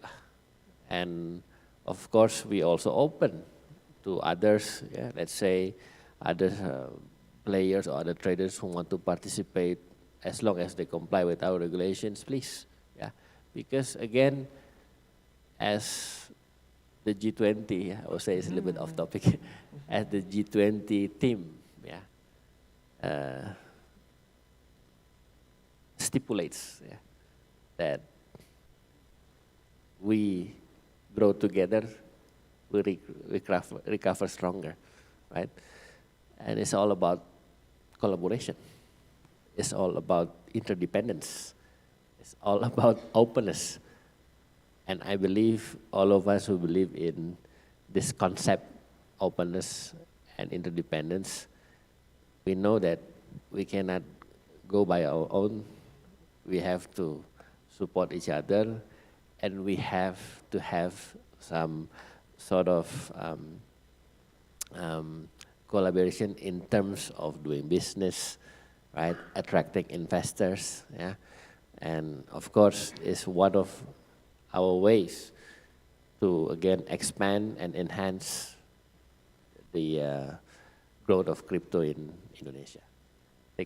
Thank you very much for the answer, Dr. Jerry Sambuaga.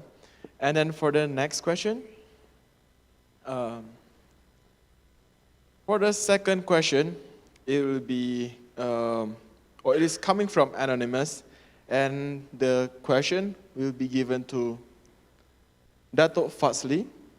And the question is, do you think Malaysia should have its own stable coin? Is the question clear enough? Yes. And the time and place is yours. Thank you. Okay, so first of all, welcome to the Deputy Minister. I hope you had a safe flight, and I hope you will enjoy. Probably the most fun place to be within an hour of KL. So there was so many things here in Genting, not just BNB today. So yeah, we get this question quite a lot, right? A lot of people who invest in crypto, they want a stable coin because they see something like USDT. First of all, I think we should recognize that there are multiple ways to establish a stable coin, right? You have an asset-backed coin like USDT. We have, of course, seen algorithmic stable coins, which you could argue maybe didn't play out so well. I'm sure many of you are familiar with the Terra Luna UST recent debacle.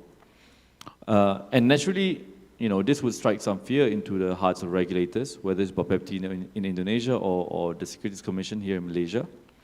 But there's just one data point, right? So if you peel back the layers and you try to understand what function does a stable coin perform, and so and you try to match that with the expectations of crypto users, you'll see that many crypto users are very creative about how they think they want to use stablecoins. And I use the term creative quite loosely, right? It's some of those creative applications of stablecoins, which is exactly why countries would not want to introduce a generic stablecoin. If you look at the main functions that stablecoins are supposed to perform, number one, zero or virtually zero volatility, right? That's the stable in stablecoin. Number two is the system interoperability. The fact that other decentralized systems will be able to then use that, not the store of value portion, but the fact that, the code that's associated with the trail as a stablecoin. And then, and the third part in that, that stablecoin is decentralized. I'm not a regulator, but from our understanding about the different approaches that we've seen in countries, all except for the decentralized nature can also be served by a representation of the fiat currency. So in the Malaysian scenario, for example, the regulations are such that there is only crypto to fiat trading on the exchanges. And in a practical view of a regulated space, the ringgit fiat within those exchanges performs entirely all of the market optimal functions of a stable coin. Yes, you can't just exchange it for USDT, you can't just exchange it for other stable coins, but I think we also have to be cognizant of the risks associated with ringgit flight or sovereign currency flight. The one major downside of not having a stable coin in, for a market that has a sovereign currency like the ringgit is the fact that you lose the interoperation with other systems. You can't just have it travel to a Binance or a Toko Crypto, and so that and it become traded or utilized there. Or you can't even use it in, for example, if you're in gaming guild, to be within the gaming ecosystem. But those are some of the trade-offs that I know that the regulators are considering here. Specifically for the Malaysian scenario, the central bank, so there are two regulators involved in cryptocurrencies, one directly, one indirectly in Malaysia. The Securities Commission regulates cryptocurrencies or digital assets, but all of the implications towards the ringgit fiat is under the central bank. And the central bank has announced earlier this year under the third financial markets blueprint that in the last quarter of 2023, they have planned to introduce a ringgit CBDC, so central bank digital currency. So I guess my takeaway from that is what the ringgit fiat does right now in the Malaysian exchanges already performs what the stability that you want or the lack of volatility you want in an exchange or that function in an exchange. And for everything else, we should probably look forward to the end of next year. Thank you. Thank you very much for the answer, and thank you very much for the question. And now, I would like to invite Mr. Mikhail Moch to the stage. And maybe you can please help? Okay. And for the committee, you can proceed to the next question. No, it's okay, it's okay.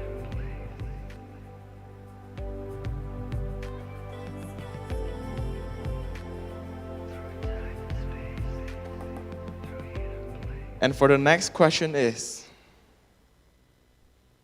please wait. Please wait. And then for the next question is the question for Mr. Agustino Bisono. And the question is, if you have underlying assets that generate revenue rather than pure commodities, even if it is tokenized, isn't this in effect a security? Is it clear enough? Okay, thank you. And the time and place is yours. Okay, thank you. This is very, very good question actually. Underlying asset that generate revenue rather than pure commodities, even this is tokenized, is it? Okay, we must separate the token and the commodities, like was Mr. Jerry Sambuaga is already told before. The commodities, the token itself is a commodities. The NFT itself is a commodities. But the plantation, the harvest, is also the commodities. It's the different way. If you buy the NFT, you buy the land of it and you invest on the plantation. After the plantation is on the harvest time, you get the product, right?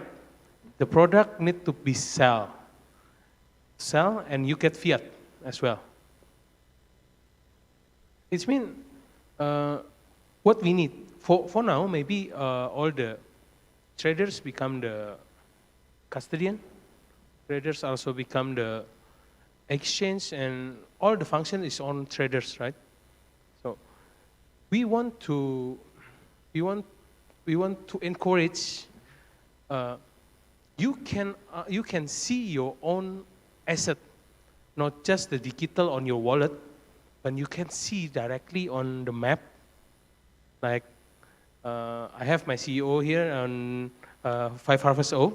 You can see your own land, your own NFT on the real world.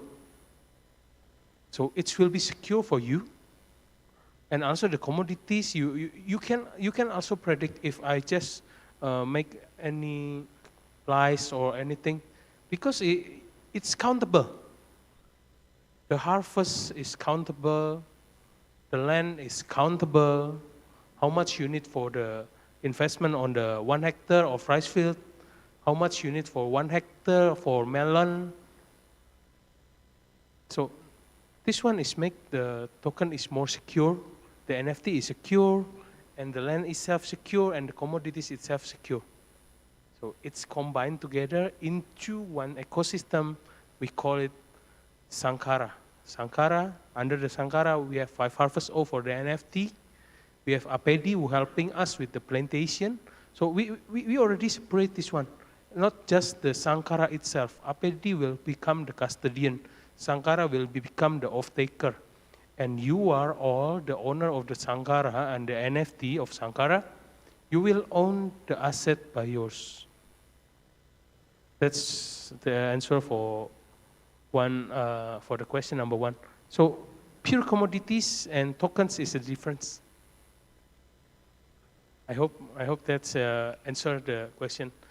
So both the custodian and everything, yeah, we already encourage this one. Hopefully can be fully support after. Thank you. Okay, this is Agus. You want to launch on stable, yeah, stable coin. Yes. Of course. For the second question is, Mr. Agustino, if you want to launch your own stable coin, what is the best collateral tool you will use? This question I think is related, right, with Dato' Fazli that I already answered. I don't know if Indonesia have planning or not for the CDBC or everything, but the things is like Dato' Fazli is already recognized. It's good to have maybe a central bank of digital currency, so government have their own digital currency. But what Sangkara is encouraged, one more, what is Sangkara is encouraged? We learned this from the Korea authority. We first list on, we do the IO, initial exchange offering on Probit Global. Probit is exchanger from Korea. But because of the regulation, Probit must have their own company or from Estonia. So what make they do that? Because the regulator say, if you want to trading using a Korean won, you need to become, you need to register on Korea Exchange, only on Korea Exchange. It means only for Korean. But this authority of Korea push the exchange to use Korean won as well, not just the USDT, not just the BNB, not just the Ethereum, on all fiat that we have on crypto. They encourage to use the Korean won. That's why, once again, Sangkara is thinking, as Indonesian, we have 4 biggest population in the world. And as well, Indonesian rupiah is, yeah, I'm sorry, Mr. Jerry Samboka, is we go to every country, we already do. Indonesian token is now, it's not good in the view of the world of token, because some say many scammer, many things, and we think to encourage. That's why I say on one of our mission is we want to bring Indonesian rupiah digital to the world. We want to encourage people not just to use USDT, but to use Indonesia rupiah digital. Whatever is this, Binance is already starting it. Binance create the BDR, Binance IDR, which I appreciate it as an Indonesian. Yeah, it's good. So, yeah, but it's need government support. But what is for the collateral? If you want to create a stable token, not like Terra Luna, yeah, you cannot put something unstable for guarantee as a stable. You must put a stable one to guarantee the stable one. It means 1 rupiah must collateral by 1 rupiah fiat. Exactly like that. So maybe the function of mean will be increased by the how much we have the rupiah fiat inside the stable token. If we only have 1 million rupiah, then we only can create 1 million rupiah digital. So that's what I think. For now, I think mostly stable token is not backed by the proper asset. Even the USDT and everything is backed mostly by loan. It's quite a risk for us, but yeah, every people is already used, right? The USDT and everything. Let's maybe encourage for all of us to become critics about this, and also to give the more opinion, to more suggestion to the regulator. Maybe that of Fazli for Malaysian is already know, and we have now here also from Asia Blockchain Association, right? Maybe to encourage the government to create because the transaction is already very big, right, for crypto. That's what I answer this. Thank you very much for the answer, and thank you very much for the question. And next up, as we can see, the question is for Mr. Mikkel Mosch. And the question is, what do you think about Indonesia local token? Any interesting insight? The time and place is Well, yours. thank you for that question. That's a very relevant question, not just for Indonesia, but for any person or company wishing to build their own token. I take a personal interest in asset-backed tokens. I am not a big player. I prefer stuff that is really backed by real assets. And it's always a challenge to build a new token from scratch, and especially so if you build it in a country that is not perhaps known internationally to be sort of a safe ground for financial transactions, such as Switzerland, Germany, whatever. So there are several items that require even more diligence and transparency than if you would build a similar, let's say in Switzerland, you wanted to build a token that bought farmland and sold it through NFTs, and you had a similar type program as we have here with Sangkara and Misa. That would face challenges, obviously, but perhaps less challenges in getting it over the ramp internationally than this ecosystem and this token. Can it be done still? Absolutely it can. It just requires a very, very high degree of focus on transparency and auditing.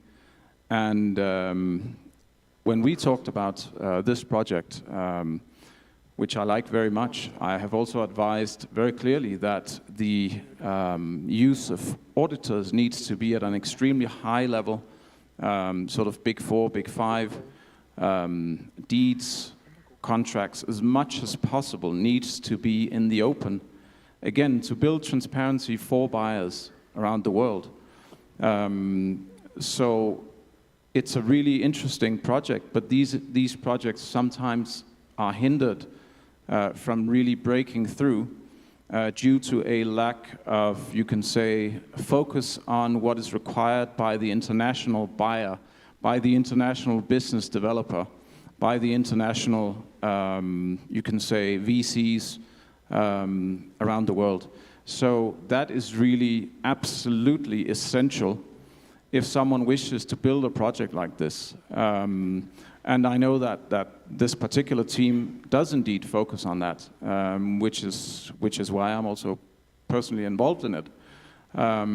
So I believe those are actually quintessential in building an ecosystem like this. Because to get money is not necessarily that difficult if you have a viable product and you ensure that the governance model is optimized for international breakthrough, and that's really the short answer to that, I guess. Thank you. Sure. Thank you very much for the question, and thank you very much for the answer. Let us give it up once again for all of us. And let us see, is there any more question that's been posted? Okay, so that is all for the question and answer. And now, I would like to say to all of our speakers in our stage, please stay first, because next up, we will come to the panel of discussion session with the title of Adoption of Blockchain in Government and Institution. But before that, I would like to add some more speaker, which is, and now let us welcome Mr. Harpreet Singh Man as the President of Access Blockchain Association Malaysia, Mrs. Lindy Han as the Business Development of iToken, Mr. Chu Lee as the BNB Ecosystem Coordinator, Datuk Fazli, which is already in here, and then there's Mr. Ivan Huang as the co-founder of Asia Blockchain Association, or Enigma Ventures, Mr. Peter Yor as the founding member of Angel of Asia Blockchain Association and founder of Crypto.cc.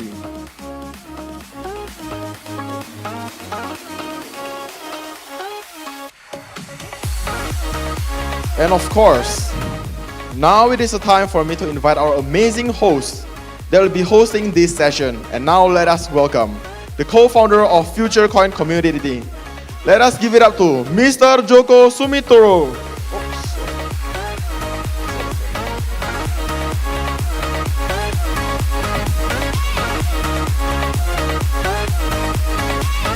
And that is it for me. And now I will be giving it to you, Mr. Joko. And the time and place is yours. Please enjoy it. Okay, thank you, Aldo. Wow. Good evening, everyone. Hi. Good evening. Okay, so this panel discussion, I hope all of you is not afraid of my question, yeah? Okay, so this panel discussion will about blockchain in the government and institution. So let's start it. Okay, so I have several questions. The first one is for Mr. Harpreet. Okay. First, what do you think about blockchain in government and institution? Okay. First of all, I will definitely like to welcome our guests to Malaysia, and definitely check out Genting. It's a beautiful city for you to go up and explore. And coming back to the question, I think there's a lot of potential, right, in terms of applying blockchain, even crypto and digital assets in the government space. Because if you really look into it, one of the biggest issues today is governments are trying to expand and create more services, but are not able to deliver them efficiently in a more efficient way, in a cost-effective way, and also to distribute the services across. So there is more responsibilities being taken up, but they have challenges of delivering them, right?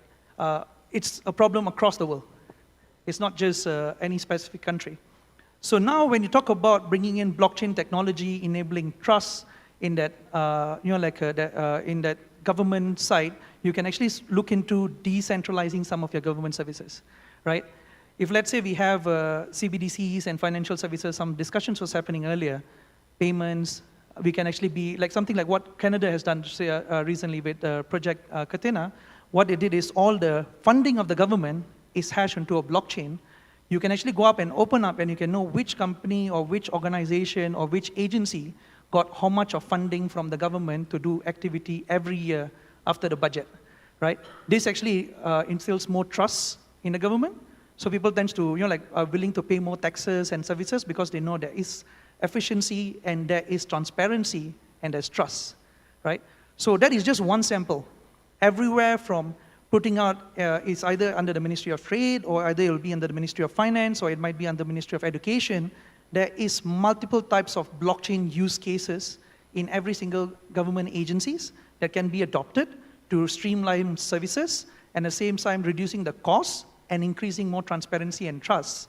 And I believe the future of governance and the future of what they call governments, it's actually decentralized. Okay, wow, thank you so much. It's very interesting. Okay, talking about the cases, I think I want to ask Mr. Chuli. Okay, so do you have a good cases that can help us to know about better the blockchain technology itself? Sure, for sure. So let me first start by expressing my pleasure and honor to be here with Vice Minister and all the founders, builders present today. So thank you very much. So that's a great question for me to answer. And I think, let me first start by separating the concept of blockchain and crypto. So most people are actually confusing both of them. And I would say blockchain is the underlying technology that actually powers crypto. And use cases, I think it's really varied, and there could be limitless possibilities. So I think since the Minister of Trade is with us, I can just cater a bit towards that. So let me start with a question, right? So do you know the frozen seafood that you get on the dining table? How old is it typically? Any guesses? That's fine. So I think on average, it's about a year old, the frozen seafood that you get.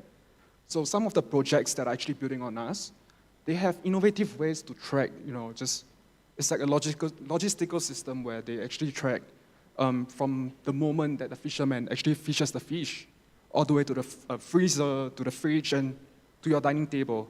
I think all this tracking can be simplified using blockchain. And that's just one example. Another example I like to bring up is charity. So imagine, from the moment you donate, you can see how the cash or the donation flows through the entire organization, and into the beneficiary's hands. This actually instills more trust and, different things that people can actually build on top of. And also something that I want to add to what Dato actually mentioned just now about CBDCs and stablecoins. I think it actually helps increase the financial literacy of the regular citizens of the country. And it also helps prevent problems like, money laundering, tax evasion. So I think these are just some broad examples of what I'd like to share today. Thank you. Okay, thank you so much. So many cases that we can visualize from the example. And the next question is for our Vice Minister of Trade, Dr. Jerry Sambuaga. Okay, I'm afraid I cannot go back to Indonesia after asking this. No. Okay, so how far Indonesia will adopt this technology based on your vision as a regulator? I think we can go very far. Yeah, that's the answer.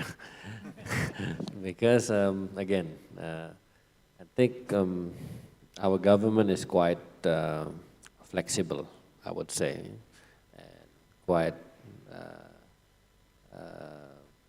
quite not only flexible but also welcoming the opportunity and the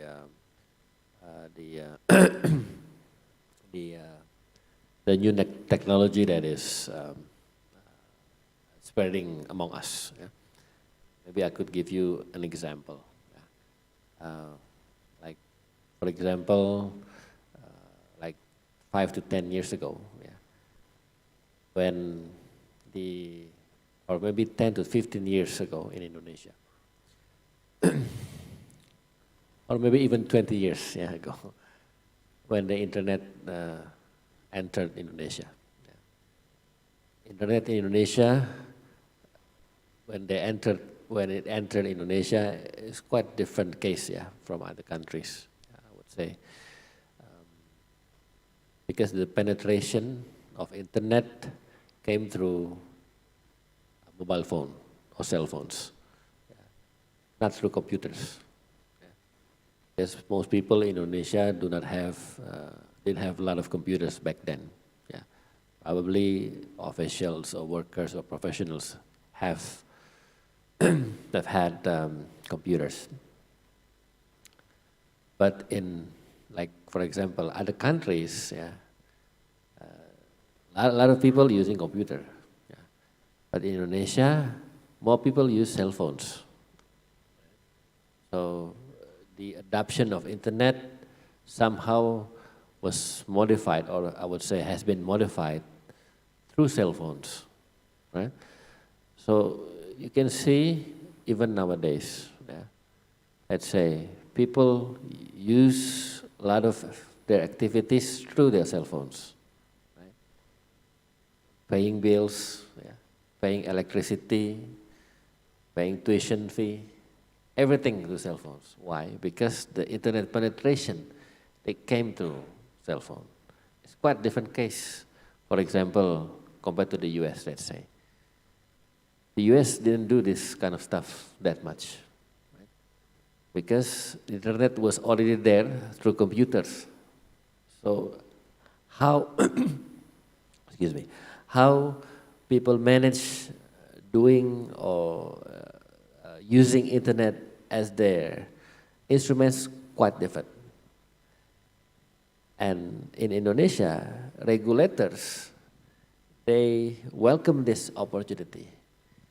They try to integrate, you know, the use of cell phones, the use of mobile applications, the use of banking services, yeah, through cell phones.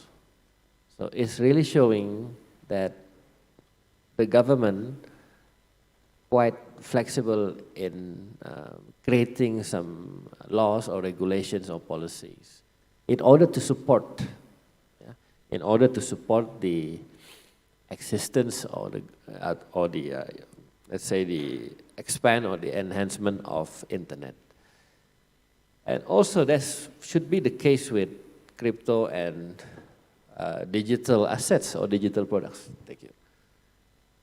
For example, right now, we are now giving a lot of opportunities for all potential traders to become a legitimate trader in Indonesia for crypto. Because up until now, we only have 25. We only have 25 traders. Back then, 0 in 2019 that was issued permit by the Ministry of Trade. But now 25. And the number is still growing. And many people are keen on becoming crypto traders. This is actually a proof that the government is welcoming the opportunity and is coping with the adoption of technology. And of course, seeing the chance of all stakeholders to be in the same position to welcome the technology improvement regarding to crypto assets or crypto commodity development. And we are also proud to say, we are convinced that such developments, for example, other blockchain appliances like NFT and metaverse, we will be looking forward to it. Yeah. And of course, we cannot work alone. Yeah. We need a lot of inputs and we need a lot of, let's say, advice or insights from the stakeholders, particularly the traders and the associations. Because as you can see, and I think all of us agree, that regulations always come second. Yeah. Technology, they come first. Right? Private sector, they come first. But regulations are a sort of instrument that are responding to this kind of improvements. And it is not too late to say that we are developing this supportive regulation. And it is proven that right now in Indonesia, we are welcoming all stakeholders to participate in the crypto commodities. Yeah? So I really believe that we can go very far, and we are welcoming this opportunity, and we are attracting a lot of investors, yeah? A lot of potential traders that would come in, not only from Indonesia, but outside from Indonesia, as long as they comply with our regulations and policies. Okay, thank you so much. So it is an open invitation for all of us who are actually in the crypto space to come to Indonesia and challenge the Indonesian market.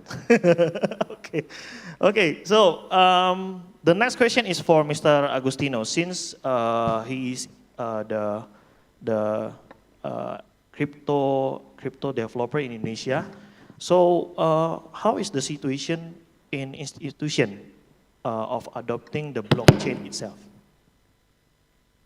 Wow. How is the situation in Indonesia? I think I don't have capacity to answer that, right? But because the authority is here, I don't have. But I will try to answer as well that I know. The situation for, the problem is this technology, this blockchain tech is already invented for almost, 15 years, 2000, I think 2009, the first Satoshi. Who is Satoshi? I don't know him. Until now, we never see his face, right? We call it Node 0, maybe, Bitcoin.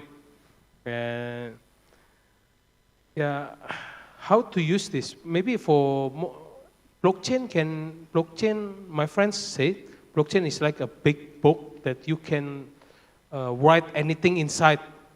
But mostly now it's used for game. I think Nusantara first here, and I have my friends there from STRT button, all Indonesian token, right? Plus is Kunci coin is coming here. I think we are all agree that institution is now, I'm sorry that I'm saying that, is not ready to implement this tech. I'm sorry saying this, but the market is not ready to implement the whole about the blockchain tech.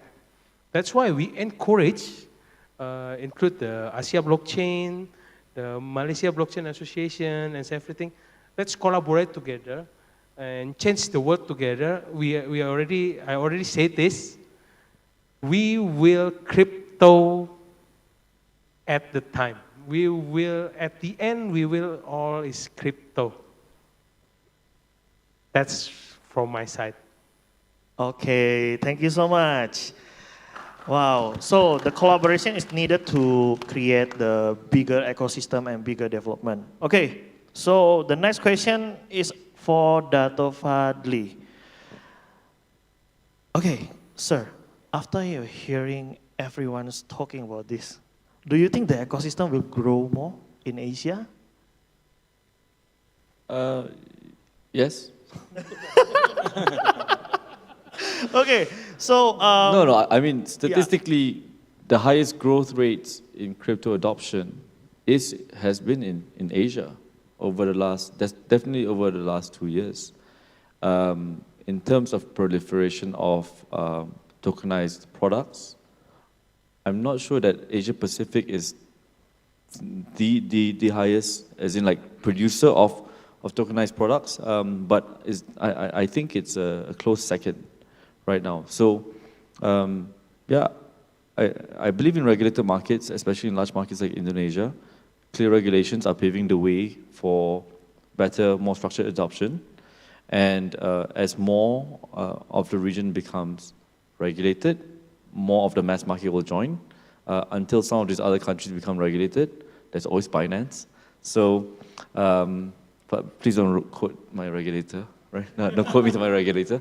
But yes, I think in areas where it's not regulated, many people who seek out crypto can easily access them. So Asia loves crypto, and that's a fact. Okay, thank you, thank you. Okay, so this question should be between Mr. Peter Yu and Mr. Ivan Huang. Okay. As you are from Asia Blockchain Association, right? So, do you have any interesting story of development in blockchain that you have overcome in your journey in the crypto space? Hi, I'm Ivan from the ABA, Asian Blockchain Association. Very happy to be here. Thank you, Dr. Jerry, for gracing this occasion. So let me tell you my history in crypto. I was in 2015. I actually exchanged some Bitcoin for Ether, which was Ether at the time. So then the Ethereum DAO hack happened. So I said, this is bullshit. I said I came out of crypto. I didn't want to go in until 2017. So when this DAO hack happened, I was very disappointed in crypto because I thought finally we had a chain that had some kind of a programming technology. It was just an advancement over Bitcoin just by itself. I was disappointed. But then again, I look at Ether today and I realize that every chain goes through an existential crisis, and if you can overcome this existential crisis, I think you survive. You get some kind of thing, what we call the Lindy effect. People believe in your chain, you can survive. So that's my story. Hi, my name is Peter, and thank you, Binance, for holding this event, and thank you to guests for bearing with us, and hope that my sharing would also enlighten you more. I started mining in 2009, and back then I didn't value the Bitcoins that I had, and didn't keep the private keys, as I shared with some of you. And later on, in 2013, I started Cloud Mining Singapore, and the government was very supportive because they actually had a PIC, Productivity Innovation Credit Program, where they provided 70% of your capital investment into equipment. And with that, I wrote in to receive, I said I was going to do data mining in the cloud, which is a mining server. And the reply came back with a pre-approval. So with that, I raised 1.5 million. We built Southeast Asia's largest cloud mining service. With that, we mined 1 million Litecoins and accidentally mined 1 billion Dogecoin. So when Elon Musk tweeted about Doge, suddenly we became a unicorn on paper. Unfortunately, I didn't keep the Dogecoin private keys again. So first lesson, always keep your private keys. Yeah. Second lesson, when we mined those coins and Bitcoin was 1,002, Litecoin was 24, and then the first crypto winter happened. China did the first ban, and that was Armageddon to us. Right? Bitcoin fell to 200, Litecoin fell to $2. This recent winter is nothing but a cool breeze. And here we are.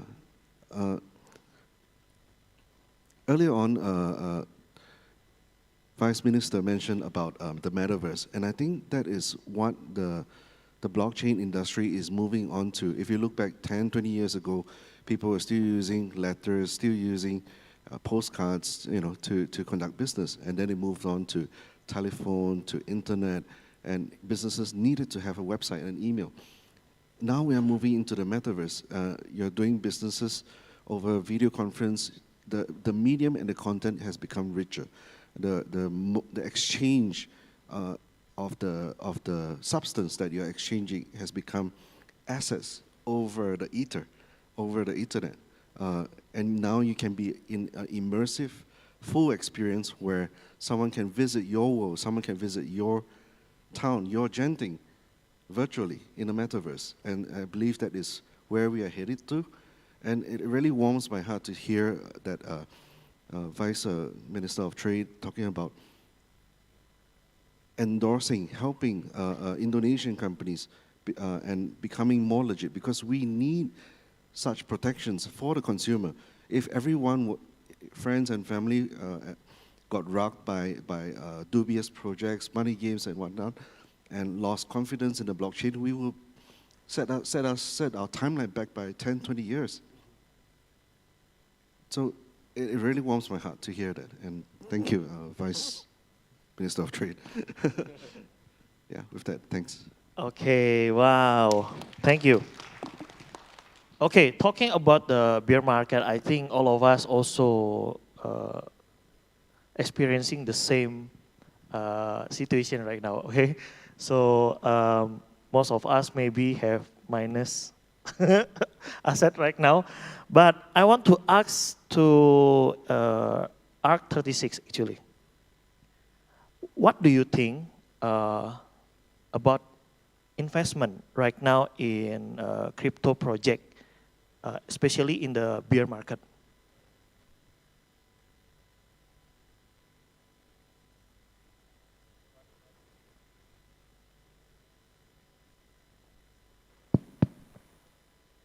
Hello. Okay, here we go. Well, that's a really good question, actually, and a lot of investors ask me that question. Both existing investors and people who are considering becoming investors, and even to the high-level sort of institutional investor. Why on earth would I even consider investing in blockchain projects or blockchain funds, hedge funds, et cetera, et cetera? And the answer is quite clear, that we can generate products that are counter-cyclical to the main tech stock development of, for example, NASDAQ.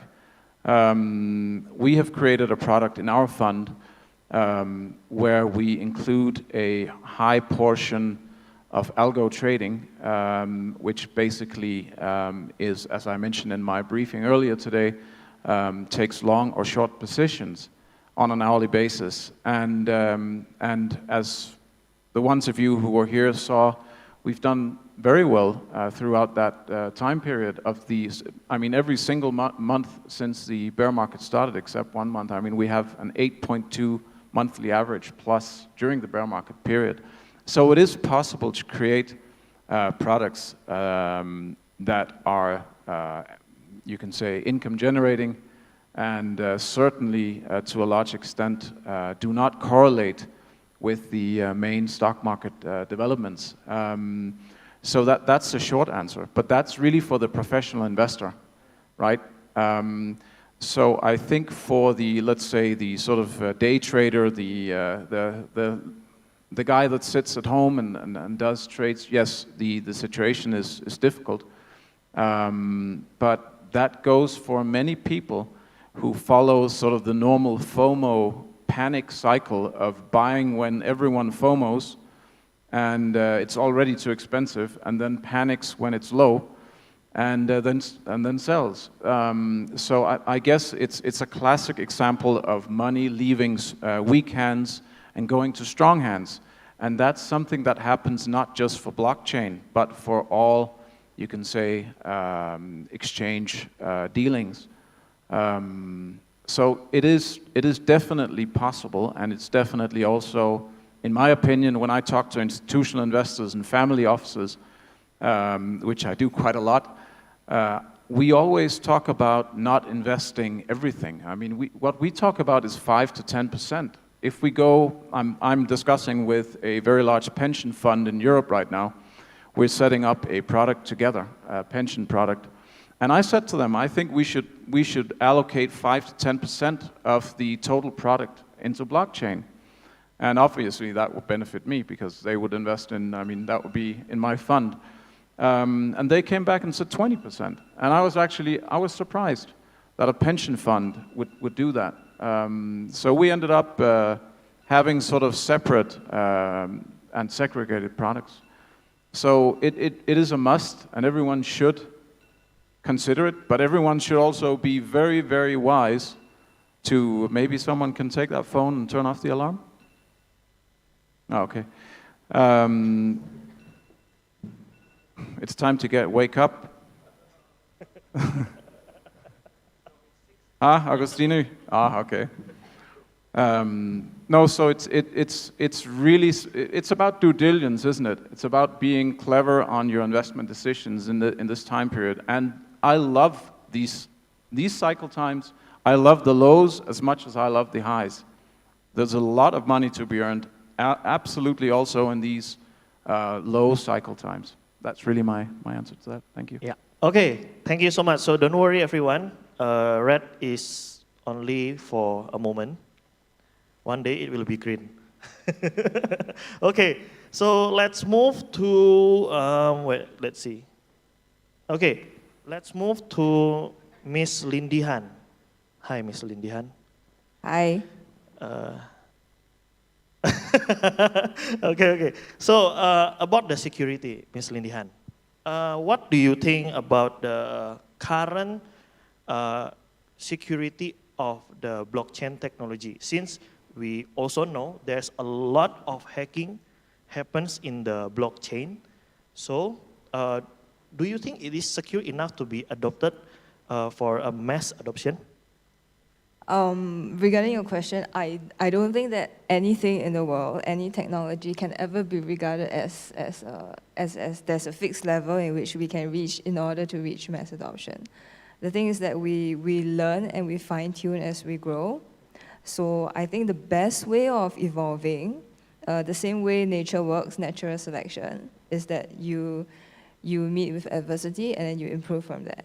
So if we are going to go ahead with the thought that nothing is ever allowed to go public because it's not perfect yet, nothing will ever happen. So I would say that maybe it seems in the media that blockchain has a very high level of hacking and all that, but I think it's just been blown out of proportion. Firstly, because it's juicy news, and secondly, because the people want to sell the news, right? And also because there's a higher incentive because of the privacy thing. You can just hack away some funds and you can easily get away with it. So it might not necessarily mean that there's way much more money scams. I mean, there's money scams everywhere, MLMs, etc. Not necessarily only in crypto. So I think we need to fix our perceptions on that as well. So yeah, so to answer your question, I think that any technology, as long as you launch it, if you launch an imperfect technology, it's still better than a perfect technology not launched. Yep. Okay, so everything should have a room of improvement. So we will be a better human. Okay, thank you so much. Okay, that's all for the question, everyone, because we want to have dinner. Yeah, I'm also hungry. So thank you for all the insight, everyone's here, especially for the Vice Minister of Indonesia. We can assure that this crypto adoption will be in a bigger wave in the future, so don't worry. And everyone, please give applause to all of them. Okay, I give back to our handsome MC, Aldo.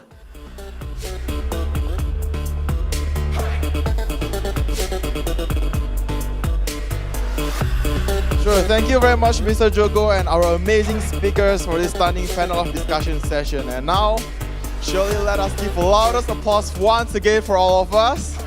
Thank you very much. And now, I would like to invite our host and the speakers to please proceed to your seat. Thank you very much. But except Mr. Agustino.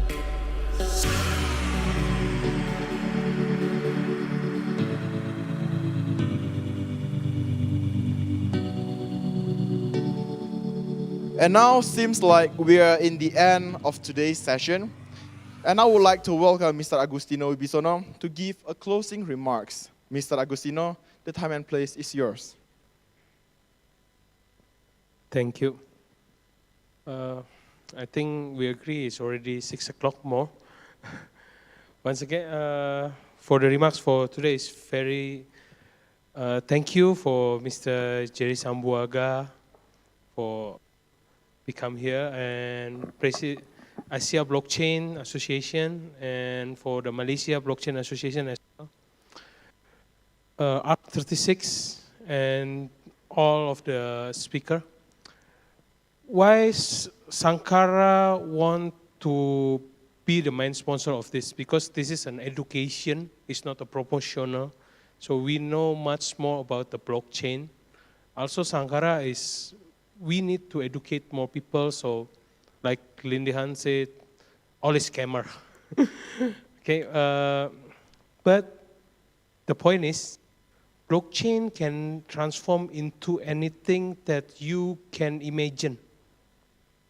Blockchain is the technology that you can use in every sector. It's on the industry, on the farmer, on the banking, everything. It's blockchain.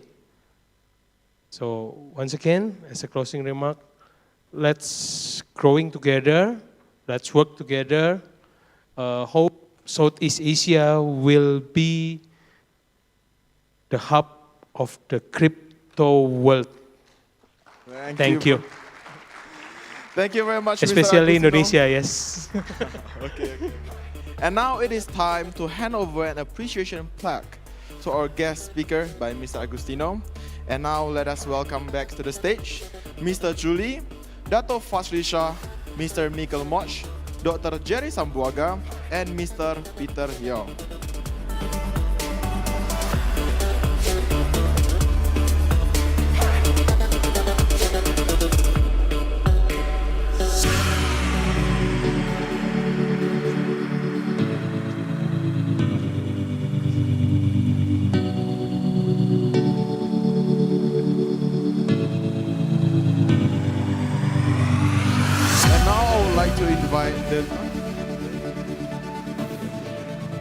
So now I would like to invite the BNB chain people to please hand over the appreciation plaque.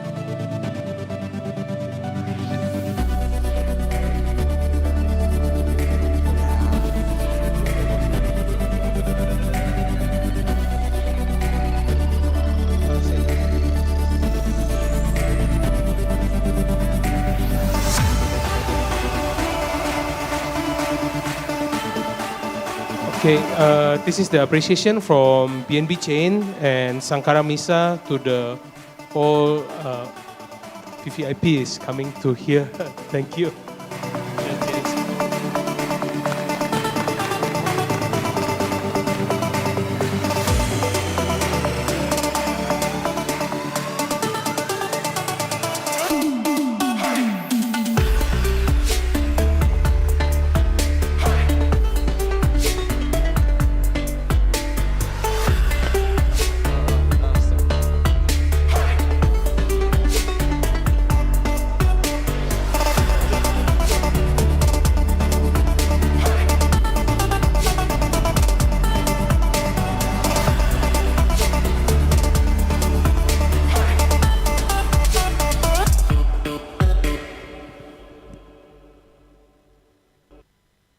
Okay, thank you very much once again. I would like to invite all the speakers to please proceed to the seat. Thank you very much.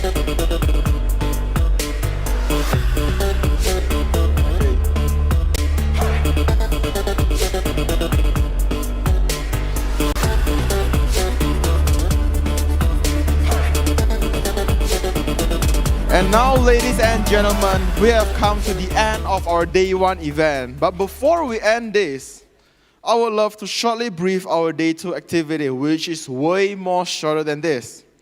So we'll be starting our re-registration at 8 o'clock tomorrow in the morning. And for the event, we will be starting at 9 o'clock, same as today. But tomorrow's session will be more shorter than today because there will be no panel of discussion. As for today's unanswered question, tomorrow we still have the Slido template for every participant to ask. So that is all for our day two short brief. And for an amazing participant that's holding a platinum ticket, we would love to invite you to our networking and private dinner session at 7 o'clock until 9 o'clock tonight. But before that, for the platinum ticket holder, you can please stay at your seat after the session and for a while for a short brief, and including the VIP and the guests. And to end today's session, I would like to once again give a shout out to our amazing supporting partners, starting from As from our main sponsor, we have Sangkara Misa. Platinum sponsor, we have ARC36. For our gold sponsors, we have Apedi, Pamor Studio, AppDefi, Mars Ecosystem, Bet Fury, Evo Servers. And for our silver sponsors, we have BIMB, Bantaya Hall, Batik Semar, NFT Batik Indonesia, Sangkara NFT. And for our event partners, we have Blocklime, Access Blockchain Association, BIMB. And for featured participants, we have Mars Ecosystem, Fyro, NodeReal, Pentas.io, MX Global, Ape Labs. So that is all for today, ladies and gentlemen. I'm Aldo Bernard, your dearest MC, who would like to say see you tomorrow and have a wonderful evening. Bye-bye.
Test.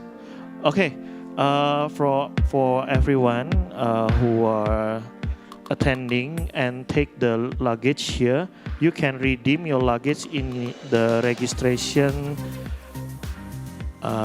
counter in front. Okay, thank you.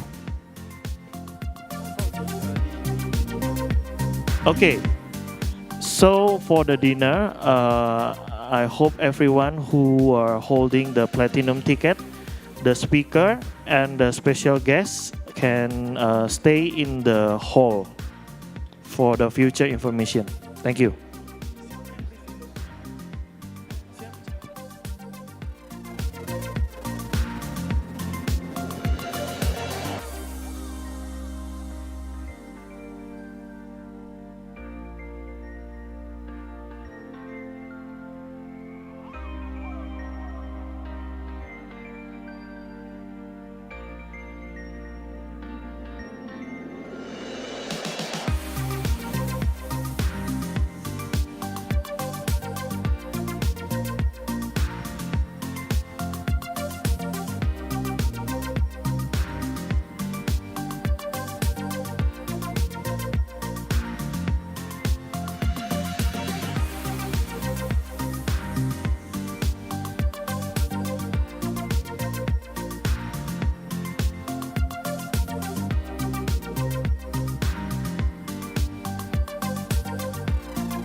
Mr. Freddy?